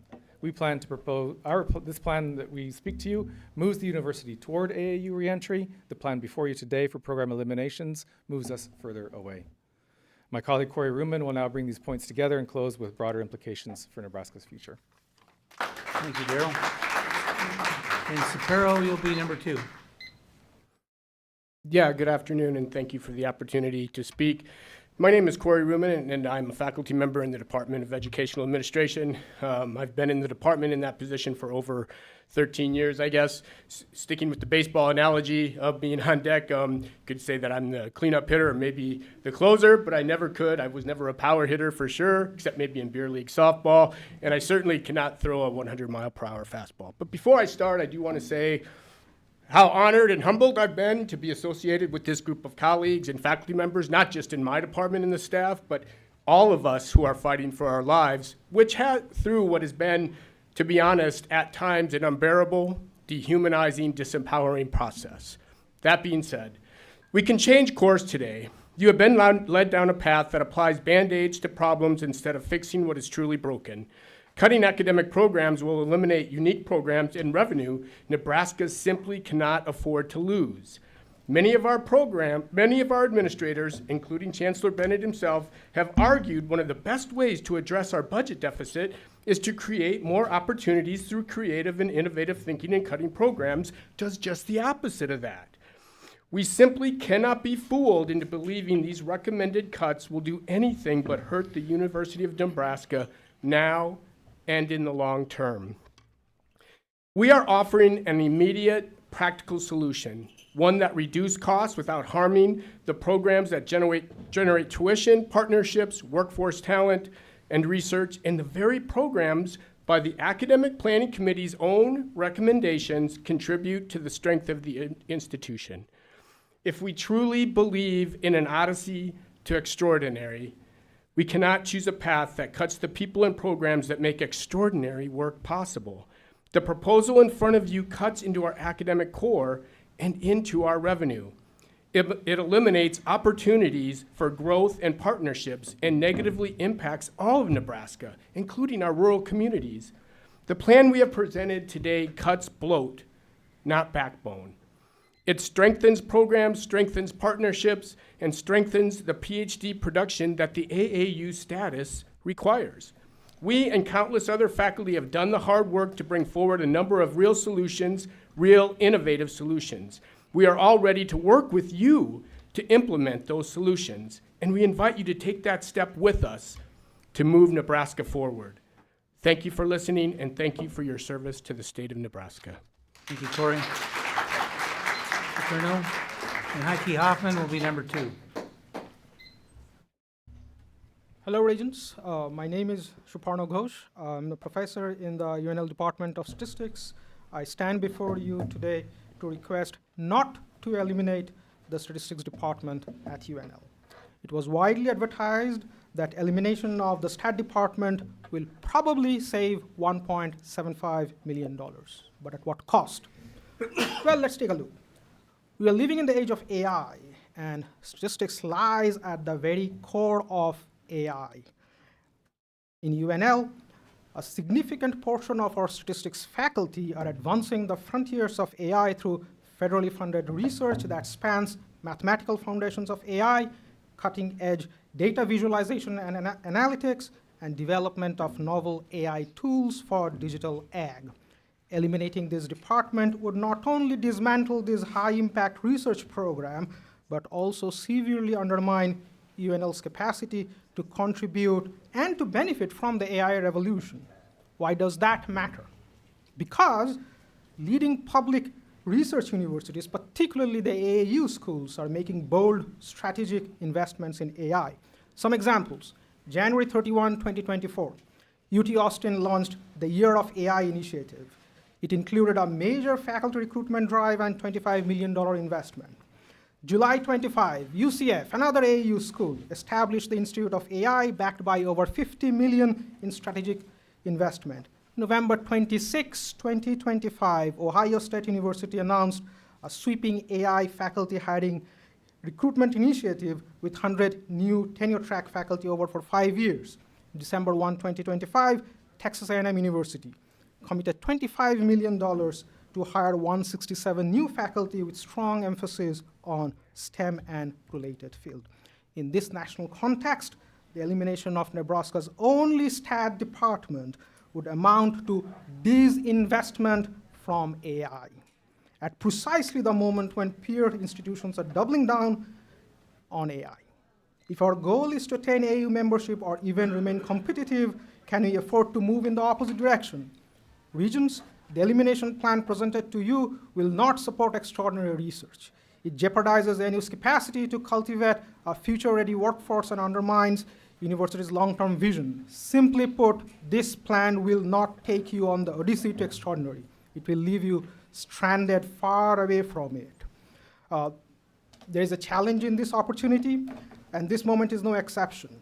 The faculty across UNL are galvanized and forging a deep sense of unity and shared purpose. In this extraordinary show of solidarity, they have proposed some amazing plans to get you the savings that was proposed, and at the same time, Thank you. Your 3 minutes are up. Thank you, Professor Gosh. Heike, you're next. Elizabeth Lewis is number 2. Thank you for hearing me. My name is Heike Hoffman. I'm a professor in the Department of Statistics. Statistics is the science behind AI. It's one of the foundational cornerstones of science. Every quantitative field relies in some way on statistics. For a research university, it is of the utmost importance to get these statistics done right. In the last 2 years, more than 20,000 published papers had to be retracted. The number one issue for paper retractions are concerns over the data, followed by wrong conclusions and issues with the methodology. I'm standing here because of a data analysis that has all 3 of these fatal flaws. The data that was assembled for the budget cuts has many errors. Lots of departments, not just the affected departments, lots of departments have pointed out errors with the data. The statistics department has pointed out errors with the methodology. None of these errors have been addressed. Instead, we were told the errors didn't matter because they affected all departments the same way. That's not how data errors work. We were told that at this point, the metrics would not be changed anymore. We were also told that the input of the statistics department would not be considered because the statistics department had not traditionally been involved in the process. It's not for the lack of offering help that I'm standing in front of you today. This flawed data analysis makes the statistics department look very poor. This is very far from the truth. The statistics department is a highly ranked national department for its outstanding research performance. It is ranked above 9 public universities in the AAU and 5 other private universities, also in the AAU. Not only does the stats department hold its own, it's also uplifting other sciences. Cutting the department comes with huge losses in revenue, with a loss in the rigor of academic training, with a loss of Thank reputation. you. Your 3 minutes are up. Thank you. Thank you. Elizabeth, you're up. Ethan Stillwell, number 2. Good afternoon, Board of Regents, President Gold. My name is Beth Lewis. I'm Professor of Science Education in the Department of Teaching, Learning, and Teacher Education in the College of Education. Also a member of the UNL Faculty Senate Executive Committee. I'm here to urge the board to close the UNL budget gap without eliminating academic departments. We and you are in the most difficult situation, but I want to be very specific about the number driving this discussion. The university states that there is about a 21 million structural gap inside the state-aided, unrestricted operating budget. In the public record, that $21 million is not represented as a single ledger line. It is a modeled difference between recurring revenues and recurring commitments in that limited fund category. That is why many people cannot find the $21 million when they read consolidated financial reports. They are looking for a missing account when the issue is a gap created by assumptions, allocations, and cost pools inside the state-aided model. The packet I've provided you includes on page 7 a probability table showing the most likely places in which this gap is arising, specifically benefits and insurance pools, utilities, internal allocation changes, and the exhaustion of one-time balancing tools. And on page 8 in your packet, you have a one-page reconciliation template that the board can request today. That single document would allow everyone, you, regents, faculty, students, the public, to see the drivers and their dollar amounts before you make irreversible academic decisions. This matters because UNL's own final plan shows that most of the budget reduction has already expected to come from non-departmental levers, such as administrative efficiencies, a campus-wide recession, and a voluntary separation program. If those measures are sequenced, verified, and targeted to protect instruction, the board has a path to balance the budget while keeping academic departments intact. I'm not asking you to ignore legal constraints, but respectfully, I request 3 actions. First, require publication of the state-aided reconciliation. Second, direct that non-academic reductions be executed and public reported before the department eliminations. And third, convene a short-term working group that includes faculty and staff with budget expertise. I am also willing to serve on that working group and help produce an audible, legally compliant plan. Thank you for your stewardship of the University of Nebraska and our UNL community. Thank you. Ethan Stoll is up, and Catherine Bolt is number 2. Good afternoon. I'm Ethan Stoll from Papillion, Nebraska. I'm a senior geology student, an honors program student, president of the American Association of Petroleum Geologists, UNL chapter, and a recipient of your own Regents Scholarship. You've already heard today from our esteemed professors on the consequence for the state of losing our foundational research and the injustice of these so-called metrics that largely work to cherry pick and twist data to undermine and attack sciences. Rather than reiterate on these points, I wanted to take this opportunity to speak to you about the excellence of our geology program. As a former student in the School of Computing, I can say definitively that the rigorous course materials and personalized instruction from EAS professors is of a much higher quality and allows for the real development of individuals within the major, which is part of why I transferred away from the College of Engineering in the first place, where this mentorship is near impossible. Even next to competitive, small class honors seminars, the amount of effort and commitment to excellence of both students and teachers in geology classes is unparalleled because every class has real meaning for the world and real value for our careers. When our geology students attend field camp with other Big Ten universities, we find ourselves much better prepared with practical skills and fundamental knowledge. My own education has allowed me to represent Nebraska in a prestigious energy exploration internship and present at global geophysics research conferences. Geology has been taught at this university for over 150 years. Eliminating this major and culling its faculty would be a loss of generations of highly refined, world-class education materials that would be near impossible to rebuild when the state realizes that they need experts in fields like energy and groundwater in the coming decades. People don't go into these fields because they want a piece of paper on their wall or think that it'll be an easy degree where they can let an AI do their homework. We come to class with intention and learn practical, employable skills that bridge academia and industry. When instructors care about their students and the long-term future of the field rather than just their own personal prestige, you get a department full of active participants who go on to have highly successful careers. Over 85% of my senior peers are involved in research or already work in a geology job. Our program works. A hasty decision today is the loss of some of the best and brightest students that this university attracts, and the irreversible loss of a legacy of unyielding excellence, a permanent tarnish on UNL's reputation as a top-tier research institution. Thank you. Thanks, Ethan. Catherine, you're up. Hello, my name is Catherine Bolt, and I'm an in-state sophomore geology major in the Department of Earth and Environmental and Atmospheric Science. From a young age, I've been fascinated by the Earth. Growing up, I went on camping trips across Nebraska and other states, which sparked a curiosity that never faded.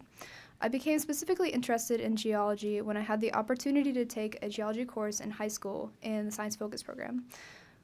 When it came time to apply for college, I looked at multiple universities, but ended up choosing to pursue geology at University of Nebraska-Lincoln because of its proximity to home and because of the opportunities offered through the department. The geology program offers many opportunities for experiential learning, both in and out of the classroom, professional connection building, and clubs, just to name a few.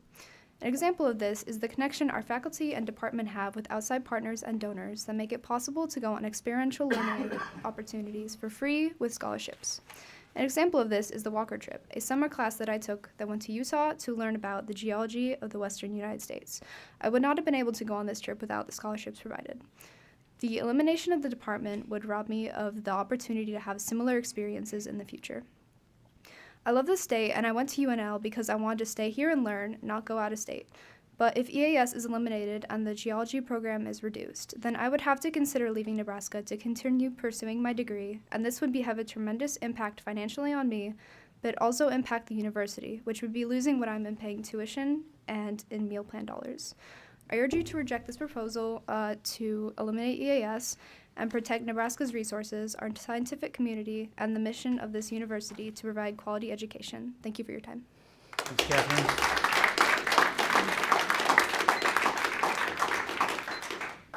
M. Ning. Dear Board of Regents members, my name is Ming Nguyen, and I'm currently a PhD student at the Department of Statistics. I came here today to share with you my perspective on why the Chandler's proposal to eliminate programs and department is a short-term solution that will result in a long-term loss of students. 3 weeks ago, I talked to a friend of mine in Nebraska who has a nephew who wants to study computer science and math. She asked me if he should come here to study. If this question were raised to me 3 months ago, I would have not hesitated to say yes. But as of now, I'm sorry, I can't. Because even though his department is not being proposed to be eliminated, but it is very, very clear that if any department can be eliminated, no matter how important it is, then any department can be eliminated in the future. And sorry, I cannot put his future at risk. Second, I came here 3 years ago because of the reputation of my advisor and also other professors at the Department of Statistics. If I have known at the time that UNL has ever eliminated a department, especially for a reason not related to conduct, I'm sorry, I would never come here.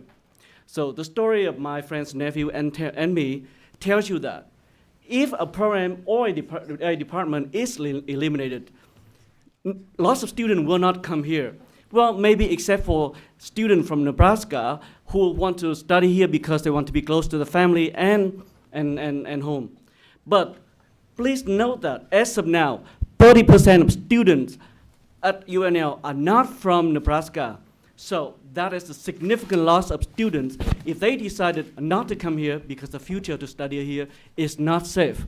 And it's not only hurt Nebraska, it also hurt UNL, it's also going to hurt Nebraska.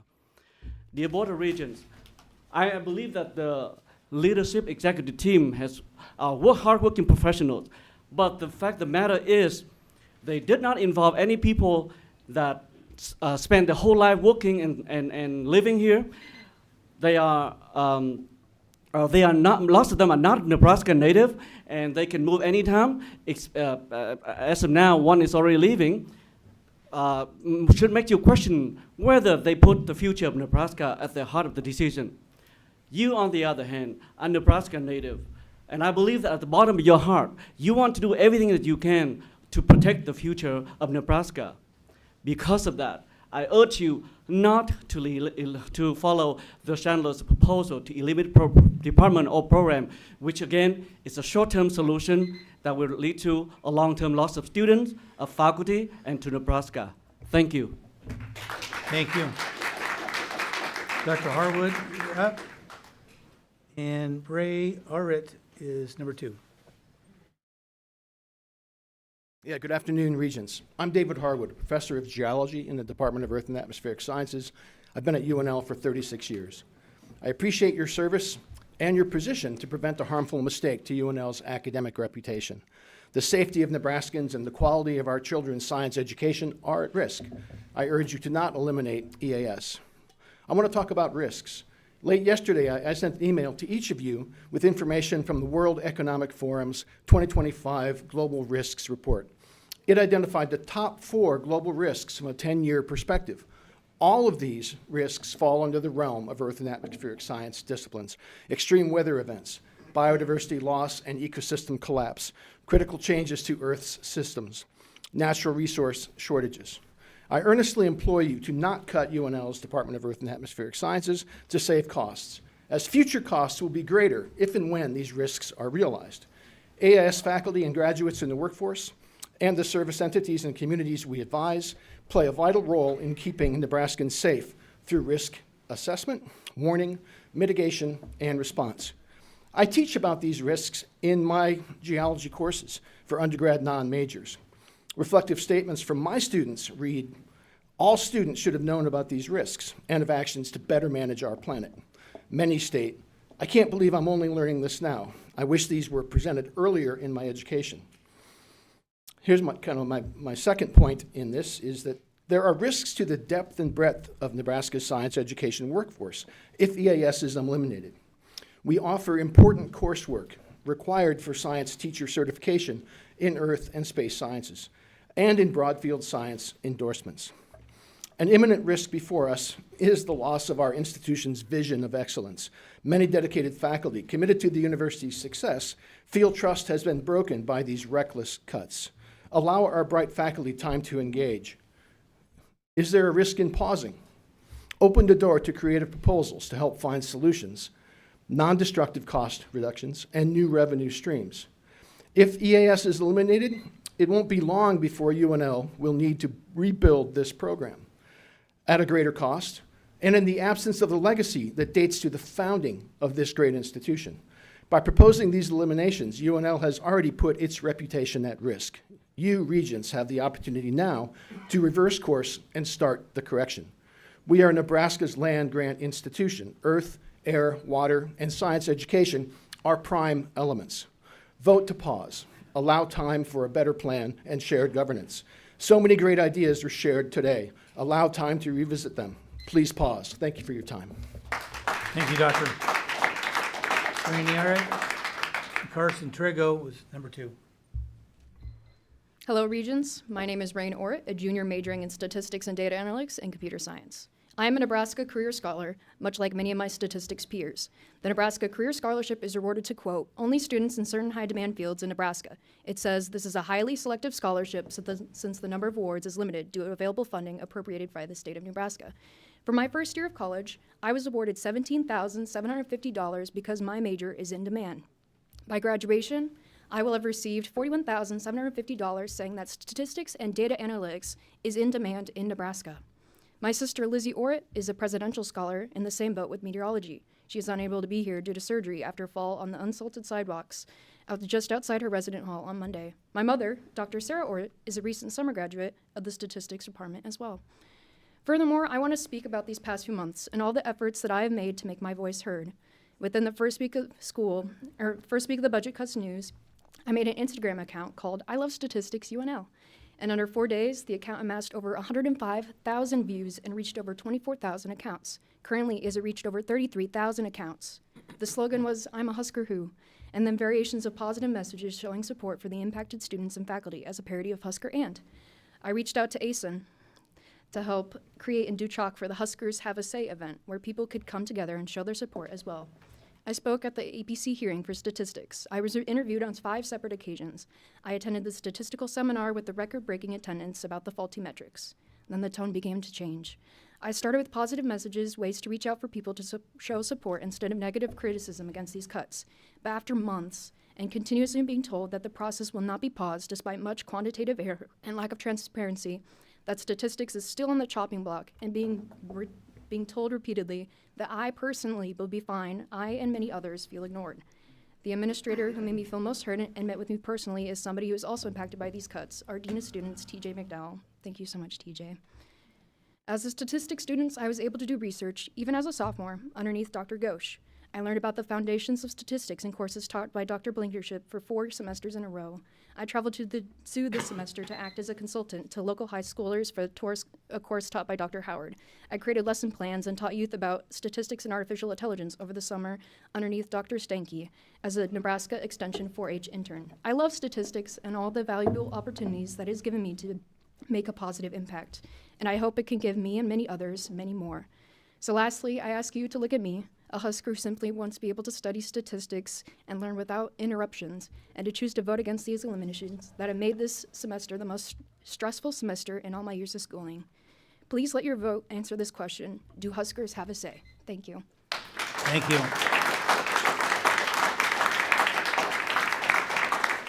Carson, you're up. Michelle Harvey, you're number 2. Wow, so we were going on 4.5 hours, quite long today. Really appreciate you for staying here and hearing us all out as students. Again, once hats off to the board. I'm Carson Trigo. I am a student here at UNL, and I would just like to mention that I'm a little worried for the university, as it has been very heartwarming to see that many professors, not only within the areas that are involved with the cuts, but professors from all over different departments and even other schools. We've even had some professors from out the country come to comment on it. I'm from North Platte. I've had plenty of people who have never gone to the college, uninvolved with it, reach out and ask me what's going on. And so this is bigger news than I had even thought. So I would just like to say that I think that the current budget cut could cause some serious harm with the perception of the university as far as prospective professors and students go. And so I humbly ask that we consider not going through with this proposed budget cut plan. And once again, just like to say thank you for taking the time to hear us out all here. 4.5 hours, and we're not even done yet, is quite a lot of time. So, I mean, I've been sitting here, it's been a long, and I just appreciate your time. Thank you. Thank you. Michelle, you're up, and Ryan Barrett is number 2. Hi, I'm Michelle Harvey, and I'm here to share the votes from the UNL Graduate Council, in which the committee recommended retaining each graduate program proposed for elimination. We reviewed the criteria for program elimination as outlined by the Graduate College bylaws. According to the Graduate College bylaws, there are 9 reasons why a graduate program deletion or consolidation may be justified. These include the lack of need or demand for graduates, substandard quality, the lack of adequate faculty or the decline in quality of faculty, the lack of adequate library holdings, laboratories, or physical facilities, unnecessary duplication, the transfer of the department or unit between colleges, the lack of adequate financial support or financial exigency, substantial increase in cost in order to continue a program, or a substantial savings affected by consultation. Additionally, each of these bylaws stated when evaluating a program proposed for elimination that the overall importance of each program must be considered within the context of the role and mission of each campus as promulgated by the Board of Regents. We identified the appropriate context to consider from the Board of Regents policies. We identified them as the following: serving as the primary research and doctoral degree granting institution in the state for fields outside of the health professions. 2, offering a broad range of undergraduate and graduate programs. Having primary responsibility for the land-grant mission of the university and drawing on the diverse array of scholarly activities. Providing leadership throughout the state through quality education and generation of new knowledge. And providing curricular development, teacher training, professional advancement, and enrichment activities to enhance the quality of primary, secondary, and other post-secondary educational programs. After we reviewed the Chancellor's proposed program eliminations against these criteria, we found no evidence that any of the affected graduate programs met the standards for deletion established by the Graduate College bylaws. Each of these programs demonstrates adequate enrollments, strong demand for graduates, have exceptional faculty with strong records of research in their field. They offer critically important graduate degrees to support education and workforce development in the state. Many of these are unique to Nebraska and essential to UNL's distinctive mission and role within the state's higher education system. Since there is no financial exigency or evidence of a documented lack of financial support for these specific programs, we all determined that none of the proposed eliminations are justified by the established criteria. Thank you so much. Thanks, Michelle. Ryan, you're up, and Nicole Harms is number 2.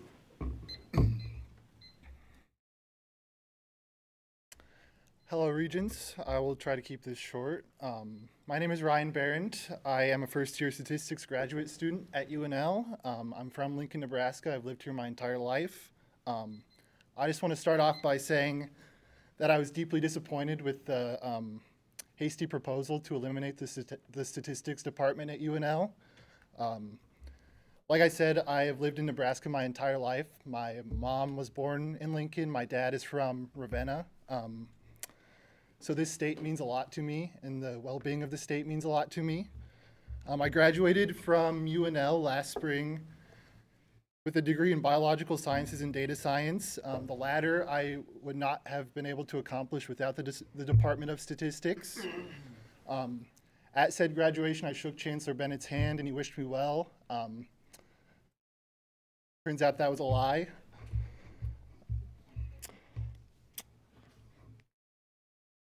The decision to cut the stats department is not only detrimental to the individuals affected, but the university as a whole. UNL is the flagship university of our state and is representative of the state.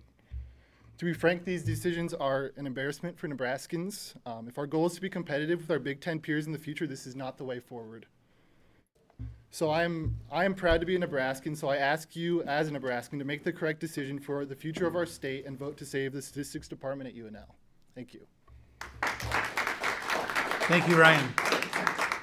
Nicole, you're up, and Kimberly Bilder is number 2. Hello, my name is Nicole Harms, and I am currently a second-year master's student in the Department of Statistics and also a born and raised Nebraskan. Both of my parents are native Nebraskans who graduated from UNL, so I have grown up surrounded by a love for the state and the Cornhuskers, 2 loves that were subsequently passed along to me. Though I did not attend UNL for my undergrad, I was drawn here to pursue a graduate degree for one simple reason. This was the only university where I could pursue a graduate degree in statistics in the state that I love.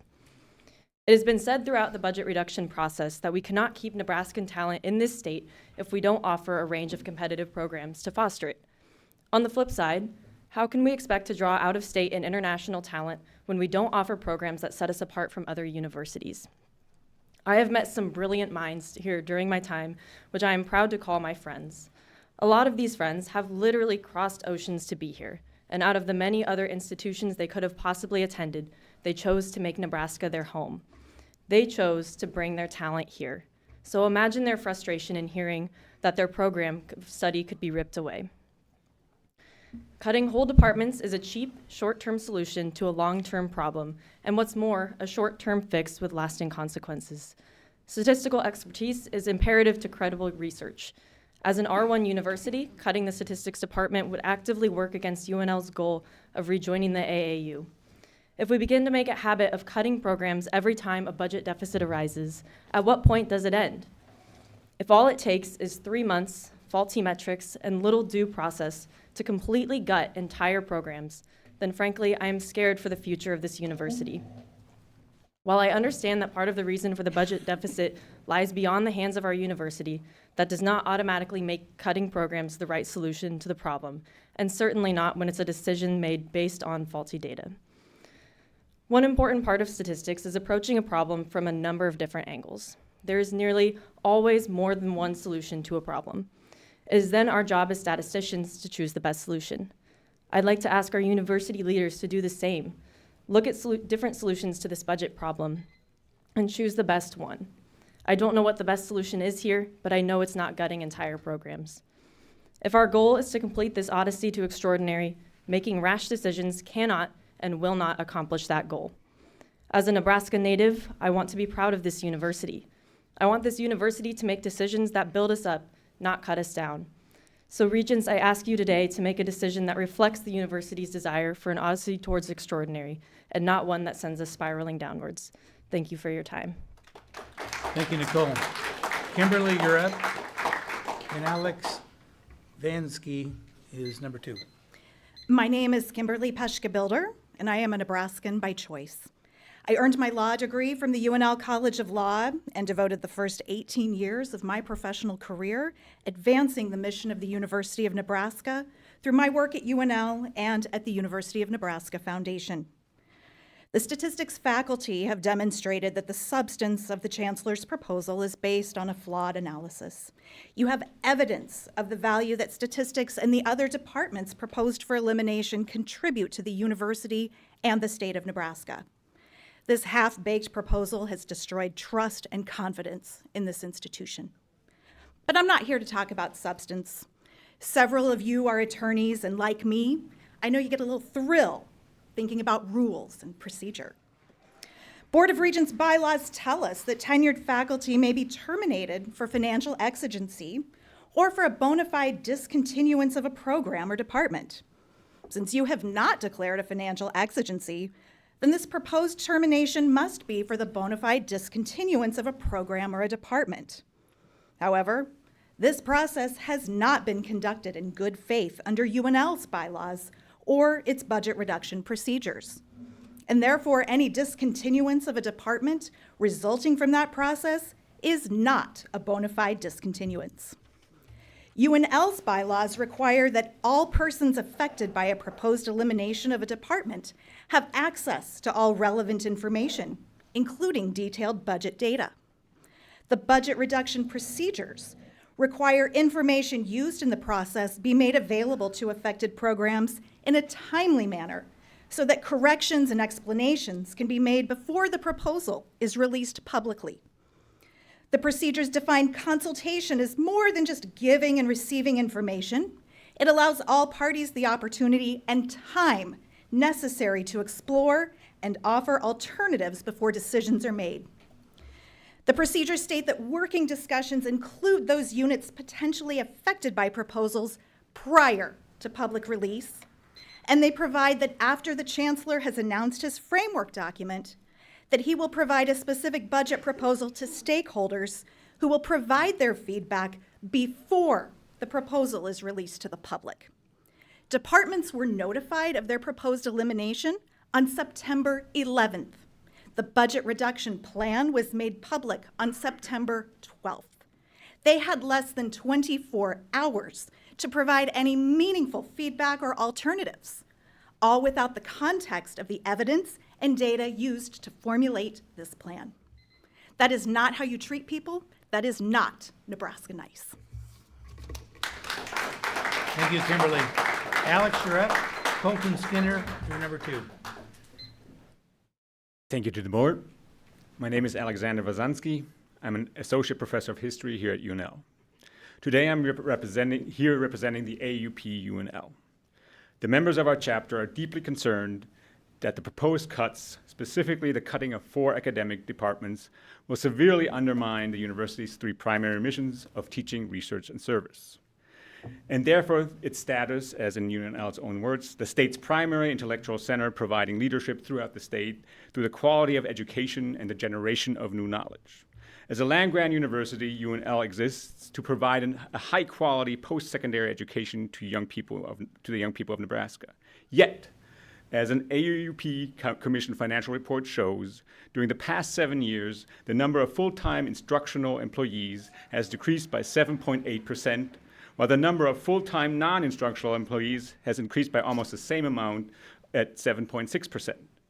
Instruction makes up 20% of UNL's expenses, but instructional expenses absorb 69% of the proposed cuts.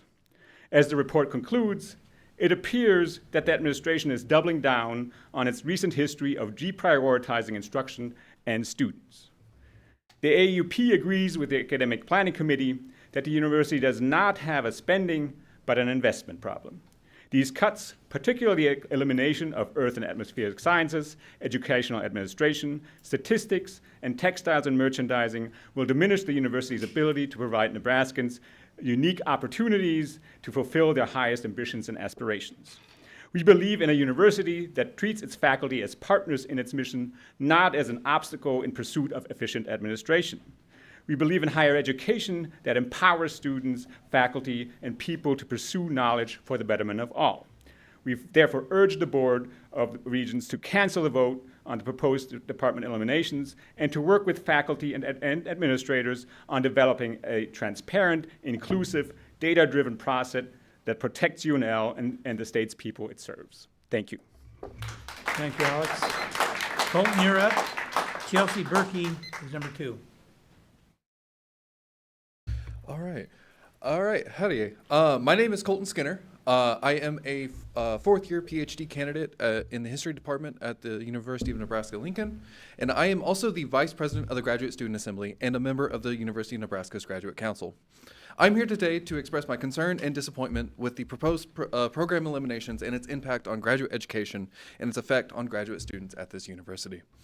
These proposed budget cuts disproportionately affect graduate programs. The metrics used to justify these cuts have been unintentionally biased against graduate-heavy programs.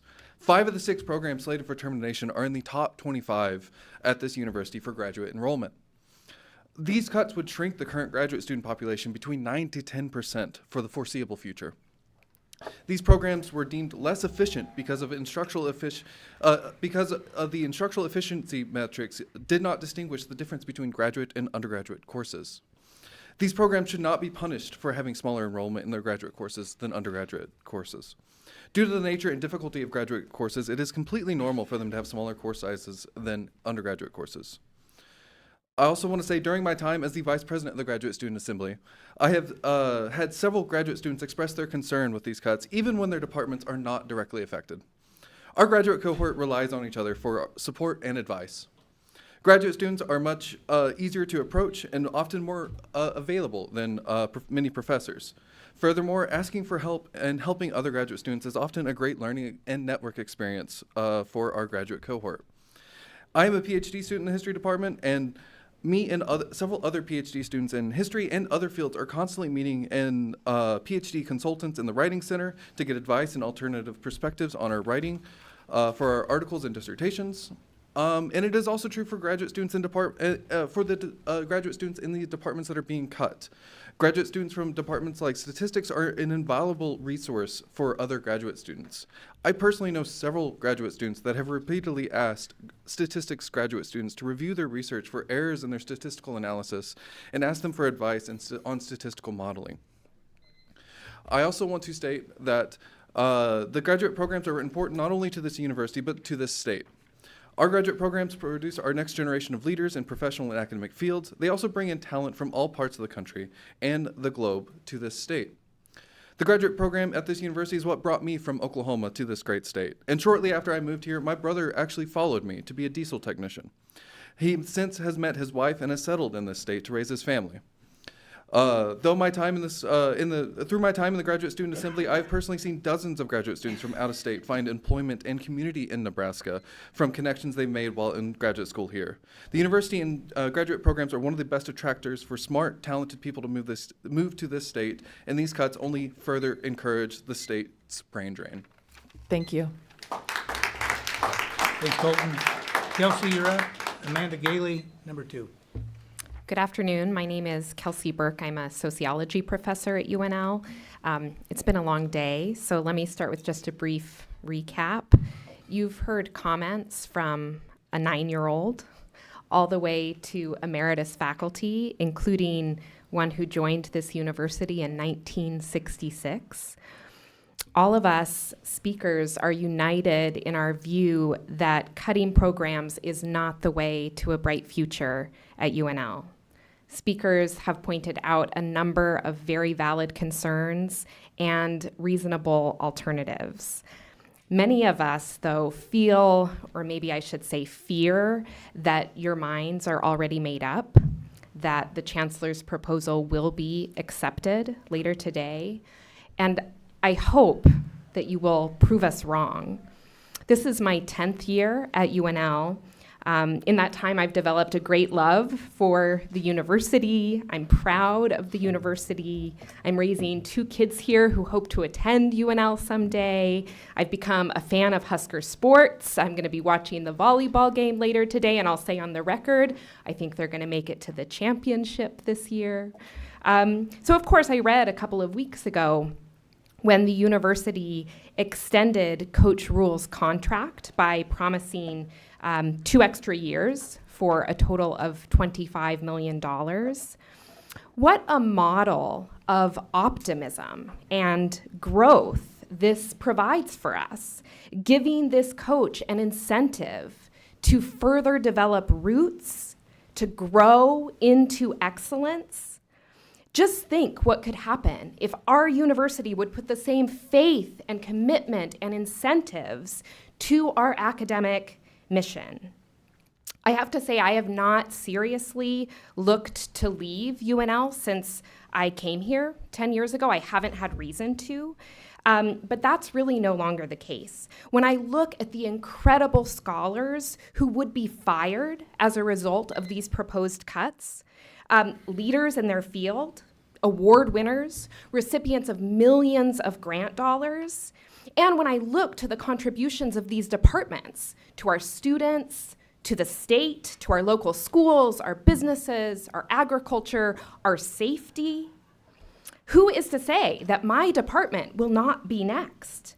So this is how those of us who are quote unquote unaffected faculty are feeling. We are feeling like we are dispensable. And that does not make us want to contribute to the growth of our institution, but it makes us feel like it may be seriously time for us to consider leaving. Faculty want to do our jobs. We want to contribute to shared government. We want to come up with creative problems or creative solutions to the very real problems we are facing. Thank you. Your 3 minutes is up. I hope we can do that together. Thank you.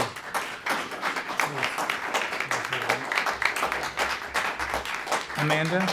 Hi, my name's Amanda Gailey, and I'm an associate professor of English, and I'm also an alum at the University of Nebraska. And I was really pleased to see this morning the seal of the university sort of hovering over this meeting. The seal references the original 1869 charter of the University of Nebraska, and the charter says, "The object of the University of Nebraska shall be to afford the inhabitants of this state the means of acquiring a thorough knowledge of the various branches of literature, science, and arts." It does not comment on ensuring profits for construction or tech companies or holograms of the governor. It doesn't mention even job training, believe it or not. It simply provides for a university education, so called because it's meant to be universal in scope.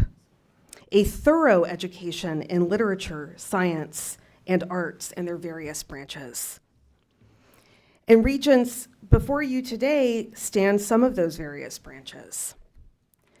There are people who command extremely high salaries that work for the NU system. Some of them, their compensation packages rival the cost of running an entire department, more than one of the entire departments that are on the chopping block today. And putatively, those salaries have been justified because of those administrators' ability to protect and grow the mission of this university.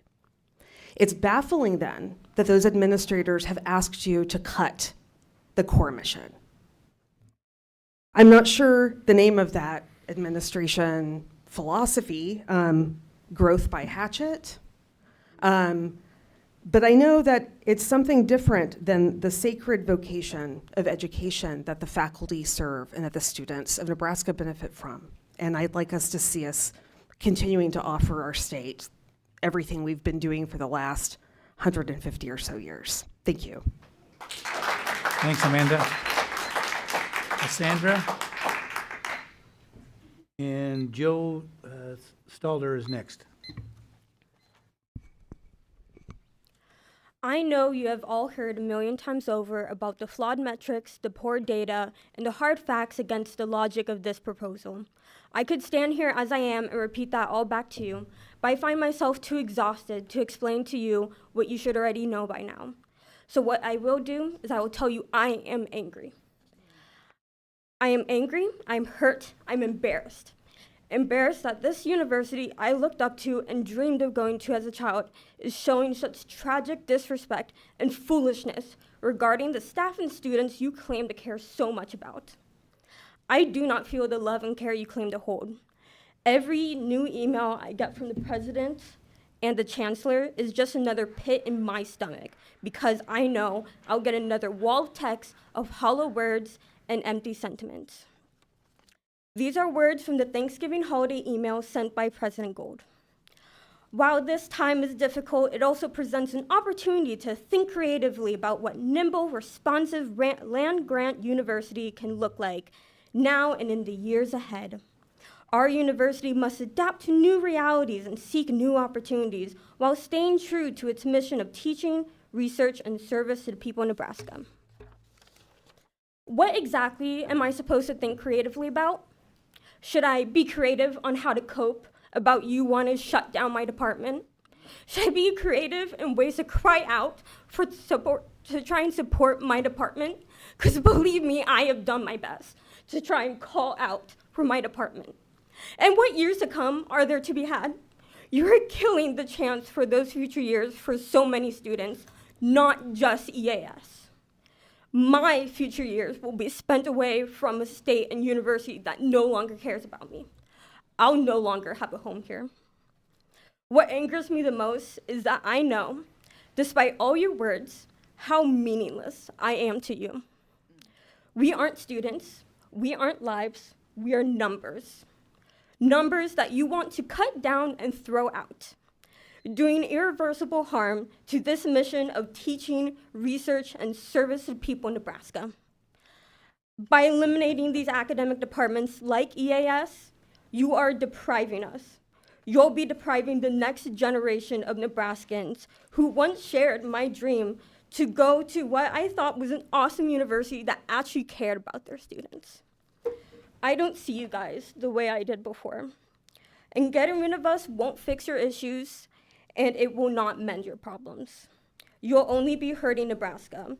I'll be lucky enough to finish and leave with my degree. But what about future generations?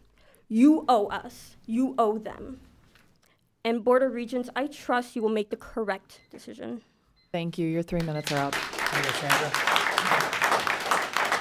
Joe, you're up. And Jeanette Bansky will be number 2. Good afternoon.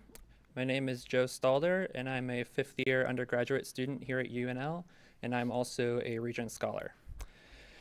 I would like to address the proposed elimination of the Department of Earth and Atmospheric Sciences, and I would ask that you all consider voting against the elimination. I could start by telling you my academic history, and I promise that it's a complex and interesting story, but I'm not going to do that. We've already heard a lot of information about this elimination of Earth and Atmospheric Sciences, but I want to use my time to make 2 points. First, we all know of President Gold's goal to bring Nebraska back to the AAU.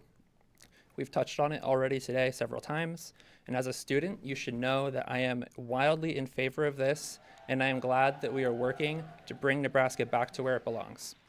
However, I am here to tell you that eliminating Earth and Atmospheric Sciences is actively hurting this goal. Presently, there are only 2 AA universities out of the 71 total that do not have an earth science program of some kind, NYU and Brandeis University, both which are private universities on the East Coast. While these are R1 universities, they are not public land-grant institutions like UNL, nor are they Big Ten schools. Second, I really want to hammer home that now is not the time to be cutting earth science programs. President Trump has stated that he is committed to increasing the production of critical minerals in the United States. This means that he wants to mine more minerals, and to do this, we need more geologists. In fact, southeast Nebraska is home to the Elk Creek carbonatite, which we heard about earlier, which is one of the largest, if not the largest, unmined reserves of niobium, scandium, and titanium in North America. If and when this mine becomes operational, the company, NioCorp, has stated that it is committed to hiring locally. And who better to hire than UNL students who have studied those specific rocks for class or research purposes? UNL claims they are committed to producing graduates that enter the workforce in Nebraska.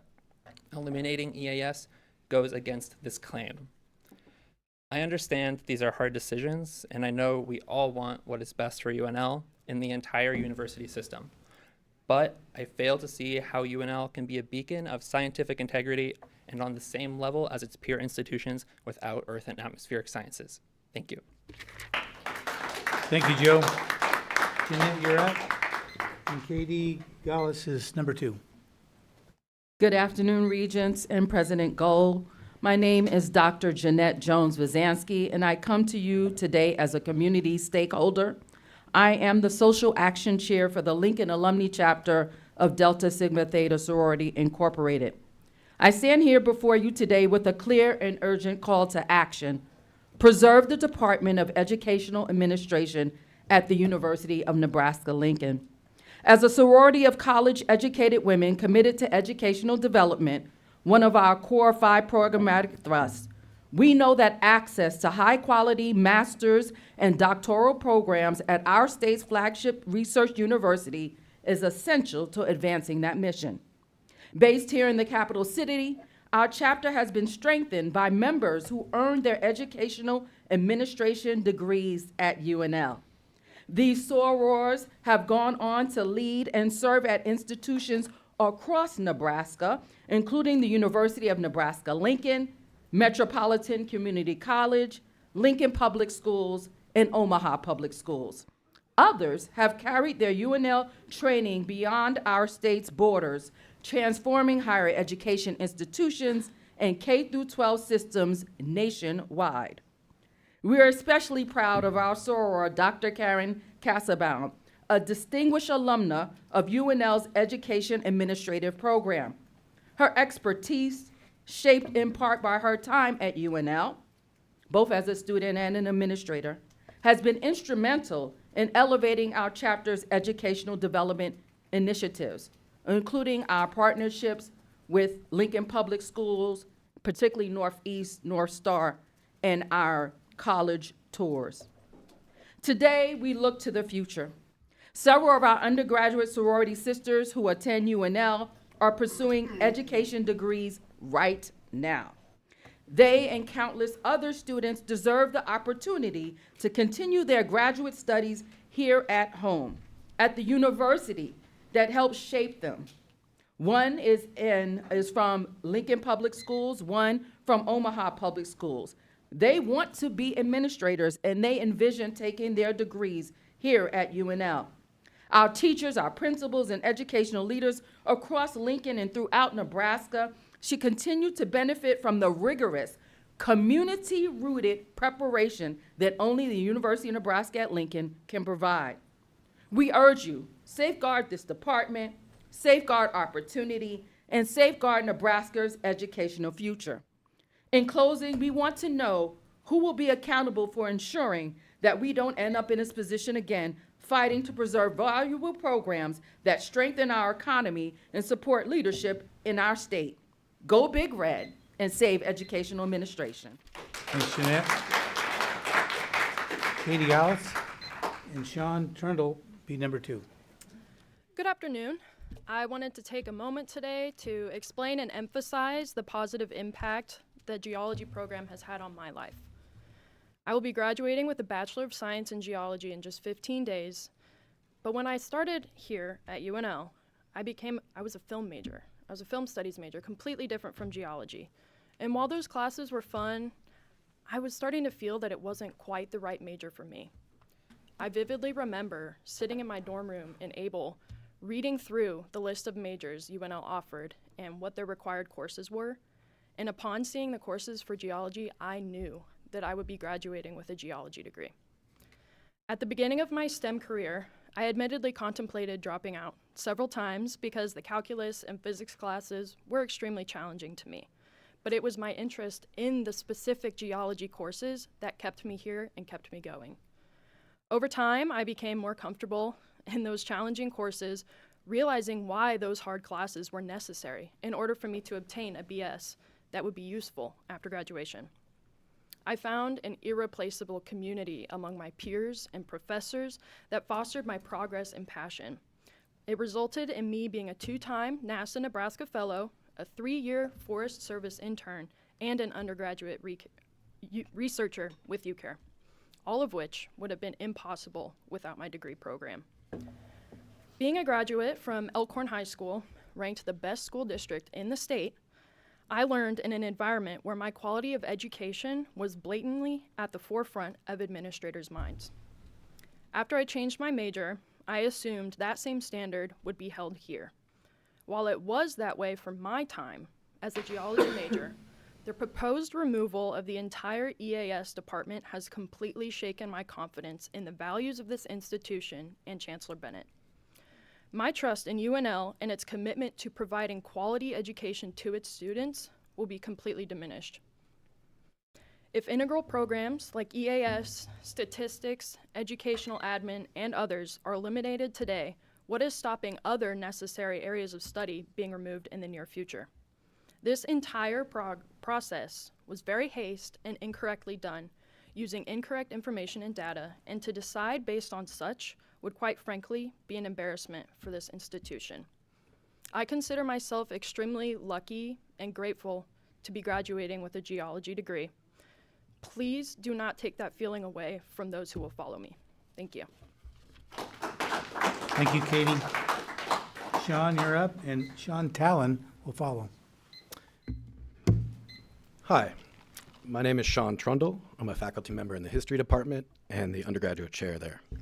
I thank you for the opportunity to speak today and to be heard. I'm also a Nebraskan by choice. I came here 11 years ago from the University of Hawaii. You might imagine, after a week like this, I did not come for the weather. I came because this is a world-class research institution, and I wanted to collaborate with world-class teachers and researchers. And today I'm concerned not only that these cuts threaten our status as a world-class institution, but they threaten the state that I've grown to love over the last 11 years. I echo a lot of the concerns shared by others already, particularly as the undergraduate chair of my department, the impact that this will have on instruction. I would also echo President Gold's concerns that we need to be growing this university, not shrinking it. But given the limited time, I'm going to focus my comments here on faculty governance. I think when we hear that phrase, we just kind of imagine old fuddy-duddies in tweed jackets insisting on some kind of formal nicety, some kind of dotting of I's or process that needs to be observed. But faculty governance is not just a question of process for process's sake. It is about improving results. Universities, especially public land-grant institutions like ours, are, to borrow a term from my colleague Barney McCoy, supposed to be laboratories in democracy. We bring students and faculty and staff and administrators together, and we make decisions together. And the reason we do that is because it works. There have been real failures in that process here. We've heard, I'm the 94th speaker. There are at least 20 after me. The 93 before me, students, faculty, retired administrators, alumni, all have spoken against these cuts. I'm guessing the 20 or so that I saw on the list after me are also going to speak against these cuts. Faculty were not consulted until after the budget cuts were proposed. And even then, the only limited feedback faculty were able to provide was through the APC process. And it appears when those cuts came to the board here, that feedback from the APC was ignored entirely. But again, this is not just about process for process's sake. What we see as a result are basic, simple, fundamental failures. Failures to consider things like the revenue generated by these departments. You may have seen some faculty holding signs that say, cutting programs is like eating your seed corn. And I thought that was a really clever way to capture the kind of short-term thinking that these cuts appeared to me at first glance. But when I learned that revenue wasn't even being considered, you're not eating your seed corn, you're burning down your farm stand. These are profitable revenue-generating units, and this is a real failure in shared governance. Please listen to us, listen to your students, your faculty, retired administrators, alumni, and please do not pass these budget cuts. Thank you. Thank you, Sean. Sean Talon. Stephanie Leahy, number 2. Good afternoon. I'm Sean Talon, a second-year undergraduate meteorology climatology student. I'm also an out-of-state student who came to Nebraska specifically for this program. What I wanted to bring to light today is the fact that if the proposed cuts went through, more students than anticipated will leave to find another comparable program elsewhere. A recent survey ran by the Department of Earth and Atmospheric Sciences asked students what their personal plan was should the department be eliminated. For some brief context, the university stated that they believe strongly that at a minimum 85% of the students affected by the cuts will stay at the university and finish their degree program or change their major entirely. Personally, I have talked to and reached out to a good number of students within the department who, for the most part, stated that they will be seeking education elsewhere. Additionally, the results from these surveys showed that 58% of the students were likely to transfer out of the system should the cuts be enacted. These decisions being made by the students can be due to a multitude of factors at hand. For example, if the department were to be cut, only the minimum graduation requirements would be kept running, preventing students from specializing in their respective area and limiting the education that they are paying for. Furthermore, the professors left after the cuts will be overworked and may not be able to provide the same level of education as a fully functioning department, once again limiting the education that students are paying for. I am confident when I say that students are not willing to skate by on the minimum requirements. We came here to an outstanding department in search of an education that we could only dream of, and now it is being slashed and taken out of our hands. I believe that these proposals set the tone for the steps the university is willing to take when money is on the line. What I'm asking for you today is to look past the business aspect and realize what example you're setting for other universities, putting your students' futures in jeopardy. In this day and age, education is more important than ever. Take that into account before you eliminate the one thing that you're supposed to provide. Thank you. Thank you, Sean.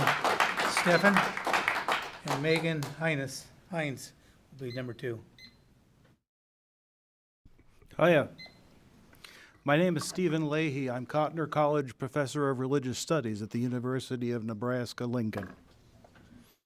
I've already written to you, each of you, expressing my conviction that earth and atmospheric sciences should not be eliminated.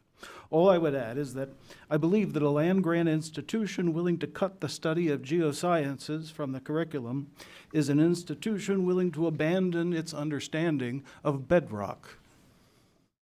That you and everybody in this room recognizes what I drew while I was listening to these expressions, that you all recognize it, should tell you the absolute foundational nature of geosciences to any educated individual. Thank you. Thank you, sir. Megan?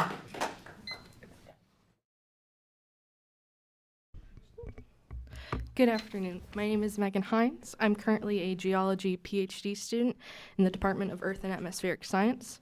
I completed my master's here in 2020 in the EAS department, and I have dedicated the past 5.5 years of my life pursuing an education here in Nebraska, researching Earth's climate, and developing the skills necessary to educate future students of geology. I urge you all to vote no against the proposed elimination of this department. I, like many students, chose to come to UNL because of the expertise and unique opportunities available within the EAS department. These include valuable fieldwork, teaching, research, and outreach opportunities that help bolster the ability of students to become more competitive in the workforce and contribute to our knowledge of the Earth. I myself have been able to participate in research that has connected me to colleagues across the globe and investigate problems vital to our understanding of Earth's climate history. And I've also been able to have firsthand experience working with Nebraskan elementary, middle, and high school students and teachers to expand their knowledge of our Earth.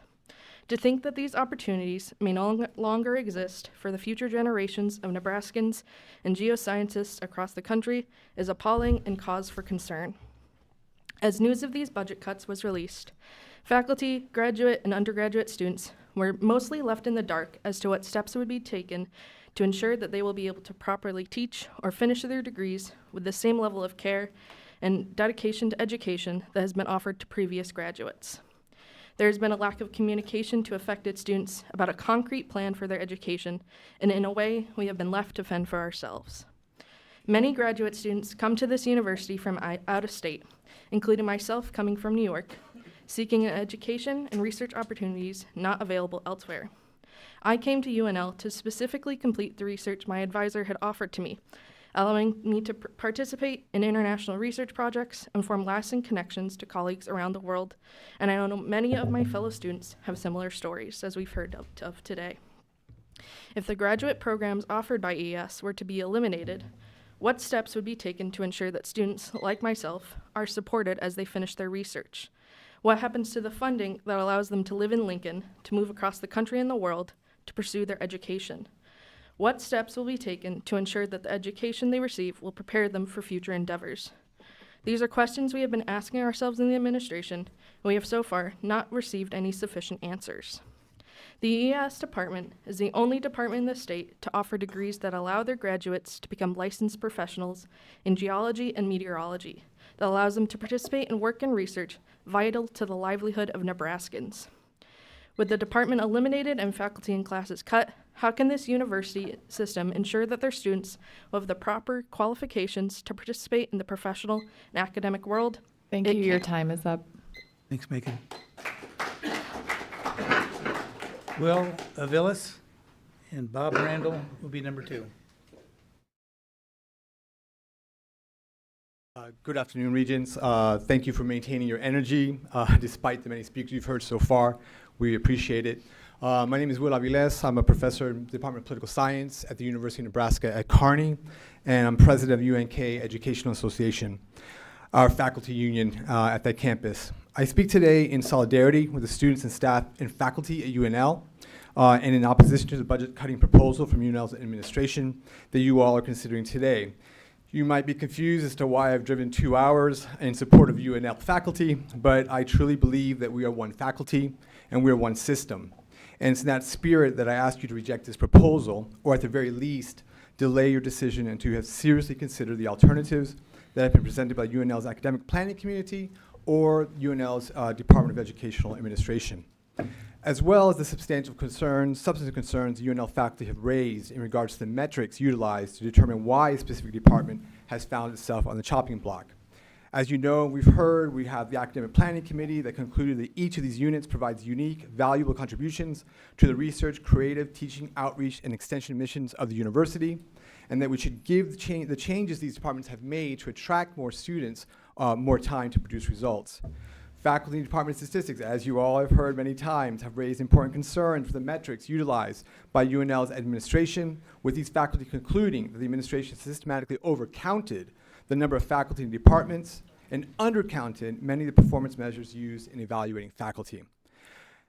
Obviously, I understand that your inclination is to defer to the campus leaders that you have placed in the head to head these campuses, and your reticence is absolutely understandable to oppose any effort to undermine their authority or their decision making. So that makes sense. And I assume that some of you have already made up your mind as to what you're going to do. But I urge you that given the consequences to the students, staff, and faculty at UNL, and to UNK and UNO when you all come for us, that you at least consider delaying your vote until you've had the time to assess alternative proposals presented by UNL faculty, such as the proposal presented by the Department of Educational Administration, as well as consider the substantive criticisms leveled against the metrics utilized to justify the elimination of these programs, perhaps more time to look across the system for efficiencies. Ultimately, this whole process needs more deliberation from this body. Why not wait until February or March to give yourselves the time to fully review what other stakeholders have proposed?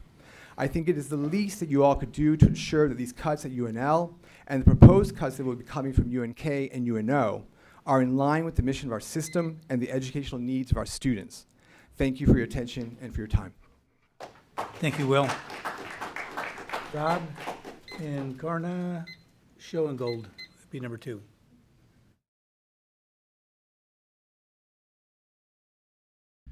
Thank you. Before I get started, I'm the least likely guy to ever be here. What I mean by that is I was born to a middle-class family. The only problem was, some of you guys are old enough to remember what the 80s were like, right? My dad happened to be an engineer that did developing and a rancher at the same time. So talk about a double kick in the shorts. Come time for me to graduate high school, we're stuck in the middle. We're too rich to afford college, but we're too poor to get any help to go. So I went into the fire service and poured my heart and soul into it. Ended up getting a dog out of it, but not for the right reason. Come to find out, it's a dangerous job. The odd thing is it never occurred to me that it was dangerous until after I was retired. So it's funny how that works. I went to go to the, started working after I retired as an adjunct instructor for EMS students here in Nebraska. You might not be aware of this, but some of you guys from rural communities don't count on 911 showing up when you dial. There's a huge EMS shortage of personnel across the state, even right here in Lincoln. Tremendous. What I do now is I work deliberately to correct that problem. I work as a program director for one of the community colleges here, and I'm not here on their behalf, I'm here on mine. I got my master's degree in history at UNK, and then came to UNL for the EDAD PhD, and I specifically sought out a PhD rather than EDD, because what I was seeing from other competing EDD departments and programs in the state was nothing less than unimpressive. I saw children being told, you can't bring your service animal to school. It's a federal law. My research, and I don't see Professor or Chancellor Bennett is over there. Thank you for not noticing our national level work.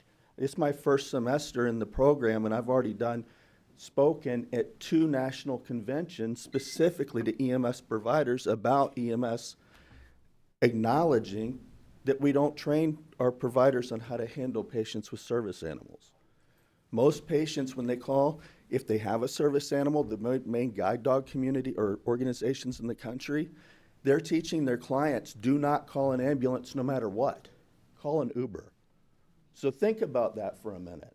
We're talking about people here in Nebraska afraid to use their medical services, and they're disabled, and they need it more than most people do. My point is this: I came to UNL to EDAD because I could do a PhD that was meaningful. I could do research that actually changed something. Thank you. Your 3 minutes are up. Thank you, Rob. Karina? And Sarah, you're number 2. Hi there. Thank you very much for the opportunity to speak today. My name is Karina Schongold. I'm a professor in the Department of Agricultural Economics, and I'm also Associate Director of the Nebraska Water Center. I have 2 points, and I realize this has been a very long day. I got lucky number 100 when I got here, so made it this far. And there are 2 points that I want to focus on today. The first is related to a specific cut that's been proposed, and the second is more broad. The first is related to Earth and Atmospheric Sciences.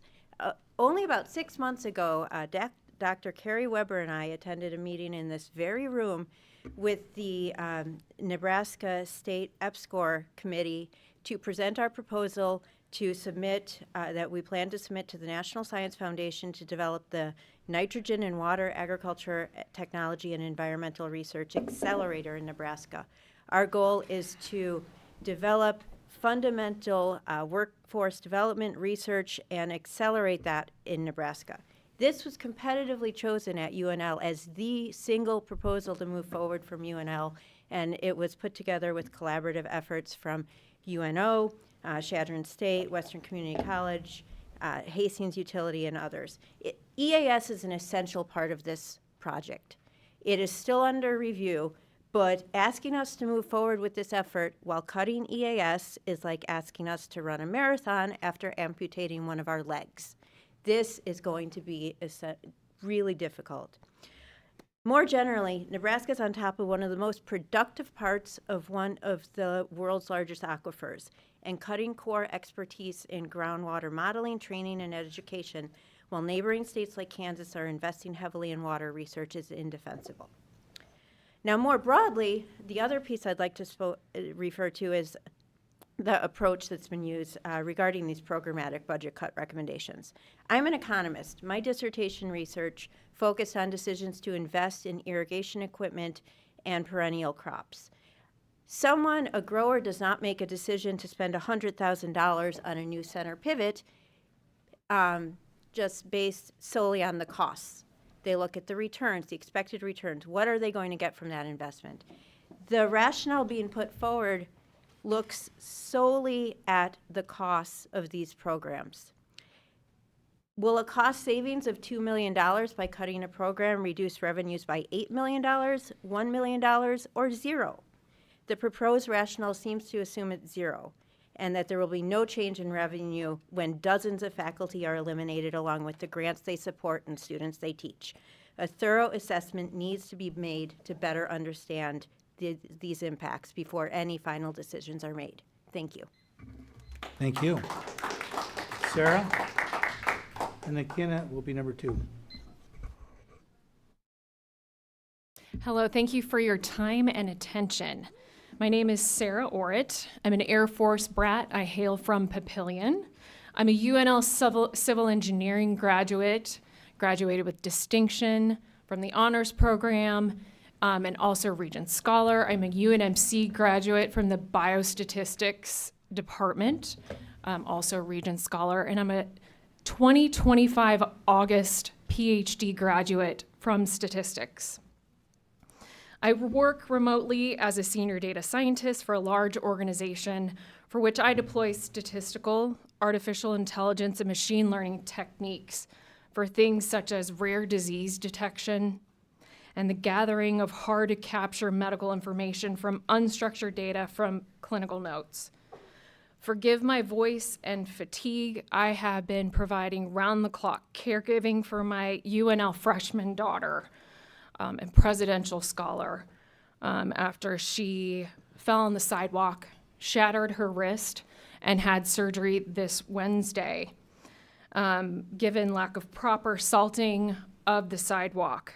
I think that's important because I think it's a testament to what happens when an institution cuts corners, and it's that of possible irreparable harm.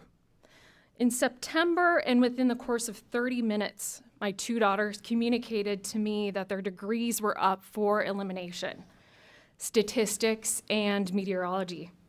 We were devastated as a family, and I regret urging them to attend UNL, as they had many options given their academic excellence. Over the last weeks, we've been distracted by discussion of metrics, cost, and this general failing to understand this motivation of why things like statistics and EAS are being proposed for elimination. I can only come to one conclusion given the absolute nonsense of one, moving away from a fundamental research aspect that will affect the entirety of UNL, and two, increased risk of death and destruction for Nebraska's citizens given the importance of accurate weather prediction. Your moves must be political in nature, given a lack of transparency and fast-paced nature behind these moves. It seems that there are distinct political pressures that have come to roost in our state. For that, I can say that if your vote is of self-preservation in saving your own political career, you've opted out of public service, and you should recuse yourself from this line of work. What is done in the dark and behind closed doors will eventually come to light, and I hope that what you're doing today will make you and your families proud. Thank you. Thanks, Anna. Anna is up, and I cannot quite read. 103 is after that. Hello, Regents. I'm sure you've appreciated not only the tenacity in which the university has had to navigate difficult times like this one, but also the resilient students, staff, and faculty that have made this university great.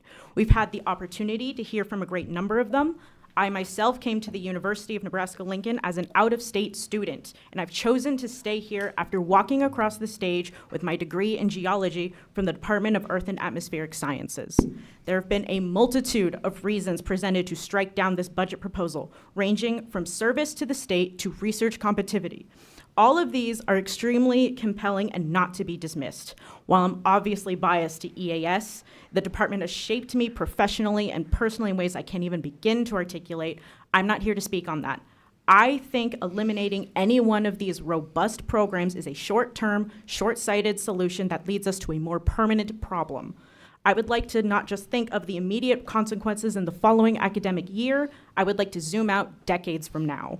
I've heard time and time again from President Gold and many others that $1 of investment generates $10 of revenue.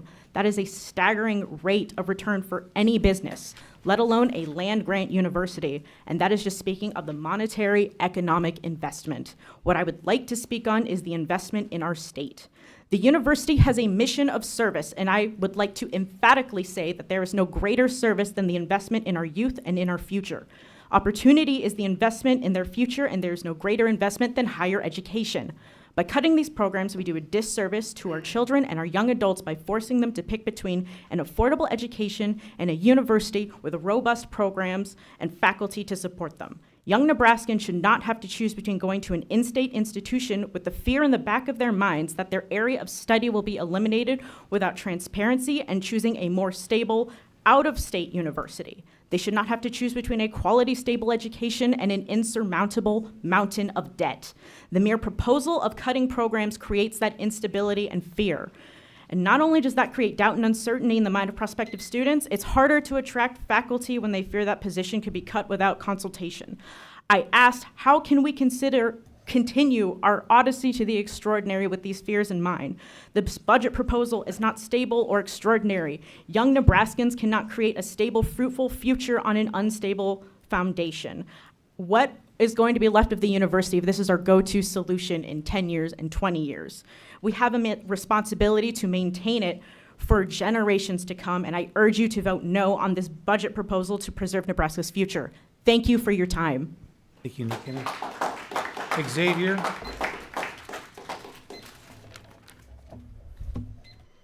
Hello, Board of Regents. My name is Xavier Martindale. I'm from Omaha, and I'm my first-year meteorology and climatology major at UNL. I've always been interested in weather, but on April 26, 2024, that interest stopped just becoming a passion. It was something more personal. That day, 20 tornadoes devastated Nebraska. Friends and family were texting me, asking me the same questions.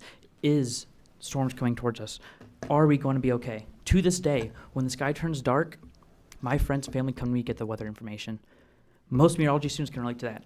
We are already people our communities lean on when the sirens go off. On April 26, 2024, over 40% of the tornado warnings issued in Nebraska were issued by UNL graduates, and 0 tornado deaths were as a result. That is not luck. That is what it looks like when a university invests in a program that stands between Nebraskan families and the worst day of their lives. When people needed calm voices and accurate information, it was our own alumni standing between our communities and disaster. UNL's comment cars, their research vehicles, are another part of that story. When those vehicles are out in the field, people come up to them and ask, is there bad weather coming? Those cars are a promise that UNL is watching the sky for Nebraskans. If you eliminate EAS, you're not just cutting a line item. You are shrinking the visible, tangible presence of UNL in Nebraska and surrounding states during the most dangerous moments. I did not choose UNL and uproot my life to study something or anything. I came here because it's the only place in Nebraska that offers a meteorology and climatology degree. Many of us will leave the state and not return. And when we do, we won't just take tuition dollars. We take future warning coordinators, TV meteorologists, emergency managers, the people who keep your loved ones safe. Others today spoke in detail about the metrics, the process, and the data that led to this proposal. I am asking you to look up from the spreadsheets and see the human reality behind it. On paper, it is $1.85 million in savings. In real life, it is fewer experts watching the radar when the next outbreak happens, no comic cars on the road, and fewer students picking up the phone when the close ones call. You do not often get a chance to cast a vote that so directly affects whether people live or die in the future. Please make us proud to stay and be Huskers. Please vote no. Thank you. Thank you, Xavier. Max, number 104. Hi, my name is Max Vitek, and I am from Omaha, Nebraska. I'm here today to speak about my experience I'm here to speak about my experience with statistics here at UNL as a student. I am a data science major. Data science as a major has no dedicated faculty, and we rely on courses taught by other departments. And therefore, it relies on statistics. Cutting statistics is a direct cut to data science. In fact, I am taking the very first instance of a statistics class, Statistics 351. Data science is one of the fastest growing fields in the country with good paying jobs. I would support a serious study of whether statistics could be reorganized or combined with another department, such as computer science, something that was proposed 20 years ago, as well as during the APC process. But eliminating the program entirely is a huge step backward for the university and for the state. And then also, as a political science minor, I speak directly to Chancellor Button, in which I say no other program at UNL teaches SAS programming, which is really foundational to research in academia.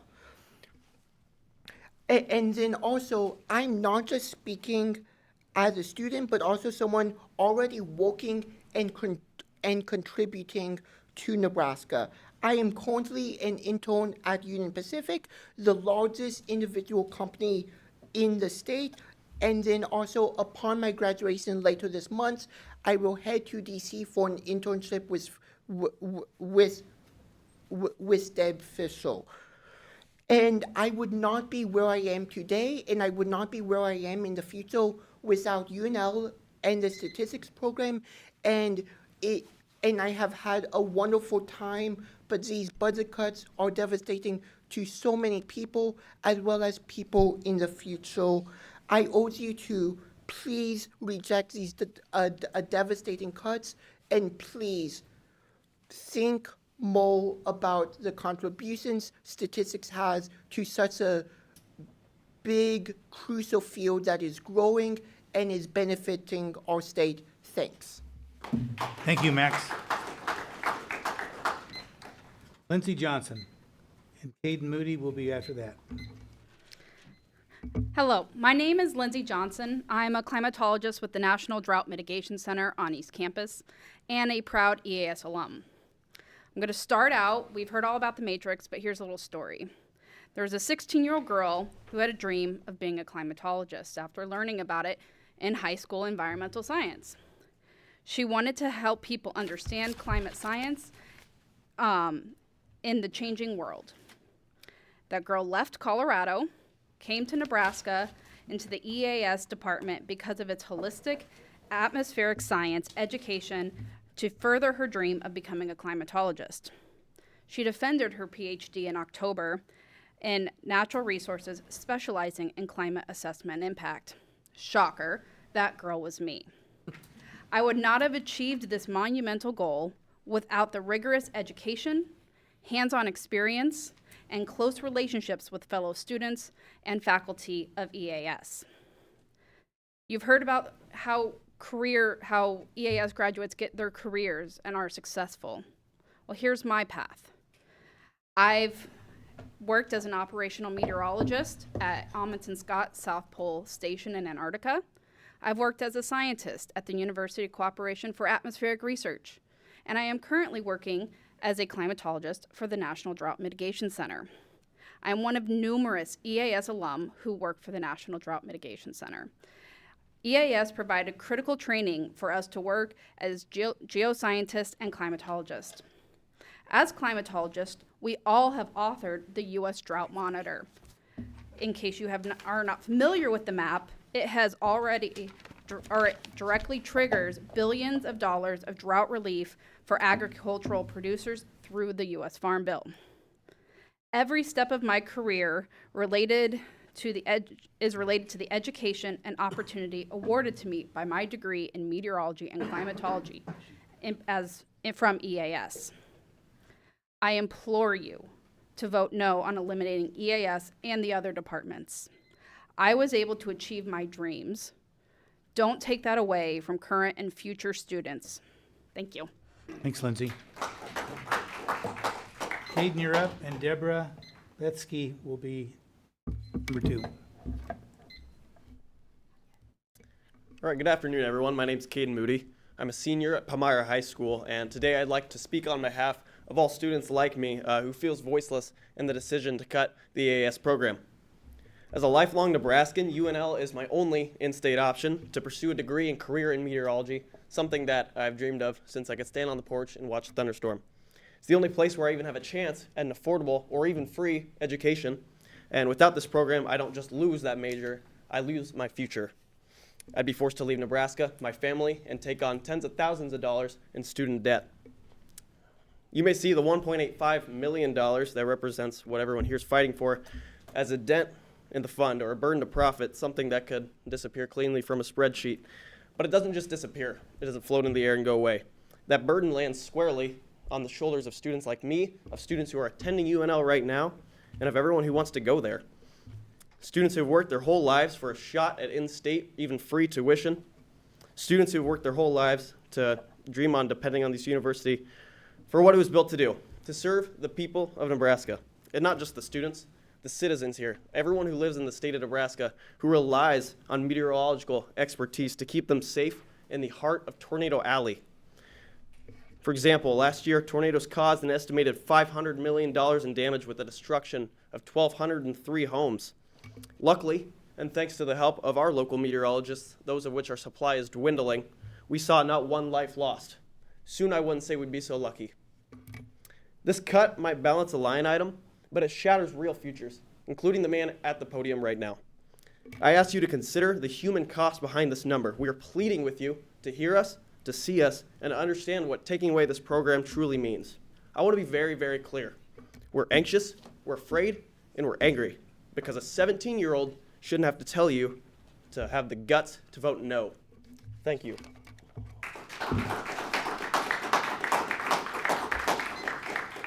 Deborah and Chris Olson will follow that.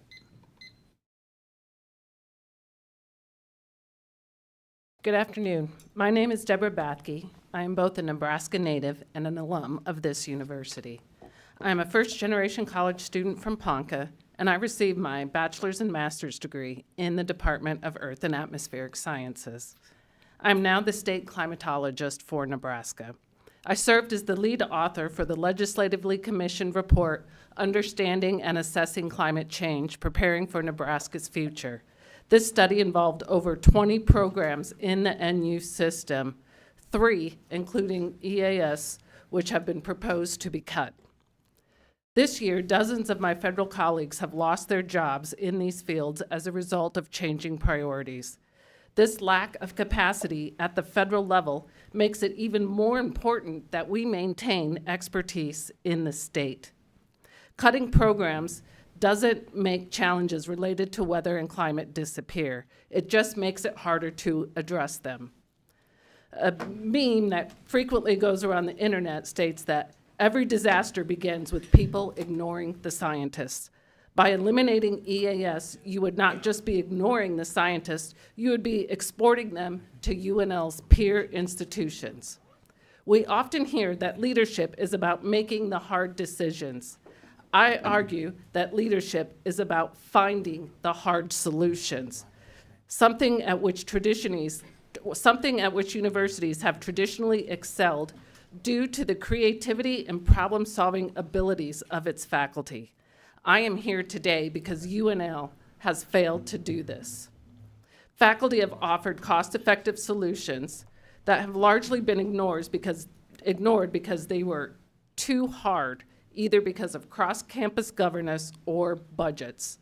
Hundreds of individuals and organizations have written letters opposing the cuts to EAS and other programs at Nebraska. Nebraska's citizens and your constituents are paying attention. With that said, I urge you to vote no on the proposed elimination of EAS and the other departments which have been addressed today. Thank you. Thank you, Deborah. Chris Olson, you're up. Bertie Gantz, number 2. Good morning, Chair, Regents, University of Nebraska family. These cuts will not save the university. My name is Chris Olson, and I am proud to say that I'm both a 6th-generation Nebraska and a 4th-generation Husker. This university has produced ranchers, doctors, nurses, teachers, and even a UNL professor in my family alone. No. They have returned to their communities and built this into a better place. The harm these cuts will cause is self-evident. There is no stats or meteorology department in this state that offers graduate degrees. No meteorologists, no climatologists, no statisticians, other than the ones that come from right here. No one left to predict the weather, and no one left to interpret data that are used to solve complex agricultural and business problems. In other words, no one left to save us. I have a personal perspective on this as well. As a grassland systems and data science double major, I look forward to finding ways to improve family ranches like my late uncle's and our management of natural resources. Data is essential to this. Our rural areas are already known as data deserts, which leads to poorer decisions being made both by businesses and by governments.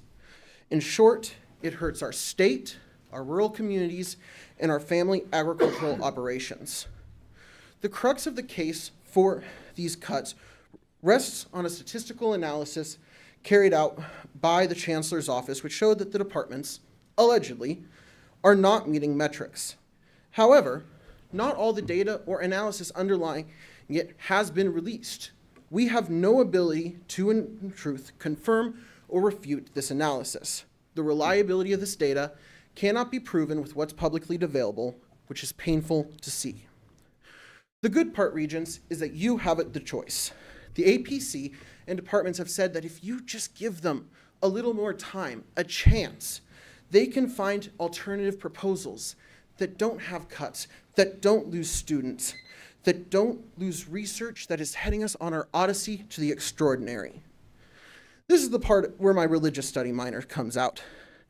In the Gospel of Luke, the narrator records Jesus as saying, with just a mustard seed of faith, mountains will move, and nothing will be impossible to you.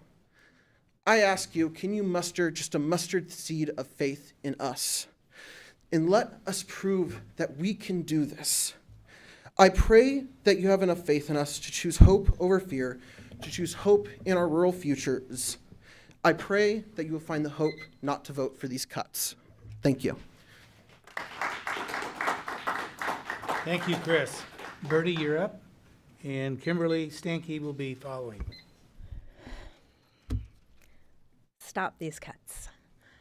This situation is so embarrassing. I moved here 2 years ago. I came from a larger research-intensive land-grant university, and I came here because of the quality of the faculty and that they're just nice, good people, good colleagues. You've heard everything. You have seen the data. I think you all realize how foolish it would be to approve these cuts. I'll just hit 3 main points just to reiterate and summarize what's been covered. This is a careless and rushed decision, and these decisions were made without adequate shared decision-making in partnership with the key important stakeholders. You've heard all of them here expressing how concerned they are and their opposition to these cuts. They're the ones who are going to be impacted by all of this. 2 is the lack of transparency regarding the process, metrics, and analyses. These attacks on the programs that they're unproductive are just false. I serve on the Tenure and Promotion Committee for the College of Education and Human Sciences, which is being targeted with 2 departments. So I am in the position of seeing how the high quality of the faculty who we promote and give tenure. It's a careful and thorough process. Their peers look at their materials and give their recommendations. It goes through multiple committees. You all see them and give it your nod when people are promoted here. And so you're acknowledging their quality. This lack of transparency is problematic for the taxpayers of Nebraska, who deserve the ability to hold people accountable for the $700 million in state appropriated funds that we receive. Do you want your legacy to be dismantling of over 100 years of investment in this university? And then 3, these department cuts will have a negative ripple effect on the state, on the economy. Our colleagues are facing unemployment and financial insecurity. They will leave, as will many other faculty and staff who have now lost trust that the university will support them, regardless of them having consistently exceeded their requirements. I'll stop there. Thank you, Kimberly. Dominic? Good afternoon, Board of Regents. My name is Dr. Kimberly Stanke, and I serve the people of Nebraska. I serve Nebraska as an Extension Assistant Professor and statewide specialist in numerical literacy and data science with Nebraska 4-H and an academic appointment in the Department of Statistics. I'm speaking today because the proposed elimination of the Department of Statistics is not simply an academic restructuring. It represents a profound loss for Extension, for the university, and for the people of Nebraska. Statistics is the backbone of modern decision-making, from agriculture to public health, to engineering, to policy, to education. Beyond this, statistics and data science are gateways through which Nebraska youth and young adults enter STEM fields, develop data literacy, and build the skills Nebraska's workforce urgently needs. In my role, I design statewide programs that bring data science and statistics to communities that might otherwise never encounter them. For example, my data-driven statistics and data science field day brought high school students from across the state, as far as Scotts Bluff, right here to campus to learn statistical reasoning through hands-on challenges. Many of those students had never met a statistician before that day. The strength of that experience, the expertise behind it, the mentorship, the rigor rests on the foundation of having a statistics department. Without a statistics department, Extension loses a key partner that helps us ensure our programming is research-based, relevant, and aligned with current scientific standards. This cut would disproportionately harm rural youth, first-generation students, and under-resourced schools. Students who rely on Extension and outreach to see themselves in statistics, to see themselves as data scientists, and in STEM for the very first time in their lives. Nebraska's industries, agriculture, healthcare, manufacturing, natural resources, are all becoming increasingly data-driven. Eliminating statistics reduces our capacity to train the next generation of analysts, data scientists, and STEM leaders. The proposed elimination of all academic programs directly contradicts the land-grant mission to serve the people of Nebraska through education, innovation, and opportunity. I urge you to consider the long-term cost of eliminating statistics, not just to the university, but to every community and to every Nebraskan across all 93 counties that we serve through Nebraska Extension. As the state's flagship land-grant university, Nebraska deserves to grow its capacity in data science and statistics, not dismantle it. Thank you for your time and for your commitment to the future of Nebraska. Dominic, you're up, and Judy will be number 2 spot. Hello, Regents. My name is Dominic Sander. I am a senior statistics major here at UNL, a Regents scholar, and a lifelong Nebraskan. Growing up just outside of Lincoln, it was pretty much a given that I would be a Husker someday. Both my parents are Nebraska born and raised, have been Husker fans all their lives. My mom even graduated from UNL with a master's in speech-language pathology. Obviously, I'm here to voice my opinion on why the university should not cut statistics. First and foremost, I would not be standing here if it weren't for the UNL Department of Statistics. My final college decision was between Nebraska and Iowa State. When it came down to it, though, I knew I could get just as good of an education at UNL, if not better, while also staying close to home and getting the opportunity to be a Cornhusker. Like me, many people choose where to go to college based on the strength of their degree program. Even though it was new, I could tell a lot of time and effort was put into the program to give students every opportunity to succeed. I also know that overall academic standing is another deciding factor in college decisions. As a university, shouldn't we strive to be recognized for our academic excellence? After all, that is, or at least should be, the main goal of any higher learning institution. Unfortunately, it appears as though Nebraska is failing, colossally. According to the U.S. News and World Report, the University of Nebraska-Lincoln is ranked 159th nationally in academics. The next worst Big Ten school, Oregon, at 98th. We're not just in last place, we're being obliterated. Not only that, but as many before me have pointed out, Nebraska is the only Big Ten school that is not a member of the AAU. Do you truly believe that cutting these programs will help our standing with the AAU? We all know the answer was a resounding no. As a statistics student, I can't even begin to imagine the loss this university and state will face if the department is cut. I may be biased, but the quality of staff in this department is unmatched. I have had incredible support from everyone I've had the pleasure of learning from. I've been challenged academically more than I had ever been before, and I'm a better statistician because of it. I've developed skills well beyond the scope of any statistics degree that will help me be more marketable to future employers. And I couldn't have done it without the incredible faculty like Dr. Blankenship, Vanderplas, Howard, Hoffman, Ghosh, Builder, Eskridge, and so many more. Retaining these faculty in any way possible is the best thing the university can do for itself. I am so incredibly proud to be a part of the Department of Statistics, but I am not proud to be a Husker.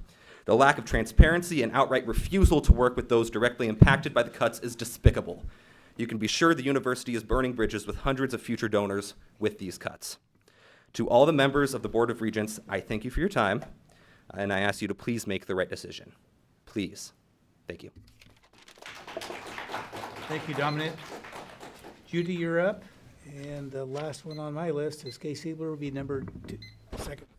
All right, thank you. Good afternoon. My name is Judy Wismar. I'm a faculty within the Department of Entomology. I run the Bee Lab, a small program in a small department that serves thousands of beekeepers across the region. Small programs like mine already face challenges with fewer collaborators and chronic support gaps, so I know firsthand how vulnerable these programs can be. Many speakers have already highlighted the flawed process behind these cuts. What's worth repeating is the evaluation failed to consider the need for specialized degrees and the public service contributions and connections that promote ecotourism in our state. Excluding these undermines our land grant mission and disregards the very populations that we are meant to serve. These decisions also impact the people who keep these programs running, not just faculty, but the staff and technicians that we depend on. When teams see their work and their colleagues' work devalued and the success judged by biased metrics, morale drops sharply across the university, not just in the impacted programs. Many, myself included honestly, have begun considering positions elsewhere because the consequences extend far beyond the individuals that are directly affected. They ripple into programs like mine that rely on them, from statistical consulting for our students to collaborative research potential. My own experience reflects the underlying problem and disconnect. Over the past few years, I've worked with legislators to explore funding opportunities for my program, yet these opportunities were met with objections from university liaisons without any dialogue with me or my department, with no explanation for concerns, no guidance on how to revise or better align these asks. Repeated requests to meet with leadership have been ignored. At times, when the deficit is a stated reason for cuts, turning away viable options for support is not only puzzling, not only disappointing, disheartening, and deeply frustrating and devaluing to me, my team, and the legislators who engage in this good faith process, is that it's a message to us that small specialty programs like mine don't matter either. Not allotting time or effort to support specialty programs, but rather eliminating them, using complete opaque, non-transparent criteria hurts our reputation, our competitiveness, and our long-term viability. These programs are what make UNL unique. We offer things that larger universities cannot replicate. So these cuts are taking away the very things that make us stand out, that attract students to our state because we're offering something more meaningful.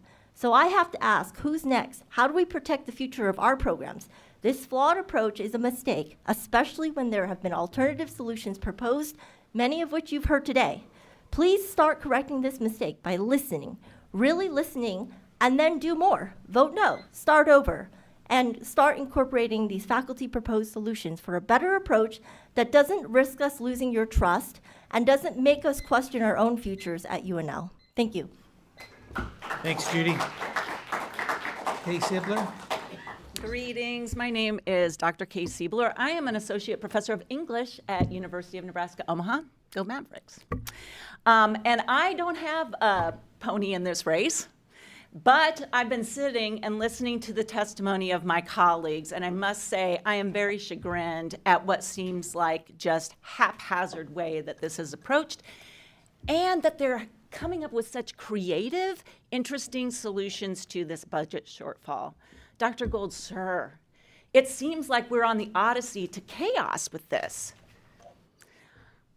I am an avid reader of the local newspaper. Chris Dunker may be in the room today, but what I know from reading the Lincoln Journal-Star every day is administrative costs at the University of Nebraska-Lincoln have gone up 57%. In the same time, faculty salaries have gone up 20-some%. What is the problem? Is the problem the people who are delivering the programs, the people who are in the classroom with the students? You have heard over and over and over again that this is going to mean fewer Nebraskans are educated at this fine university system in Nebraska. When people leave, they don't come back. We need to proceed with caution and care and make sure that we are looking at innovative solutions that have been offered by the faculty in this building today, whose livelihoods are on the line, certainly. But they have come up with creative, innovative solutions as opposed to just lopping off programs. Sure, the path of least resistance would be to vote to eliminate these programs because that is what the chancellor has told you needs to be done. However, I challenge you. The path of least resistance is what makes the river crooked. Thank you for your time, and thank you for listening. Thank you, Kay. Are there any additional individuals who have not had the opportunity to address the board on the things that are on the agenda? If so, please come forward and identify yourself and complete the sign-in. I believe there are any. Seeing no other persons, I wish to comment. I declare the opportunity for public comment closed. And we need a motion, suspend the rules to take up an agenda item out of order, not to move them, and it would go to item 10 until item 12 in closed session. Is there a motion? Wait a second, would you, excuse me, let me get my papers up here. I'll make the motion. Is there a second? Would you repeat the motion? The motion is to suspend the rules to skip our next agenda item to move to item number 10, which is closed session. When we come back from closed session, we'll pick up the agenda item again and start from the top. We have a motion. We need a second? I'll second it. Second. Roll.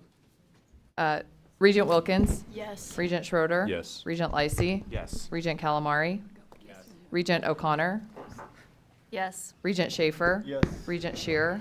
Yes. Regent Stark? Yes. Regent Whites? Yes. Regent Wilmot? Yes. Regent Claire? Yes. Regent Kenny? Yes. Motion passes. We're in closed session. No. Oh, no, sorry, we're not. We are Jim's not. right. Now we need a motion for a closed session. Thank you. I thought you might. I got ahead of myself. There you go. Need a motion for closed session. I move that the Board of Regents go into closed session as authorized by Section 84-1410 of the revised statutes of Nebraska for the protection of the public interest, to prevent needless injury to the reputation of persons who have not requested a public hearing, and for the purposes of holding discussion will be limited to the following subject, and that is matters revolving a real estate transaction. Thank you. Is there a second? I'll second it. Roll. Regent Schroeder? Yes. Regent Lacey? Yes. Regent Calamari? Yes. Regent Wilkins? Yes. Regent Schaefer? Yes. Regent Shear? Yes. Regent Stark? Yes. Regent Whites? Yes. Regent Wilmot? Yes. Regent Claire? Yep. Regent Kenny? Yes. Regent O'Connor? Yes. Motion passes. Now we're in closed session.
So moved. Second. Are we live yet? Yes. So we had a motion and a second to reconvening the meeting. Roll call, please. Regent Lysy. Yes. Regent Calamari. Yes. Regent Wilkins. Yes. Regent Schroeder. Yes. Regent Shear. Yes. Regent Stark. Yes. Regent Whites. Yes. Regent Wilmot. Yes. Regent Claire. Regent Kenny. Yes. Regent O'Connor. Yes. Regent Schaefer. Yes. Motion passes. Thank you. It is now time to consider the consent agenda. The consent agenda is indicated by its name. It is moved and voted on as a group of action items as opposed to the administrative agenda, which are considered and discussed individually. That being said, unless one of my colleagues on the board wishes to consider any of these administrative items separately, I will invite a motion to approve the consent agenda. So moved. Or a second? Second. Roll call, please. Regent Calamari. Yes. Regent Wilkins. Yes. Regent Schroeder. Yes. Regent Lysy. Yes. Regent Stark. Yes. Regent Whites. Yes. Regent Wilmot. Yes. Regent Claire. Yes. Regent Kenny. Yes. Regent O'Connor. Yes. Regent Schaefer. Yes. Regent Shear. Yes. Motion passes. Thank you. I'd now like to ask President Gold to walk us through the items on today's administrative agenda. Thank you, Chair Kenny. All of the 6 academic affairs items about to be presented, discussed, and acted upon today all result in impact on the Lincoln campus and are the results of many months of wide, multi-dimensional, metric-based review. He's coming in the door. Smack your gavel next time that happens, Paul. I would like to request your permission to ask UNL Chancellor Rodney Bennett to review the timeline, the metrics, the process, as well as the opportunities for constructive stakeholder input and how this input framed the final recommendations. Chancellor Bennett.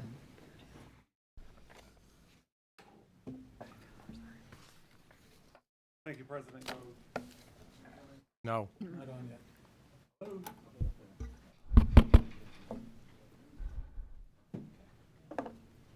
Okay, thank you, President Gold. And thank you, Mr. Chairman, and members of the Board of Regents. Thank you for the opportunity to provide comments. I'd like to begin by acknowledging that none of us want to be in this space where the decisions that we make will impact the lives of individuals and change how we do certain things on campus. As you know, our expenses have been greater than the revenue coming into the campus for many years. I strongly believe we cannot continue to spend beyond our means because of an unwillingness or inability to make hard budgetary decisions. And it would be irresponsible to continue delaying necessary changes while spending through our cash reserves. I have great confidence in the body of work that produced the plan to address our structural deficit. It is important for you to know that the process we followed is prescribed in UNL's formal procedures to be invoked for significant budget reallocations and reductions, which was most recently revised and approved in 2022 by the University of Nebraska-Lincoln's Faculty Senate, the Association of Students of the University of Nebraska, and the UNL Academic Planning Committee, which is a representative group of faculty, staff, students, and university leaders. The executive leadership team and I worked hard to adhere to this comprehensive process, both in letter and in spirit, and to complete all steps within the provided timeline. Based on input from members of the university community, after previous rounds of budget reductions, it was critically important to us to avoid implementing a cross-the-board approach, which would have been detrimental to some of our most productive units and areas with growing enrollment. To this end, we utilized performance metrics for instruction and research that were shaped through extensive consultation in the spring with academic deans, college leadership teams, department executive officers, and the Academic Planning Committee. I'll also note that Dr. Button made available an opportunity for any department who had concerns about the metrics to visit with them and to try to get that resolved. Contributions to mission. You're out of order. Contributions to mission, workforce needs of the state, and public service and extension were also considered. Each of the academic programs recommended for elimination fell below expectations. In accordance with our shared governance process, the initial plan for budget reductions was released for public review and comment through a framework managed by the Academic Planning Committee. I am deeply grateful to each individual, group, and unit who was engaged throughout this process.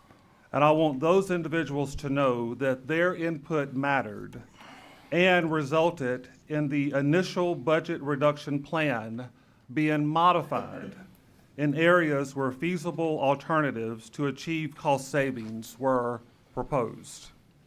I do not take any of these decisions lightly.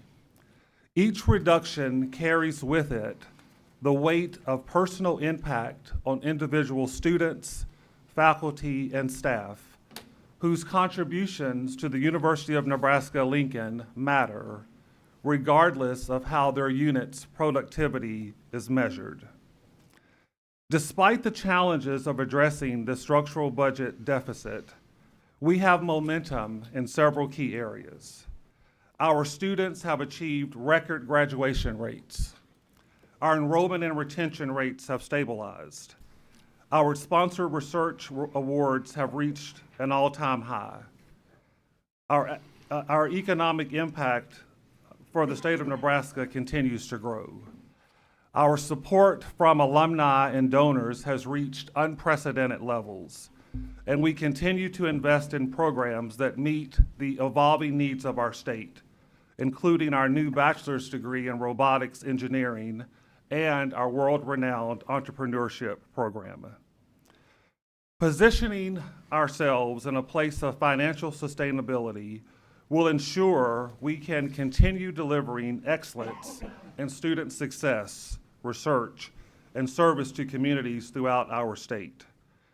The path ahead will not be easy as we work to implement approved reductions with empathy and sensitivity for affected students and individual employees. I have a strong conviction that even though what we are doing is very difficult, it is in the best interest of the University of Nebraska-Lincoln's long-term future. Therefore, Mr. Chairman, I recommend approval of the plan to eliminate our structural deficit as presented in your board materials. Thank you. Is there any questions? I have a question. One of the things I noticed was the difference in proposals between the Academic Planning Committee and your proposal to the board. That some of the eliminated units they recommended not eliminating. And I kind of want to understand after if that planning process was thorough enough to cover some of the issues that were raised, we heard just about today, and why some departments got their proposals in and were able to avoid some of the cuts for them, but the proposals that came in just like today and recently were part of the group that was part of the departments being cut. And I think that we've known this was a debt for a long, I've been on the board 6 years and it was growing when I started my first term. And so I totally agree that we must address, and we must stop borrowing from our rainy day fund or whatever you want to call that. But my concern is really, to what extent were things like workforce, future jobs considered as you were looking at the kinds of things the Department of Region-wise, Urban we Science. considered every alternative that we could think of. And we worked very closely with the academic units, with the deans and the department chairs and the executive officers and the like to try to come up with alternatives and solutions. And we worked very closely with the academic planning committee. And as the academic planning committee heard the original proposal and then conducted the open hearings, as alternatives that were feasible were presented, those were recommended back to me, and I accepted a good number of those.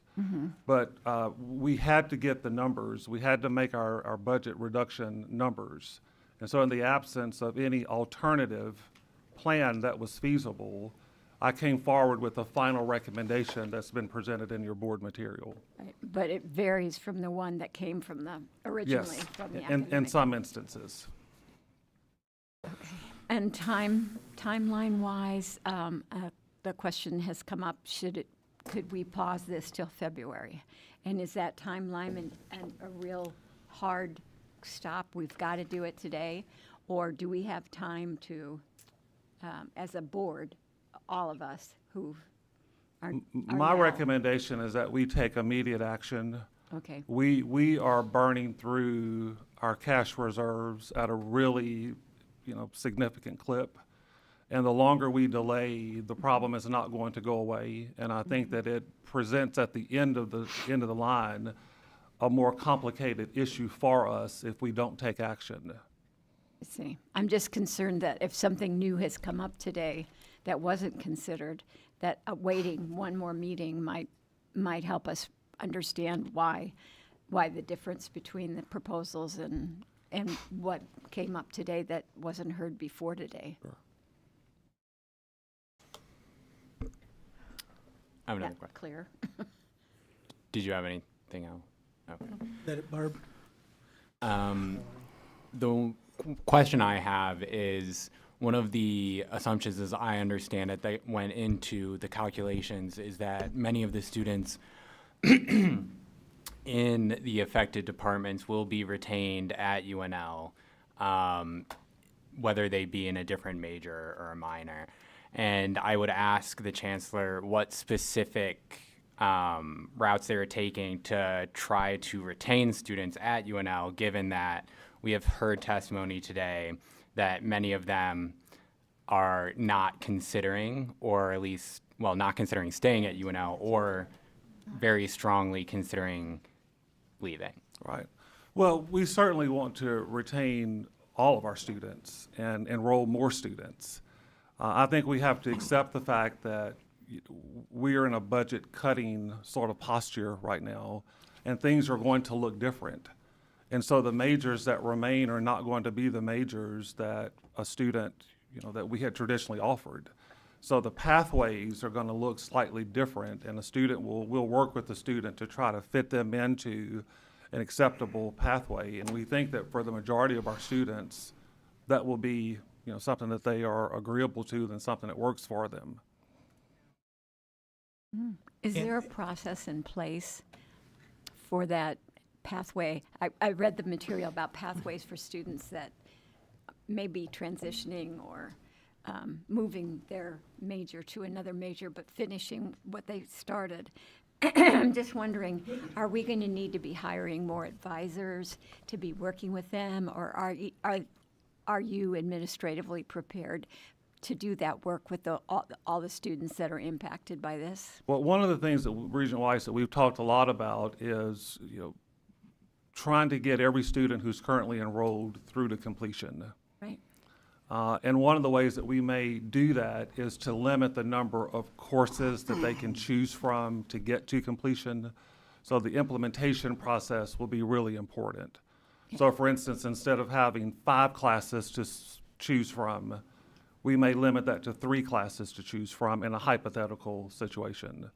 So the degree completion pathway will be really important, but we are, Dr. Button, Tiffany, our entire leadership team is really committed to seeing each student through to completing the degree that they're in. But that pathway may look slightly different based on number of faculty that are here, number of students who want to stay, whether or not they want to stay. There are a lot of variables that go into it.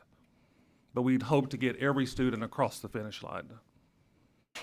I think one of Barb's questions was, can you put it off for a month or whatever? And Ann or Jeff, is there an financially. answer to that would finish that? Just to reinforce what Chancellor Bennett said, it's all about the current burn rate. I mean, we're burning through reserve dollars. We have been burning through reserve dollars for the better part of the last decade. It just gets amplified every year, and don't see how much is going to change. Frankly, as I sat here today and listened to all of the public testimony, I learned a great deal, and I think there will be opportunities for the future, because I would be really surprised if we were not in a continuous mode of having to rethink the future of the university. And again, anything we can do to prevent future limitations of academic programs would be greatly appreciated. Anything to offer? Only that the budget savings that we've been talking about are still anticipated to be realized over a number of fiscal years. So the delay in making a decision just draws out that realization over a longer period of time. So again, that's the question about the burn rate. And the thing I didn't really hear today is that system-wide, we're talking about 42 million, all campuses. That's a big number. I guess I have a question, but it's not directed at Chancellor Bennett. It's more directed towards Dr. Gold. You know, there was a lot of talk today that included you in the conversation, but I'd love to hear firsthand on your involvement in this and how it came to the board, and that from Chancellor Bennett, how did it get to the board in that process? Sure. Well, the history really goes back to the fall of 2024 when, or even the summer, when shortly after I accepted the responsibility to be the president of your university, and got a very clear message from the Board of Regents, from the governor, from members of the legislature, that we needed to get our act together and balance the budget and eliminate the structural recurring deficits and, quote, live within our means, unquote. That prompted a series of conversations that resulted in a plan that Chancellor Bennett, at that time Executive Vice Chancellor Ankerson, put together to implement a year ago, more than a year ago. This almost exactly at this time, December of 24. And unfortunately, or fortunately, depending on how you look at it, Executive Vice Chancellor Ankerson retired, and then Chancellor Button was appointed, who wanted to buy some time to relook at the plan, and which seemed to be a very reasonable thing to do in his new role. And so the agreement was that the campus would reduce as much of the recurring operating budget as it could. Correct me if I'm wrong, Ann, but I think that number was about $5 million last year, all in. Sorry, no, the structural deficit last year was 14 million. But how much it was reduced last year? Oh, they took 5 million, correct, yes, Right. sorry. With a commitment that there would be at least a $20+ million recurring structural deficit this year as a result of not taking a substantial bite out of the deficit last year. There was agreement to move forward in that way, and starting late spring, early summer, Chancellor Bennett and his team began the work on this. The timeline is publicly known as to how that happened. Early fall, Chancellor Bennett, I think very appropriately said, these are the areas that I'm considering taking action on. I think I should share this with the regents. And he and his team brought those guidelines, those suggestions, in the broadest possible sense to the regents, committees, I believe early fall, both academic affairs and business and finance. That way all of the student regents and all of the elected regents could have an opportunity to look at it and respond. They did. They made suggestions. They asked questions. And then based on that, they went forward through the appropriate shared governance process in the fall, and then came back in preparation for this meeting, again, through academic affairs and through business and finance, particularly and most intensely through academic affairs to review the proposals, any further discussion, any honing, any further input, et cetera. And then and as I will read in just a few minutes for each of these items, based upon the recommendations of our committees, my job is to bring that recommendation forward to the full board for discussion and action. I have an additional question. Based upon the idea that all of the students will be taught out in these programs, presuming they are cut, and the fact that over those years there will be less invested in their education as some of their faculty will be cut and the path to completion will be relatively narrow compared to what they are now. Will those students still be paying the full rate for their tuition given that there is less money going towards their education?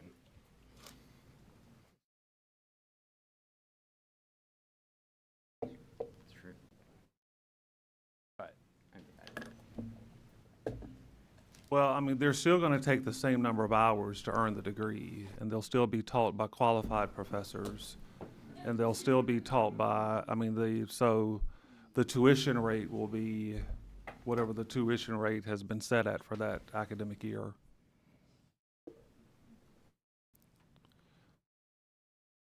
Anyone else?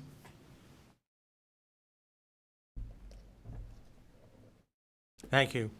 Item 11A1 seeks your approval to eliminate the Department of Earth and Atmospheric Sciences and the associated academic programs in the College of Arts and Sciences at the University of Nebraska-Lincoln. Proposal to eliminate is part of a budget reduction plan and is designed to achieve a savings of $1,850,000. Students will be assigned a transition coordinator to navigate completing their degrees, and the university is committed to providing a pathway for them to complete their degrees in their current major or other major of their choice. Upon the recommendation of the Chancellor and based upon previously established campus metrics, the faculty governance process set by UNL and the NU Graduate College were completed. Students currently enrolled in programs in this department will have the opportunity to complete their degrees. Following the closure, there will still remain a path for the University of Nebraska-Lincoln students to obtain the courses and degrees that are necessary to obtain the certifications to pursue a career in broadcast meteorology and/or federal position. This proposal was extensively reviewed and recommended by Academic Affairs Committee, and I recommend it to you today for your consideration. Is there a motion to approve 11A1? Yes.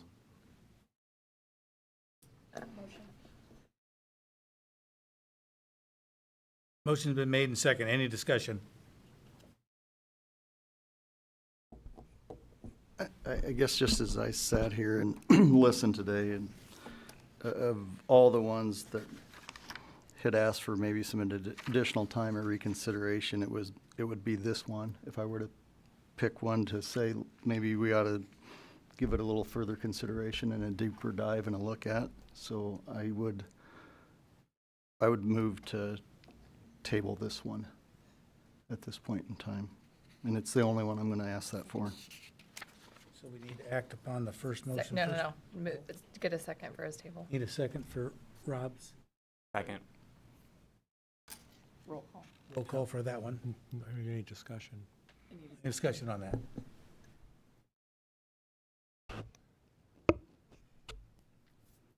Roll call. Regent Wilkins? Regent Schroeder? Yes. Regent Lacey? Yes. Regent Calamari? Yes. Regent Whites? And just for clarification, this is to table item 11A1. Yes. Regent Wilmot? No. Regent Clare? No. Regent Kenny? Regent O'Connor? Yes. Regent Schaefer? Yes. Regent Shear? Regent Stark? Yes. Motion fails. So we're now back to the primary motion, which is to eliminate this department. And we're on discussion, correct? Yes. Okay, I'm just gonna go ahead and start, I guess. I will be voting a no for the elimination on this. I believe when I first... Can we have a gavel for order, please? When I was reading through the agenda and saw the final list of the proposal of, sorry, I'm shaking and this is a lot of pressure. So, when I saw the proposals for the eliminations and consolidations, this was one of the two that stuck out for me that I was like, if we take this away from the state of Nebraska, I can really see the hurt that this will do. And that's why I'll be voting no. I'm not willing to do this to the state of Nebraska. And I realize that I'm the UNO student regent. This isn't my constituency, but I still have a want to help Nebraskans across the state, from Scottsbluff to Omaha and anywhere in between. That's what I'm gonna do. And so I will be voting no for this program elimination. Okay, we didn't interrupt any of the speakers today, and I expect the same gratitude from the gallery. And it remains quiet, and he's had the ability to speak, and we want everyone to have that personal time on their own. Any other comments? I'd like to make a comment, and I apologize. I probably should have said this before we got into A1 when we were talking about the budget process generally. So I've got some thoughts that I'd like to share. I want to begin by thanking everyone who sent emails and letters and made phone calls, and came and testified today. I met with some of you. I replied to a lot of emails, although I acknowledge I was not able to get all the emails replied to, so I do apologize for that. We're entering a discussion today that we've been looking at for more than a year.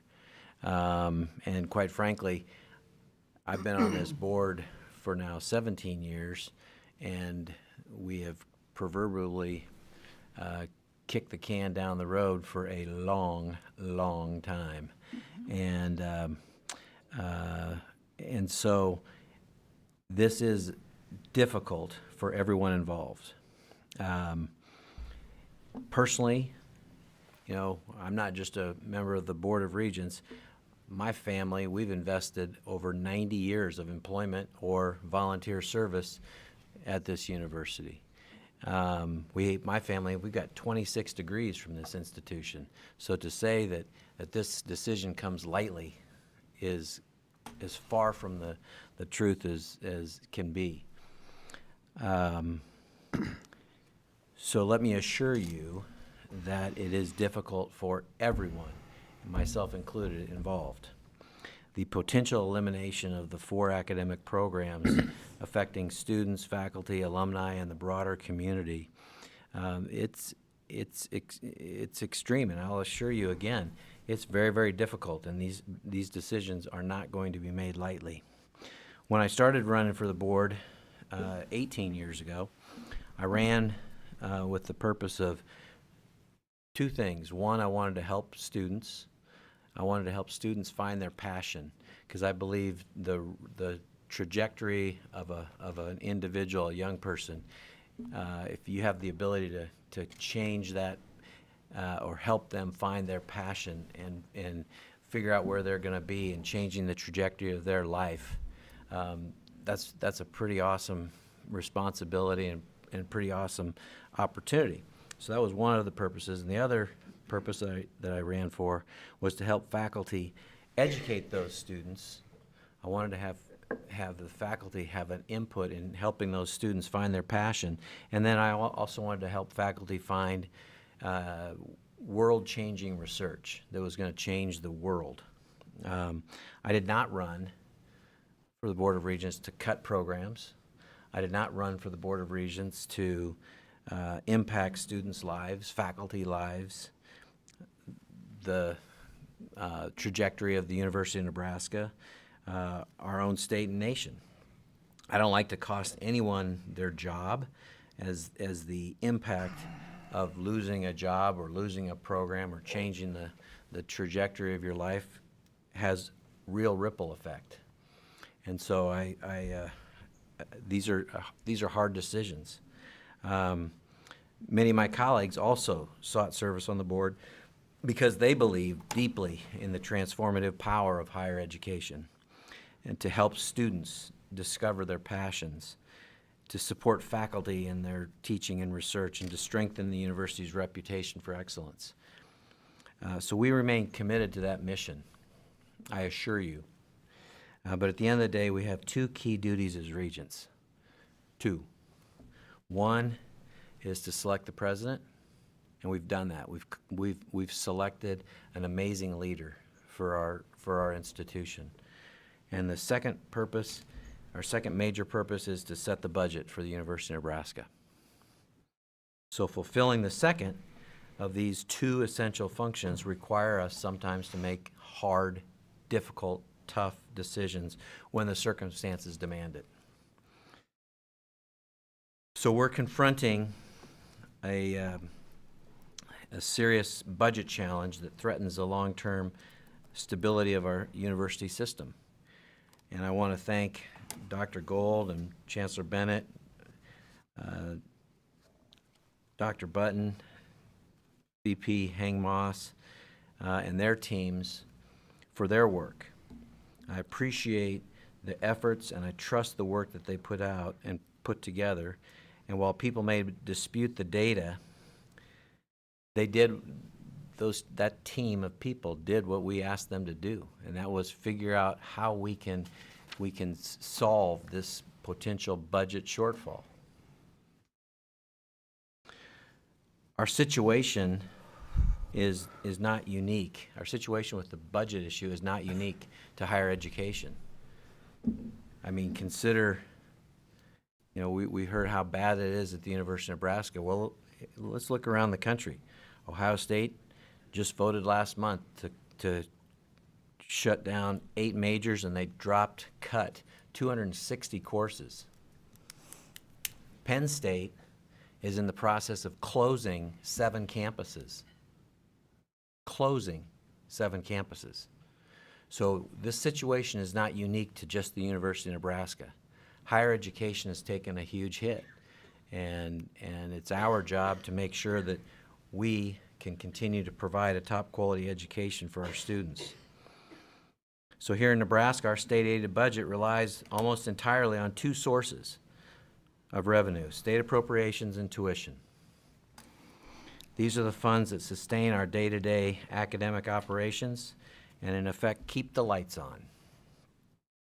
Other revenue sources, such as the philanthropic gifts or athletics, are generally restricted and cannot be used to address our operating deficit. So the simple truth is that our current revenues are not sufficient to cover our costs, and we cannot assume additional state support. We've heard testimony today, and I read lots of emails that says you can't do this, you can't do this. We've heard testimony and other communications to vote no. Don't do this. Well, how do we keep the lights on? That's the dilemma.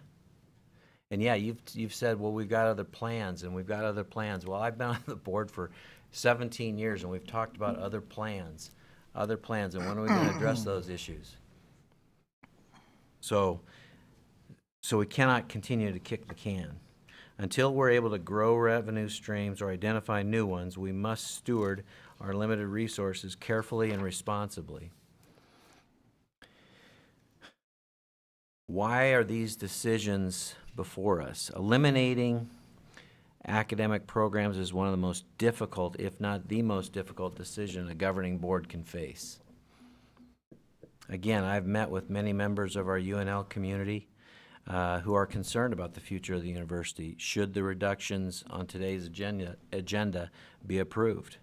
And I understand how important these programs are, and I do not minimize the impact that these recommendations have on students and on faculty and on staff. But again, we must balance the budget without reductions of this scale. So these decisions affect real people, and they weigh heavily on all of us. We are not making these choices because the programs lack value. We are making them because we must ensure that the University of Nebraska can remain strong, sustainable, and competitive for future generations. Our responsibility as regents is to safeguard the long-term health of the entire university system while pursuing new ways to build the strongest possible future for our institution and our state. And we are taking the steps to do that now. The joint accreditation between UNL and UNMC, which this board unanimously approved last month, is a major milestone for the University of Nebraska, which will tell a complete story about the incredible work happening across our institution. And the momentum across our system is incredible, with new facilities and groundbreaking research taking place across all of our campuses. But with the limited revenue and no immediate path to expansion of that revenue, we must take action now.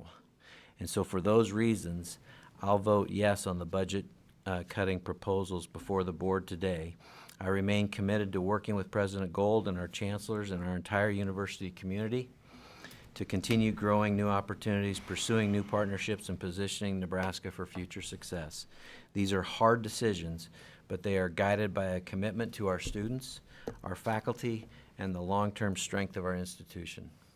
Thank you, Mr. Chairman. Thank you. Mr. Chair? Chair.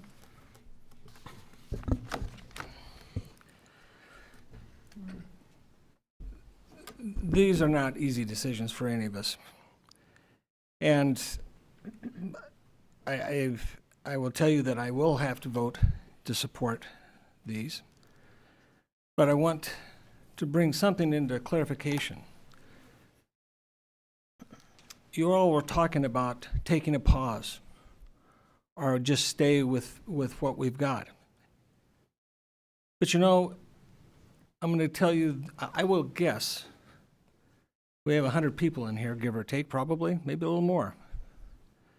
The legislature funds the university. Over the last 10 years, our dollars from the state have equaled to about $100 and some million loss a year with keeping up with inflation and others. That's not chump change.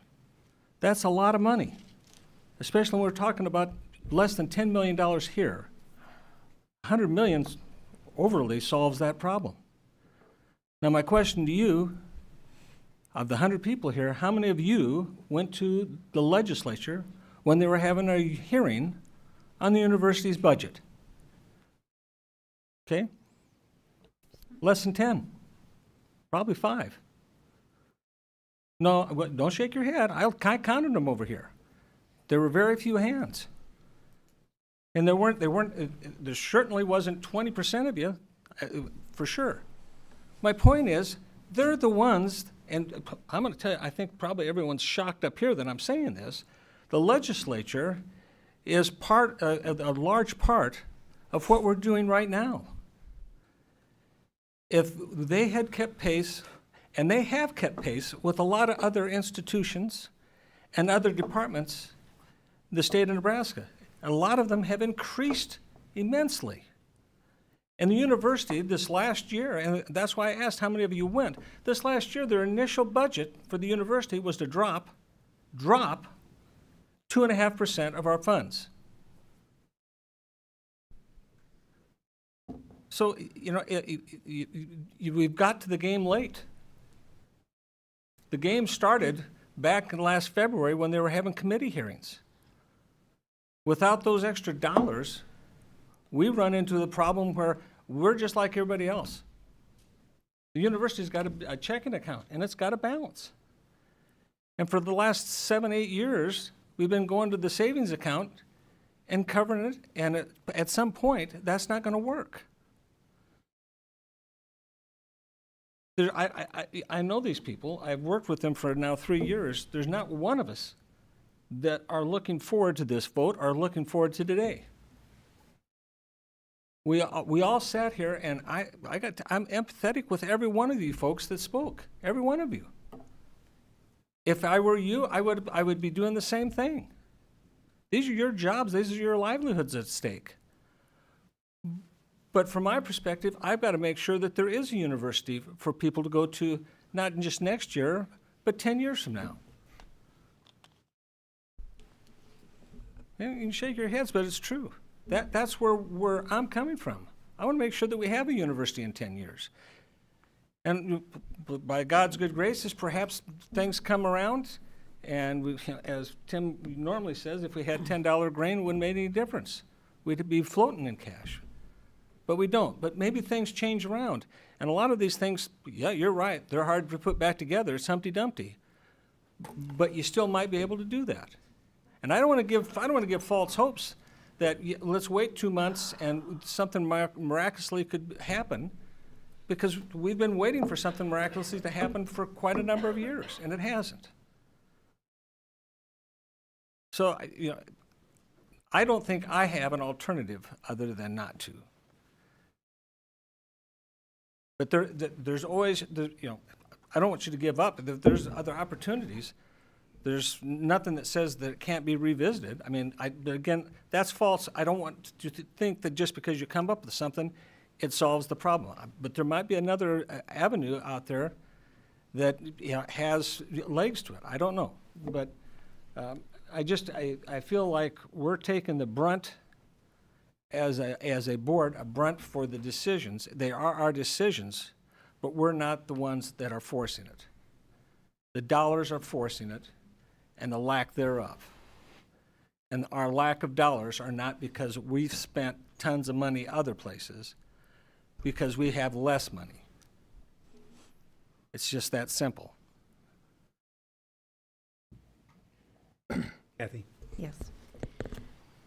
Well, first of all, I don't have the historical picture that Tim has on the board.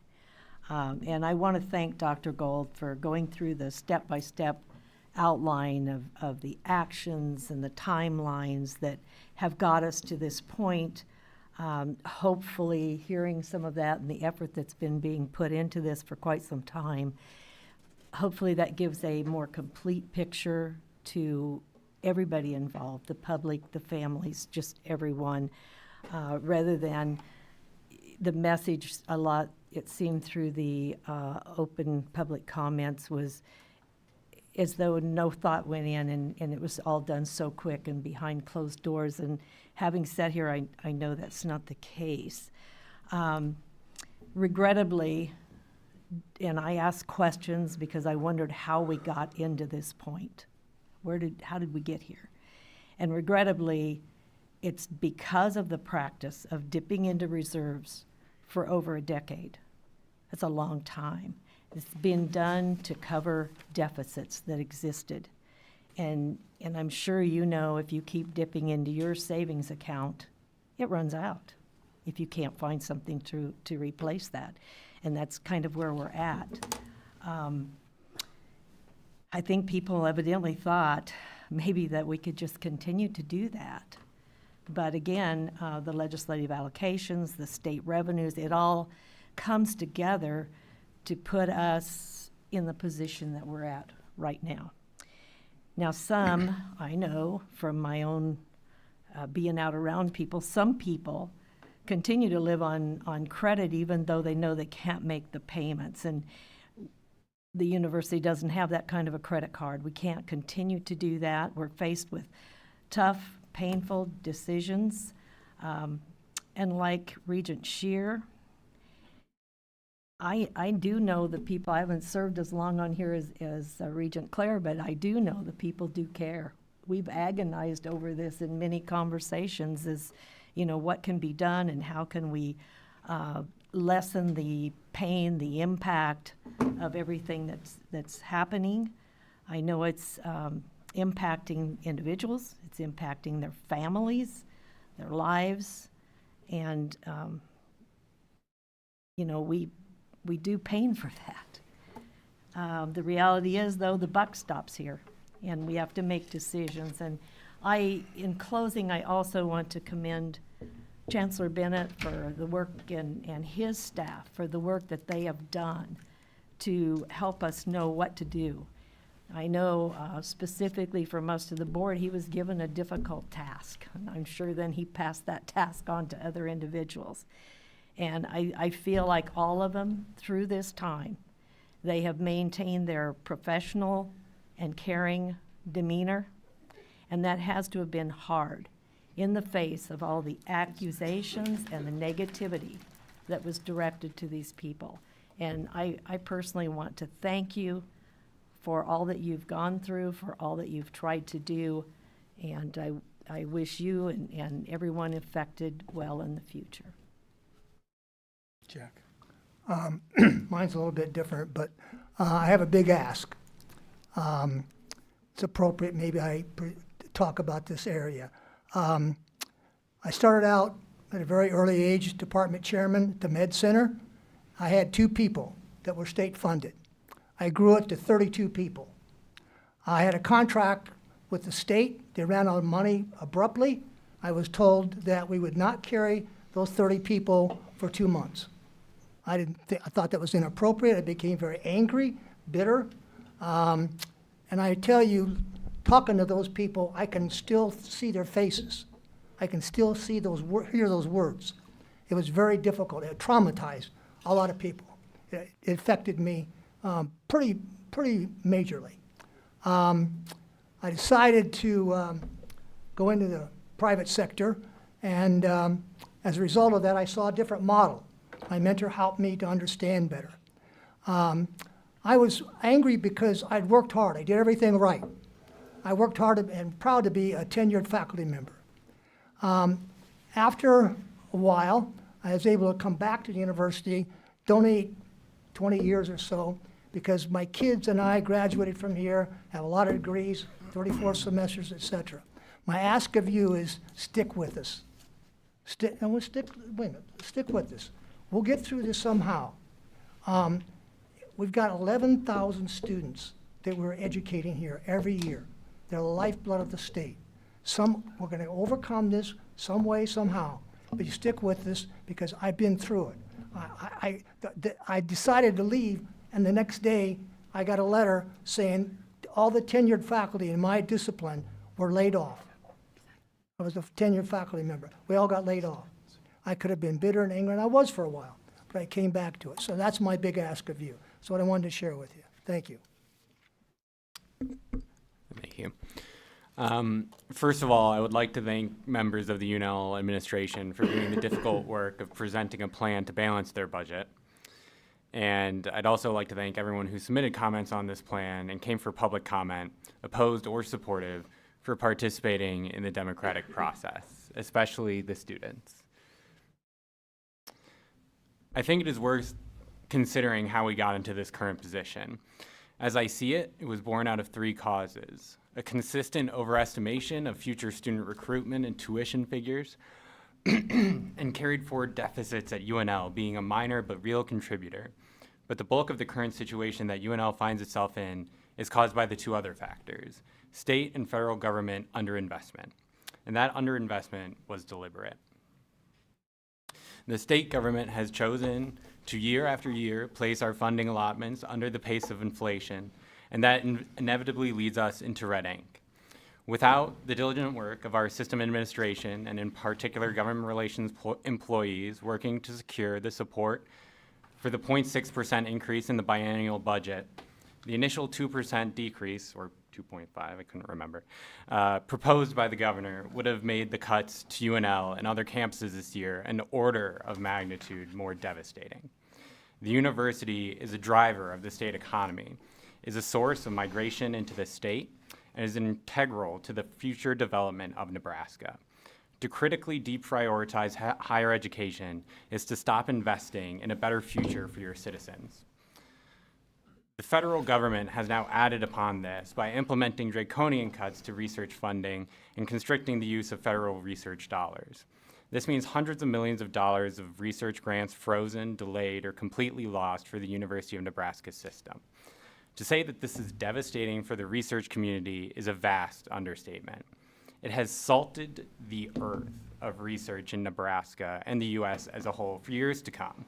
And the students of my generation are turning away or being turned away from areas of research that need dedicated long-term stability of funding. On top of this, it has put significant further pressure on the budgets of research universities such as UNL and UNMC across the country. This, too, was a decision that did not need to be taken.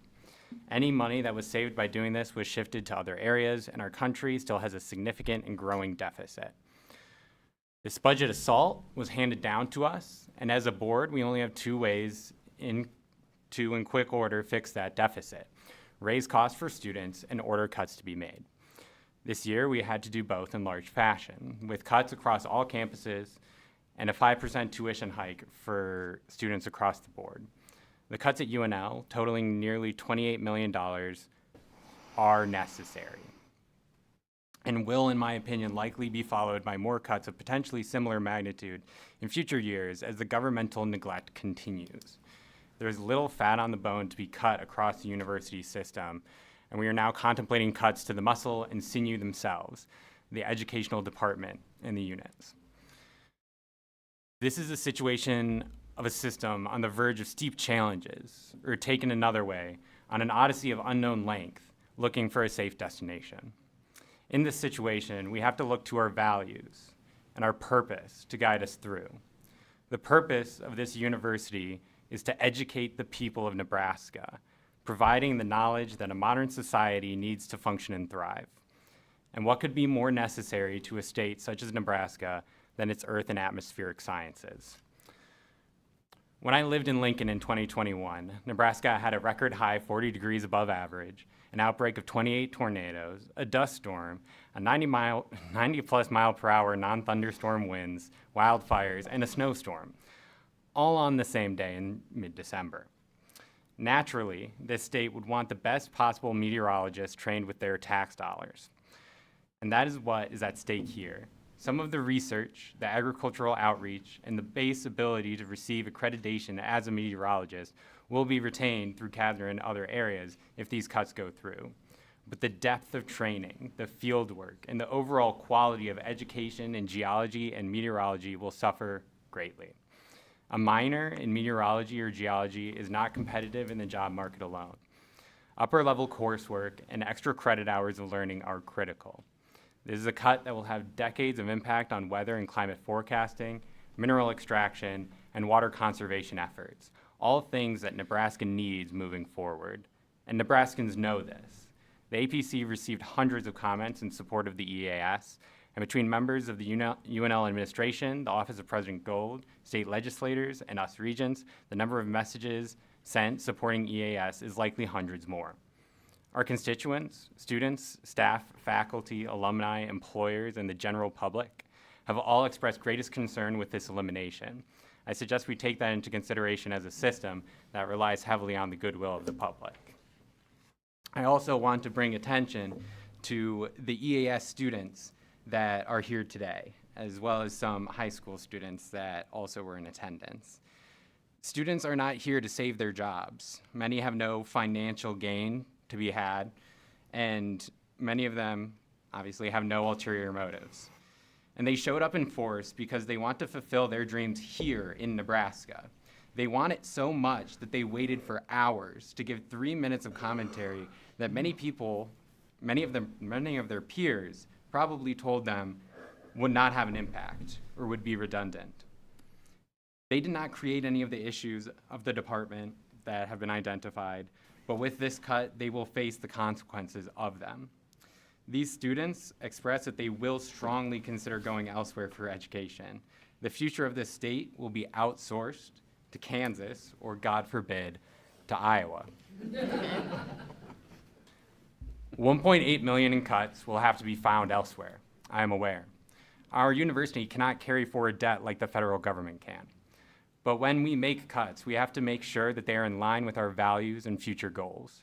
The department has real issues to work through, as evidenced by some of the data presented, but as stated earlier, we are a university system on the odyssey to the extraordinary. There are real difficulties, but I believe that the EAS has shown an incredible amount of will to continue serving the state of Nebraska. I ask that the other regents vote no on the cuts to EAS and allow them to continue with us on that odyssey. Anyone else?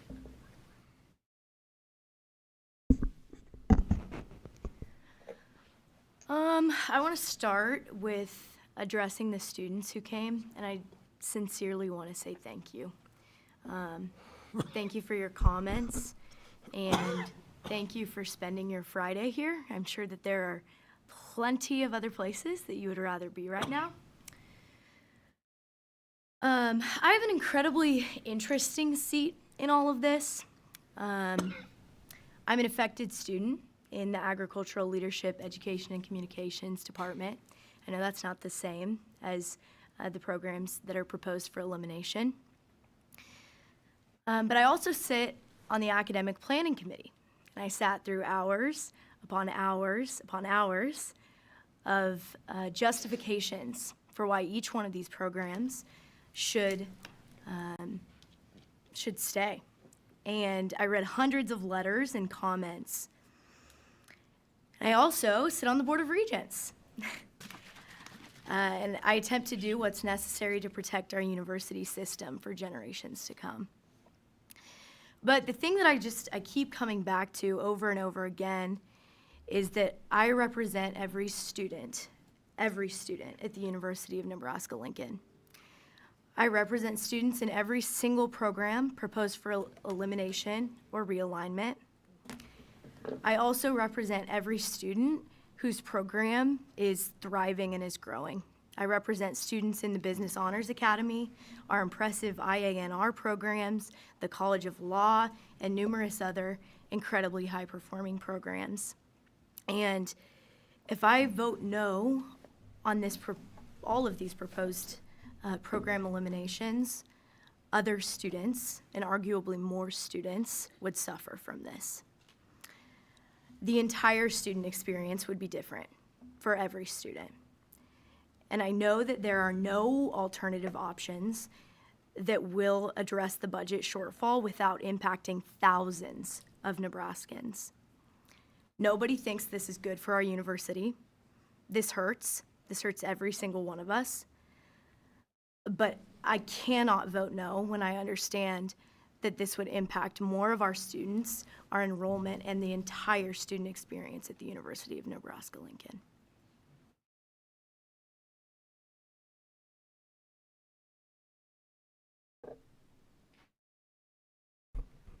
Regent Kenny. I don't think I can break down this issue any better than our student regents have. All I can do is echo the thank you that all of you have received from us today. I know it's been a long and heartbreaking day for everybody, and I know that you love higher education. And as regents, we fundraise and we coordinate campaigns to be elected. We put hundreds and hundreds of hours into committees, meetings, and reviewing materials, and none of us do that with the hope to have to be in the seat and cut programs or eliminate tenured faculty or devastate students. We've had budget cuts ongoing since I was elected to the board in 2019. We've had budget reduction task force. We've combined back offices. We've looked at ways to make everything more efficient, and we've been warning for years and years that we're starting to get to the point where we're going to be cutting at the heart of the university. And we know that's what we're being asked to do today, and none of us want to do it. And I think that we're past the time now of the university warning people, and I think this is a full-out 5-alarm fire as to the state of higher education in Nebraska. I mean, I'm sitting on this board, and I'm telling you, we're scared. I mean, we don't, I know, but we don't know what to do either. So if you would like to continue meeting and talk about the programs and the things that have been submitted today, I mean, I'm willing to do that, but we have the unicameral and the governor that have been elected in this state.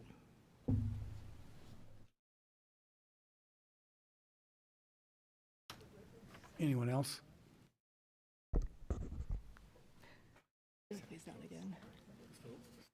Roll call, please. Regent Schroeder, No. Regent Lysy, No. Regent Calamari, No. Regent Wilkins, Yes. Regent Wilmot, Yes. Regent Clare, Yes. Regent Kenny, Yes. Regent O'Connor, Yes. Regent Schaefer, Yes. Regent Shear, Regent Stark, Yes. Regent Whites. No. Motion passes. Item 11A2 seeks your approval today to eliminate the Department of Educational Administration and the associated academic programs in the College of Education and Human Sciences at the University of Nebraska at Lincoln. Proposed elimination includes the Department of Educational Administration, better known as EDAD or EDAD, Master of Education in Educational Administration, Doctor of Education in Educational Administration, and Graduate Certificate in Community College Leadership. The EDD and the PhD specializations in educational leadership and higher education will also be eliminated along with the graduate minor. Proposal is part of the total budget reduction plan that we've been discussing and is designed to achieve savings of $1,690,000. Students will be assigned a transition coordinator to navigate completing their degrees, and the university is committed to providing a pathway for them to complete these degrees in their current major or other majors of their choice. Upon the recommendation of the chancellor and based upon previously established campus metrics, the faculty governance process set by UNL were completed. The proposal was reviewed and recommended by the Academic Affairs Committee, and I recommend it today to you for your consideration. Thank you. Is there a motion to approve 11A2? So moved. Is there a second? Second. Any discussion?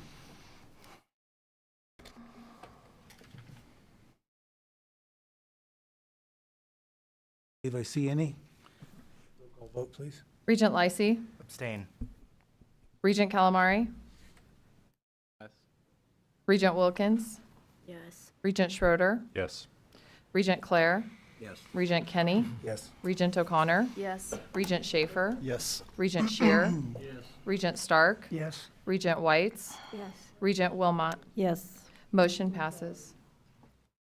Item 11A3 seeks your approval today to eliminate the Department of Statistics and the associated academic programs in the College of Agricultural Sciences and Natural Resources at the University of Nebraska-Lincoln. The proposal is part of a budget reduction plan and is designed to achieve a savings of $1,750,000. As previously, students will be assigned a transition coordinator to navigate completing their degrees, and the university is committed to providing a pathway for them to complete their degrees either in their current major or another major of their choice. The university will move to a distributed model for statistical training and expertise to leverage existing resources embedded across UNL. Upon the recommendation of the chancellor and based upon previously established campus metrics, the faculty governance process set by UNL, and the NU Graduate College processes were all completed. The proposal was reviewed and recommended by the Academic Affairs Committee, and I recommend it today to you for your consideration. Thank you, Mr. President. Is there a excuse me, is there a motion to approve 11A3? So moved. Is there a second? Second. Motion been made in second. Is there any discussion?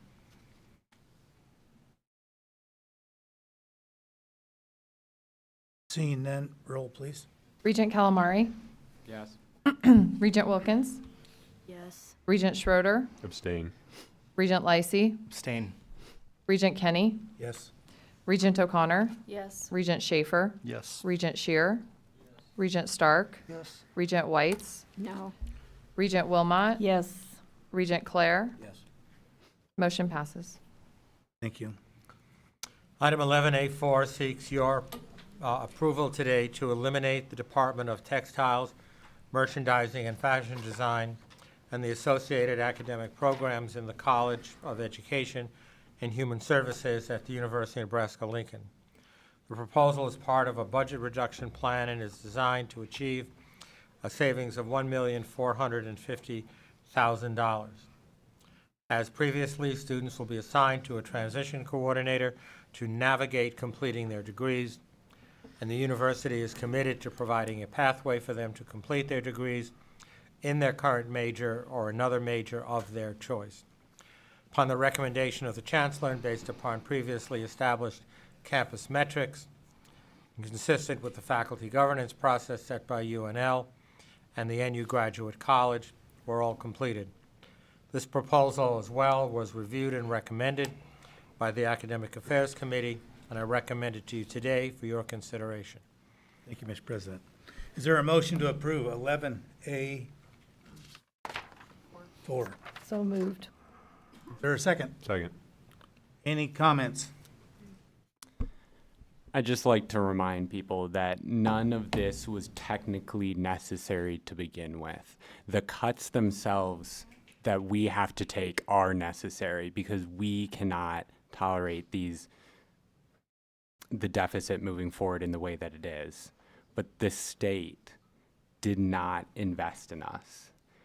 And I recommend that, I know a lot of you are devastated by this. Contact your state senators. I know. It is what it is.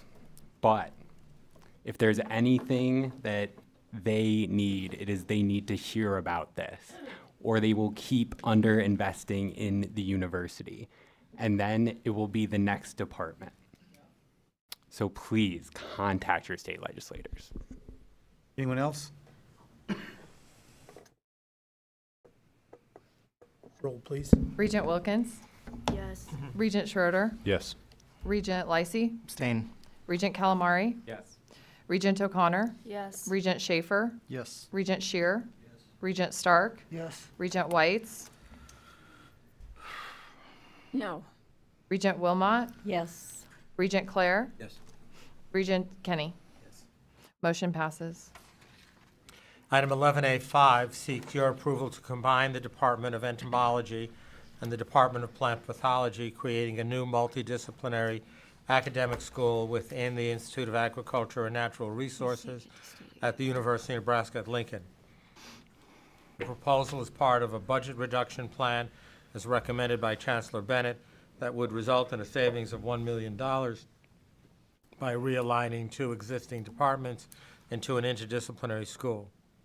If approved, the framework for the new school, including its name, will be developed in the spring of 2026, that would be next spring, and that all currently enrolled students will have the resources to complete their degrees as planned. Upon the recommendation of the Chancellor and based upon previously established campus metrics, the faculty governance process, and the NU Graduate College, this proposal was also reviewed and recommended by Academic Affairs Committee, and I recommend it to you today for your consideration. Thank you, Mr. President. Is there a motion to approve 11A5? Is there a second? Second. Any discussion? Roll call, please. Regent Schroeder, Yes. Regent Lacey, Yes. Regent Calamari, Yes. Regent Wilkins, Yes. Regent Schaefer, Yes. Regent Shear, Yes. Regent Stark, Yes. Regent Whites, Yes. Regent Wilmot, Yes. Regent Claire, Yes. Regent Kenny, Yes. Regent O'Connor. Yes. Motion passes. Lastly, in academic affairs, item 11A6 seeks your approval to combine the Department of Agricultural Leadership, Education and Communication, and the Department of Ag Economics, creating a new multidisciplinary academic school in the Institute of Agriculture and Natural Resources at the University of Nebraska-Lincoln. This proposal is part of the budget reduction plan as recommended by Chancellor Bennett, and would also result in the savings of approximately $1 million by realigning the two existing departments into an interdisciplinary school. If approved, the framework for the new school, including its name, will be developed in the spring of 2026. All currently enrolled students will have the resources to complete their degrees as planned. Upon the recommendation of the Chancellor and based upon the previously established campus metrics, the faculty governance process, and the NU Graduate College, the proposal was reviewed and recommended by the Academic Affairs Committee, and I recommend it to you today for your consideration. Thank you, Mr. President. Is there a motion to approve 11A6? So move. Motion and second. Any discussion? Roll call, please. Oh, did you say- Yeah, I'll be really quick. I think that it's just important to, I mean, this is the program that I'm in, and I think that it's really important to look forward to how we're going to merge these and align them in a way that's going to better both of the programs. And I look forward to seeing how, if approved, that would go forward. Thank you, Libby. We'll need your input. Anyone else? Roll call, please. Regent Lacey, Yes. Regent Calamari, Yes. Regent Wilkins, Abstain. Regent Schroeder, Yes. Regent Shear, Yes. Regent Stark, Yes. Regent Whites, Yes. Regent Wilmot, Yes. Regent Claire, Yes. Regent Kenny, Yes. Regent O'Connor, Yes. Regent Schaefer. Yes. Motion passes. Thank you. We'll now move to the Business and Finance section of the agenda for today. As we have done previously, we will outline each of the items, 11B1, 11B2, 11B3, and 11B4, which are respectively the housing rates for NCTA, UNK, UNL, and UNO, and we will ask the board to vote on them together. However, if any regent wishes to extract any matter herein and have that considered and voted on separately, they may certainly make a request and a motion to do so. Item 11B1 seeks your approval for residence hall room and board rates for academic years 2027 through 2029 at the Nebraska College of Technical Agriculture. The proposed rates will generate the income required to cover obligations while managing the cost of to students. The rates reflected is a 4.38% increase in year one and a 3% annual increase in years two to three. The rates noted in the materials are in the basic room and board charges for traditional residence halls, to which all other housing rates are then related, break housing, suites, etc. President Gold, is it perhaps something we had talked about earlier, perhaps postponing 1 through 4 and putting them on the next meeting? So a motion to table, sir? Yes, please. Is there a second? Second. I would second. Vote on that motion or any discussion? What, I guess I'd like to know what effect that would have on if we didn't approve this now. I think Ann can, yeah.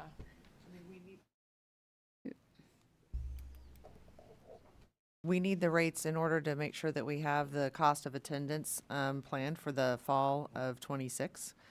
So I think it's one where we typically bring the 3-year housing rates. Again, I think we've noted that, this is a 3-year perspective, so what we are guaranteeing is what the rate increase would be for FY 26-27. We just try to project out the second and third year so that students have that information for planning purposes. But again, this is a typical action that we take every 3 years. So would it really mess you up bad if we just didn't decide that today? I don't think that would be a significant problem, no. Okay. Nope, that, I don't perceive it to be a problem. Well, it all has to, it's the critical timing of when the financial aid packaging I is understand. being done for the fall semester.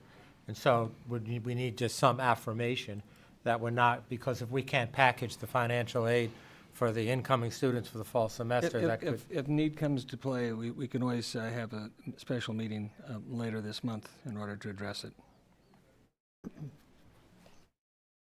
Pretty happy? Roll. And for clarity, this is to table item 11B 1, 2, 3, and 4. Regent Calamari, Yes. Regent Wilkins, Yes. Regent Schroeder, Yes. Regent Lysy, Yes. Regent Stark, Yes. Regent Whites, Yes. Regent Wilmot, Yes. Regent Clare, Yes. Regent Kenny, Yes. Regent O'Connor, Yes. Regent Schaefer, Yes. Regent Shear. Yes. Motion passes. 11B 1, 2, 3, and 4 are tabled. Thank you. We will now address items 11B5, B6, B7 together. We will outline each of the items from the University of Nebraska Husker Athletics separately, and the board will be asked to vote on them together. If any regent wishes to extract the matter herein, or for that matter, table any part of it herein, and have that considered and voted on separately, they may surely make a motion to do so. Item 11B5 seeks approval of the contract between Husker Athletics and Anthony Travel, LLC. In January 2016, Nebraska Athletics issued a request for proposals to identify a full-service on-site travel provider to provide full travel services. Anthony Travel was selected and has been the Nebraska Athletics full-service travel provider since February 1st, 2016. Husker Athletics now wishes to enter into a new agreement with Anthony Travel pursuant to a master agreement which was established based on an RFP conducted by Educational and Institutional Cooperative Services. This new agreement would begin February 1st, 2026, and expire June 30th, 2029, with 2 one-year optional renewals. The next item in this package is item 11B6, which seeks your approval on the execution of an amendment to the multimedia rights agreement between Husker Athletics and Playfly. In the multimedia rights agreement between the university and Playfly Sports Properties, the university agreed to license to Playfly certain media rights related to Husker Athletics. At the time of entering into the original agreement, the parties recognized that the rules, regulations, and policies of the University, of the Big Ten Conference, and of the NCAA, as well as state and federal law with respect to student-athlete name, image, and likeness, was uncertain and rapidly evolving. Considering the continued evolutions of intercollegiate athletics and matters related to student NIL, the parties wish to amend the agreement to increase Playfly's investment in name, image, and likeness initiatives, and correspondingly and reciprocally reduce the annual rights fee. The parties also desire to amend the agreement to permit Playfly to invest in its discretion some or all of any royalty payments due under the agreement to support the name, image, and likeness activities at Husker Athletics during the agreement term. Lastly, the parties desire to amend the provision describing the process for amendment of the agreement to align with changes to Regents Policy 6.3.1. Final item in this group is item 11B7 that seeks your approval of the disposition of personal property pursuant to Regents Policy 6.2.2 by the resale of a fractional share interest in a Cessna Citation aircraft to Silverhawk Aviation. An approval of an agreement with Silverhawk Aviation to repurchase this fractional share interest previously purchased by the University of Nebraska Lincoln Athletics back from Silverhawk. Husker Athletics entered this agreement with Silverhawk with an effective date of January 1st, 2020, to purchase a limited-term fractional share in a Cessna Citation Ultra aircraft. This limited-term fractional agreement expires this December 31st, 2025. Pursuant to the items of the fractional share agreement, the university may elect for Silverhawk to repurchase the fractional share it acquired, and Silverhawk has agreed to repurchase the university share for $1,043,102.00.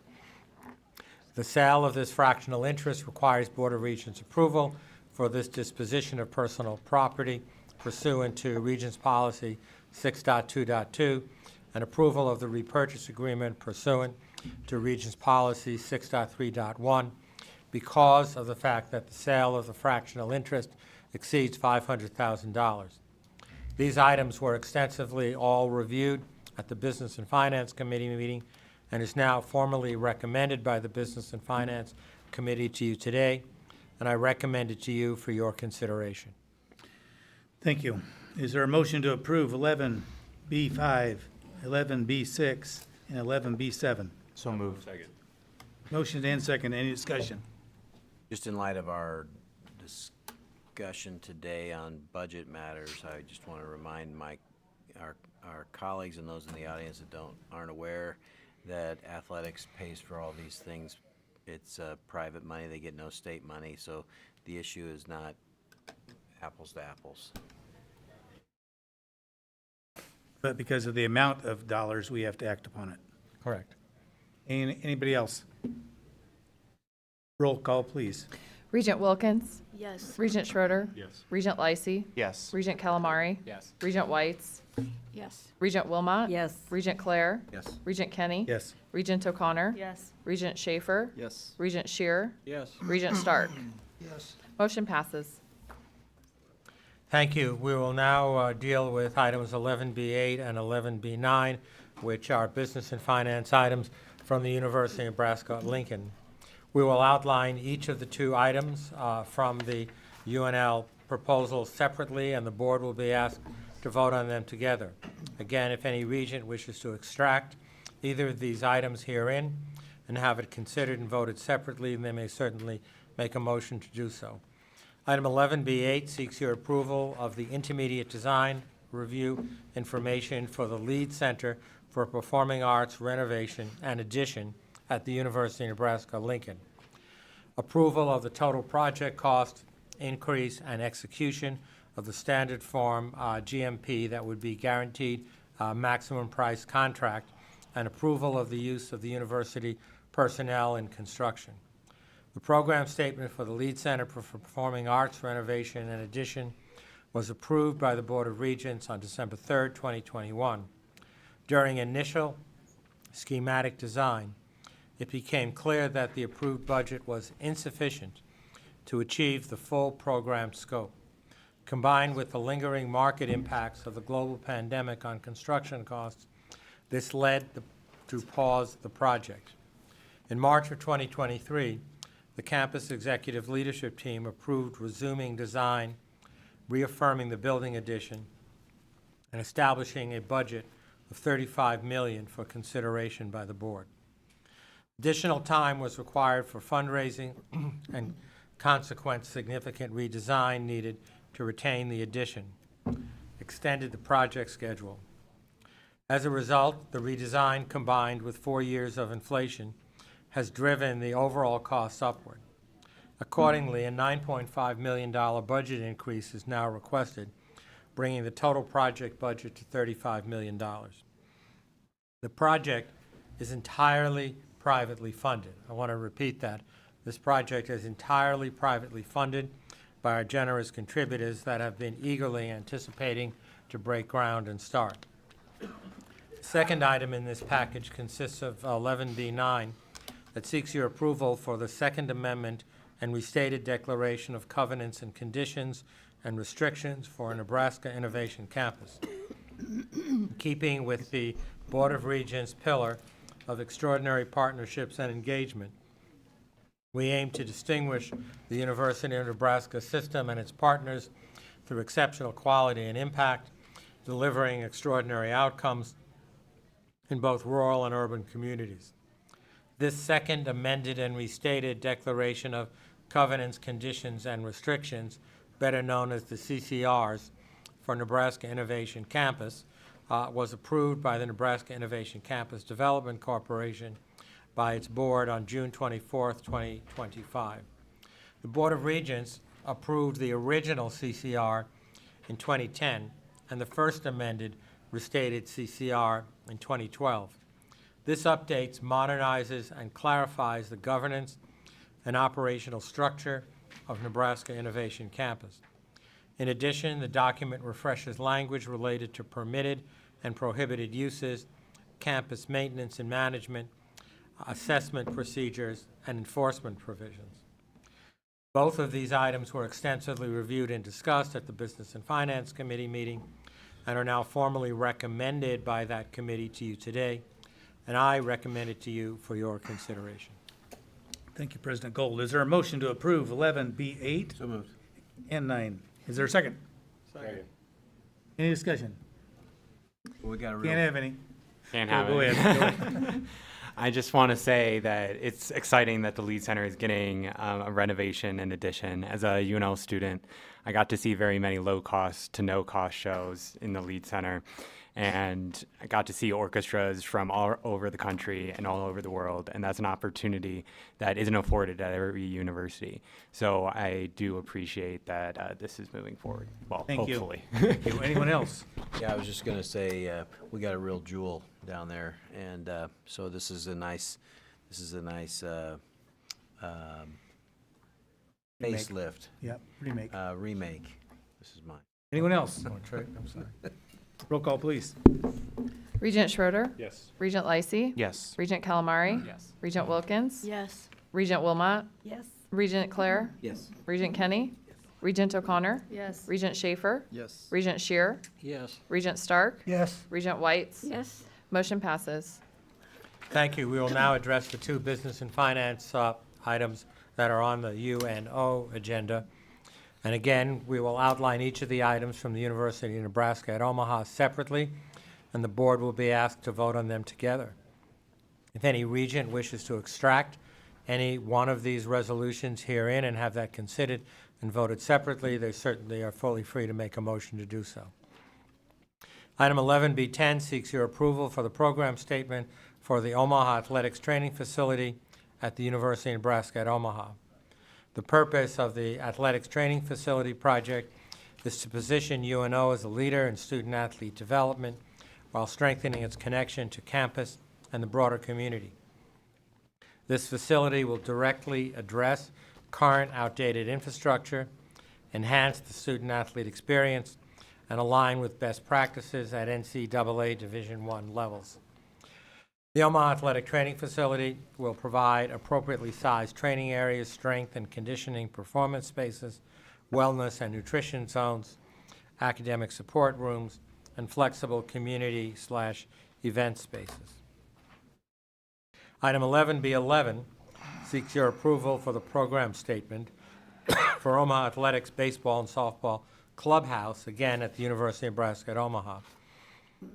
The clubhouse will consolidate essential team spaces, including locker rooms, training and recovery areas, meeting rooms, player lounges, into a single efficient hub adjacent to practice and competition venues.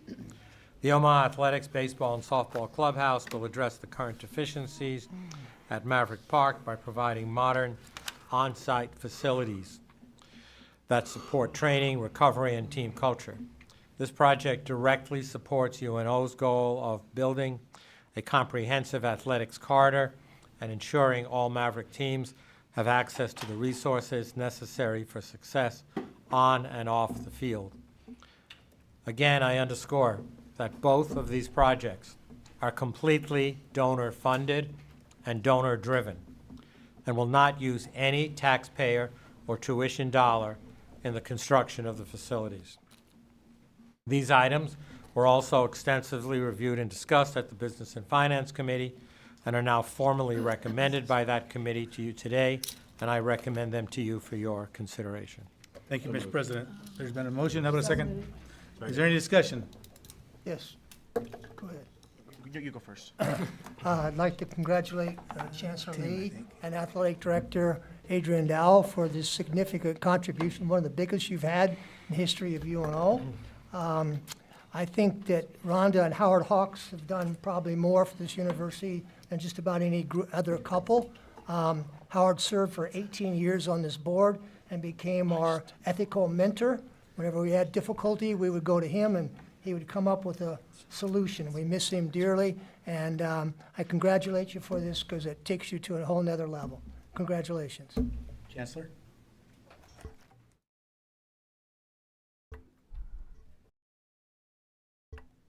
Maybe there's a message there. It's working. Thank you, Chair.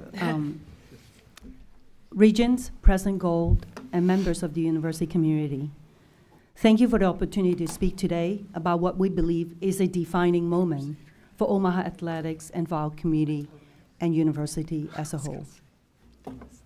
The projects before you are not simply about athletics infrastructure.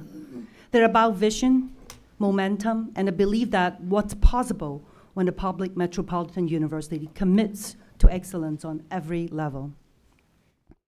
Our greatest point of pride is the fact that these projects are funded, just like what Dr. Goh said, entirely through private philanthropic support. There are no student fees, tuition increases, or taxpayer dollars supporting this effort. In fact, I'm pleased to inform you that as of last night, these two projects already received $55 million in commitments. Proportionally, it represents more than 80% of the total cost, or in other words, the entire sports training facility. The donors behind this investment also have a very long history of generosity to UNO's academic mission, and their commitment to Omaha athletics is only outshined by their love for what UNO represents to our city, our students, and our state. I understand that for some, this level of investment in athletics may raise questions about theme or timing and optics amid this budget environment. But I would offer this. This is exactly the right time. We have built a sustainable financial model for these new facilities with ongoing operating costs offset by existing and future revenue streams, including ticketing, sponsorships, rentals, and private support. Omaha Athletic is in a position of rare, historic momentum that we must capitalize on. Over the past 3 years, we have appeared in 17 conference championship games, won 11 titles, and made 8 NCAA tournament appearances. This past year, our men's basketball team made history with its first ever Division I conference title and March Madness appearance. And our softball team made its 3rd consecutive NCAA tournament appearance. At the same time, our student athletes continue to lead the way in the classroom and community with a 3.45 plus cumulative GPA and a 95% graduation success rate, and more than 4,500 hours of community service completed just last year. We have achieved all this while living within our means and maximizing each dollar more effectively than many of our regional and national peers. These facilities are not flashy. They are functional, foundational, and designed to adapt to a rapidly changing college athletics landscape. This is the first step to recruiting and retaining talent, building programs that compete nationally and reflecting the pride and aspiration of your community. This is equally true for athletics and academics. So at this point, if you may indulge me, I'd like to invite our athletic director and vice chancellor, Adrian Dow, to the podium. Thank you, Chancellor Lee. To the members of the board, Dr. Jeffrey Gold, thank you for your time today Just to reiterate, our goal is simple. It's to position this athletics program as one of the nation's leading metropolitan programs in the country, and to do so with purpose, transparency, and competitive excellence. Dr. Stark, Regent Stark, thank you for your comments. We see these projects certainly as a powerful way to honor the legacy of Howard Hawks, a beloved leader who believed deeply in the power of public institutions and its ability to lift our communities. Howard's impact on this university, the city, and the state is woven into everything we do. These facilities will carry on his legacy in the most fitting way possible by investing in young people, building community pride, and ensuring Omaha athletics continues to take a leadership role. We are ready for this moment. We have the privilege to stand on the shoulders of giants like the Hawks family, like the Scott families, like the Sokol family, and many others, and generations of Maverick student athletes to build something truly great and fitting for a leading Division I institution. The next phase is about as much of where we are today of where we are going. And per Board of Regents policies today, we are here to seek approval of the program statements of both of these projects. Again, as Dr. Gold mentioned, one is a training facility, which is a 75,000 square foot facility, which will be located right next to and connected to Baxter Arena. The second is a 19,000 square foot clubhouse facility, which will be located at Maverick Park, right on the edge of Connie Clausen Field. With that, thank you for your time, and we are certainly here and willing to answer any questions that you may have. Thank you, Adrian. Any questions right there? No questions. Just wanted to congratulate Adrian and Joe. Marvelous work, and I'd like to thank Rhonda and her family without question, as well as all Howard's friends, because this was a group project, and it just shows the dedication of the Hawks family and others to the University of Nebraska, Omaha, and to your work. Kudos to you. Maybe you should have got the award today. So It's not because of me, but thank you very much, Regent Chair. Yeah, I would agree. Howard was special, having the opportunity and privilege to work with him for the years that he was on the board and the years that I was on the board. We got to work together for a number of those years, and it's not the same as it was when he was here. He was really a beacon, and this facility will be a beacon in Omaha, and it will be a small token of what he's done for Nebraska. To cover Nebraska, you're going to have to get out to Oshkosh too, because he went hunting out there. I went hunting with him a number of times out there, and so he covered the whole state. So congratulations to Howard, and thanks to Rhonda and the family. Thank you, Regent Claire. Anyone else? let's vote. Gotta call it. Regent Lacey? Yes. Regent Calamari? Oh, yes. Sorry. Regent Wilkins? Yes. Regent Schroeder? Yes. Regent Claire? Yes. Regent Kenny? Regent O'Connor? Yes. Regent Schaefer? Yes. Regent Shear? Yes. Regent Stark? Yes. Regent Whites? Yes. Regent Wilmot? Yes. Motion passes.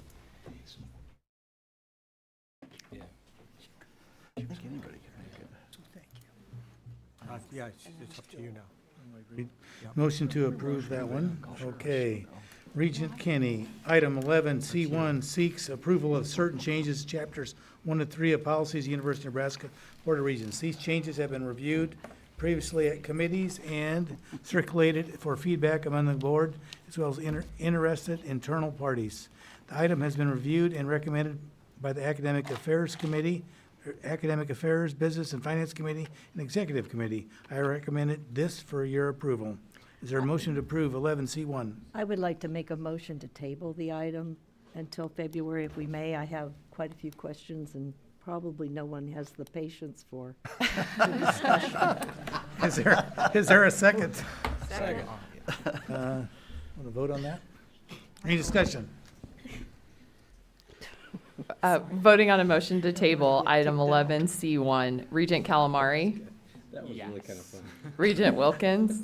We're voting to table? Yes. Yes. Regent Schroeder? Yeah. Regent Lysy. Yes. Regent Kenny. Yes. Regent O'Connor. Yes. Regent Schaefer. Yes. Regent Shear. Yes. Regent Stark. Yes. Regent Whites. Yes. Regent Wilmot. Yes. Regent Claire. Yes. Motion passes. I was just afraid y'all wouldn't get my Christmas present. I engage in conversation.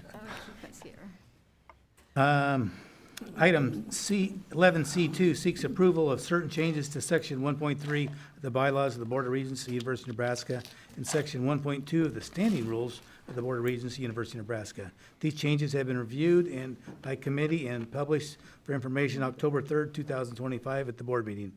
This has been reviewed and recommended by the Academic Affairs Committee, Business Finance Committee, and Executive Committee. I recommend for your approval. Is there a motion to approve 11C2? Chair Kenny, I would actually like to motion to table this item, and I have an explanation if that would be helpful. Sure. Okay. Someone want to make a second? Second. Roll call. Nope. Discussion. Discussion. So let me pull it up. Basically, here, I'll read the short version. I've got two versions. I'm making this motion to table so that we can consider this item in tandem with a companion proposal, which is the geographical representation proposal that's on this agenda as a for information only item to be discussed in February. And considering these motions together is what was agreed upon by the executive committee, of which I'm a member at the request of at least 3 regents. And these are 2 different proposals, but the 3 regents that made the request feel as though, because both of these items deal with the mechanics of leadership selection, that it will be helpful for them to know how the February vote goes before they consider this item. And these 2 agenda items will help address 8 years of disagreement among the board regarding board leadership. And the February item represents a compromise that would allow the board to move past internal disagreements about the leadership and focus on the real issues, as we saw today, that the University of Nebraska must face in a united front. If this motion to table fails, I can get into the merits of this proposal, but I do ask that the fellow regents respect this request made by 3 regents and the perspective of these regents, and they table this item, which is not time sensitive, for consideration in February.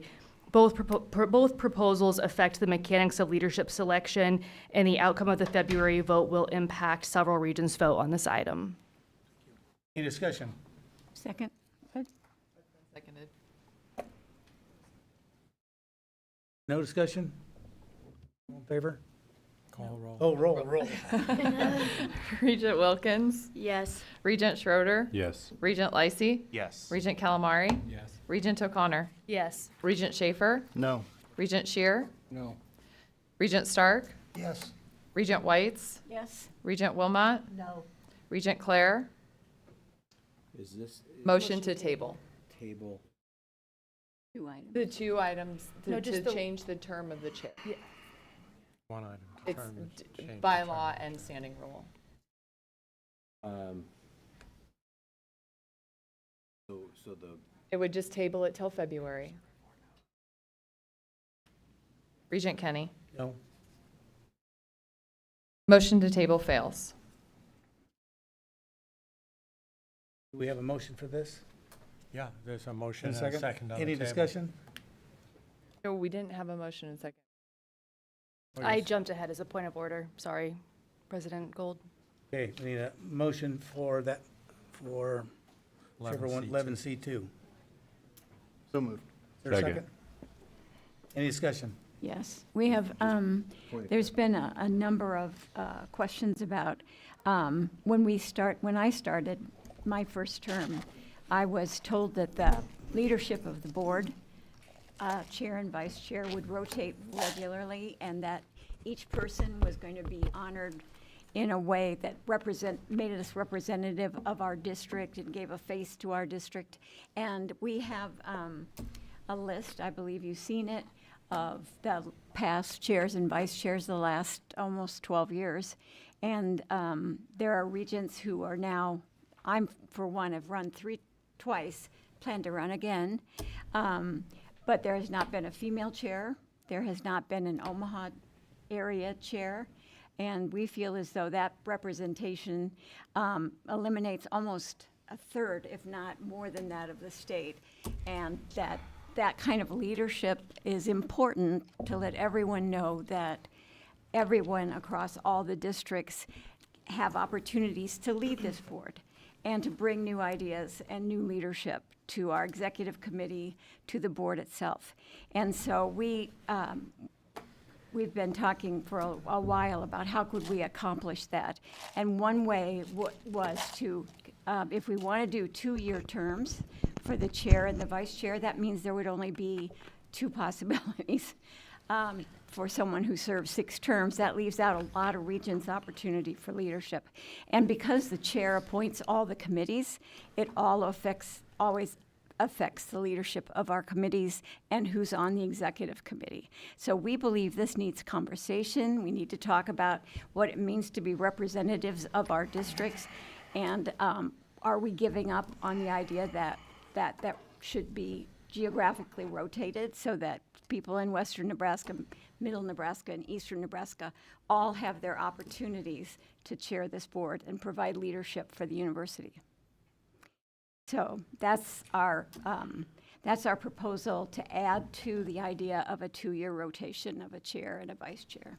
I doubt this is going to change any votes, but that's what my constituents ask me. How could this happen? It's 8-10 years. Eastern Nebraska is 600,000 people. How does this continue to happen? Many years, this would be the first time in the history of the board that we've gone to a 2-year thing. We've had 2 votes before.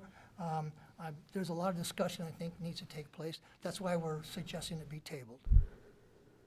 Any other comments? Liz? Chair Kenny, I think that the idea of moving chair from 1 year to 2 years inherently misunderstands the purpose of chair. If you go through the bylaws and the standing rules, there are basically 5 different roles that the chair has. But the primary purpose is to, 1, run the full board meetings, and 2, act as a liaison between the president and the rest of the board when the full board is not in session. And any ideas that the chair has so many duties that they need 2 years to figure out how to do the position of chair, or any idea that only the chair can build continuity with the unicameral to receive a larger state allocated budget, it misunderstands the role of chair. And what we've seen in particularly the last 8 years, I have the numbers here. Through 2001 to 2017, if you look at the state divided into geographical regions and put either 2 or 3 regions in every region, then 2 regions of the state had representation for leadership 5 times, and 1 region was represented 6 times. From 2018 to 2026, 2 regions of the state had representation and leadership 4 times, and 1 region of the state had 0 representation. And the region of the state that has had 0 representation has had regents from within that region run for leadership several times and step back for the integrity of the board, and so that we can continue as a unified body. And there have been several promises for compromise and promises that leadership will be spread out among regents, and that regents will all get a chance to be involved in leadership, and that hasn't come to fruition.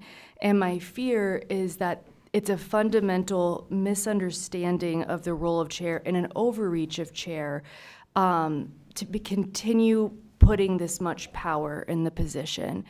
And I think that you can see that too through actions that the chair, not you as an individual chair, but chairs in the past historically have taken, and decisions that have been made by one person instead of acting as a unified board with 8 members that all have the same amount of power.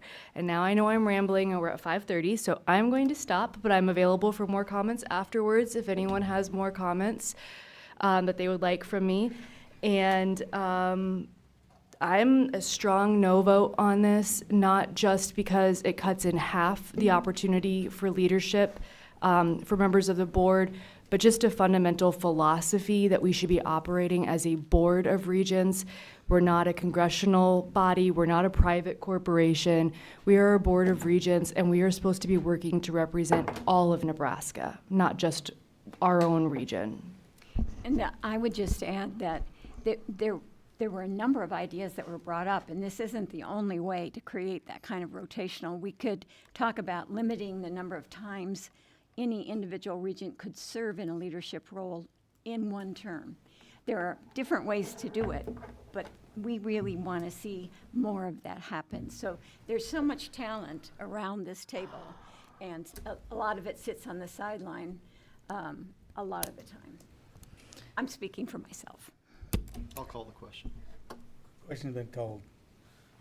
Vote on the calling the question or just No. vote? Regent Schroeder? Yes.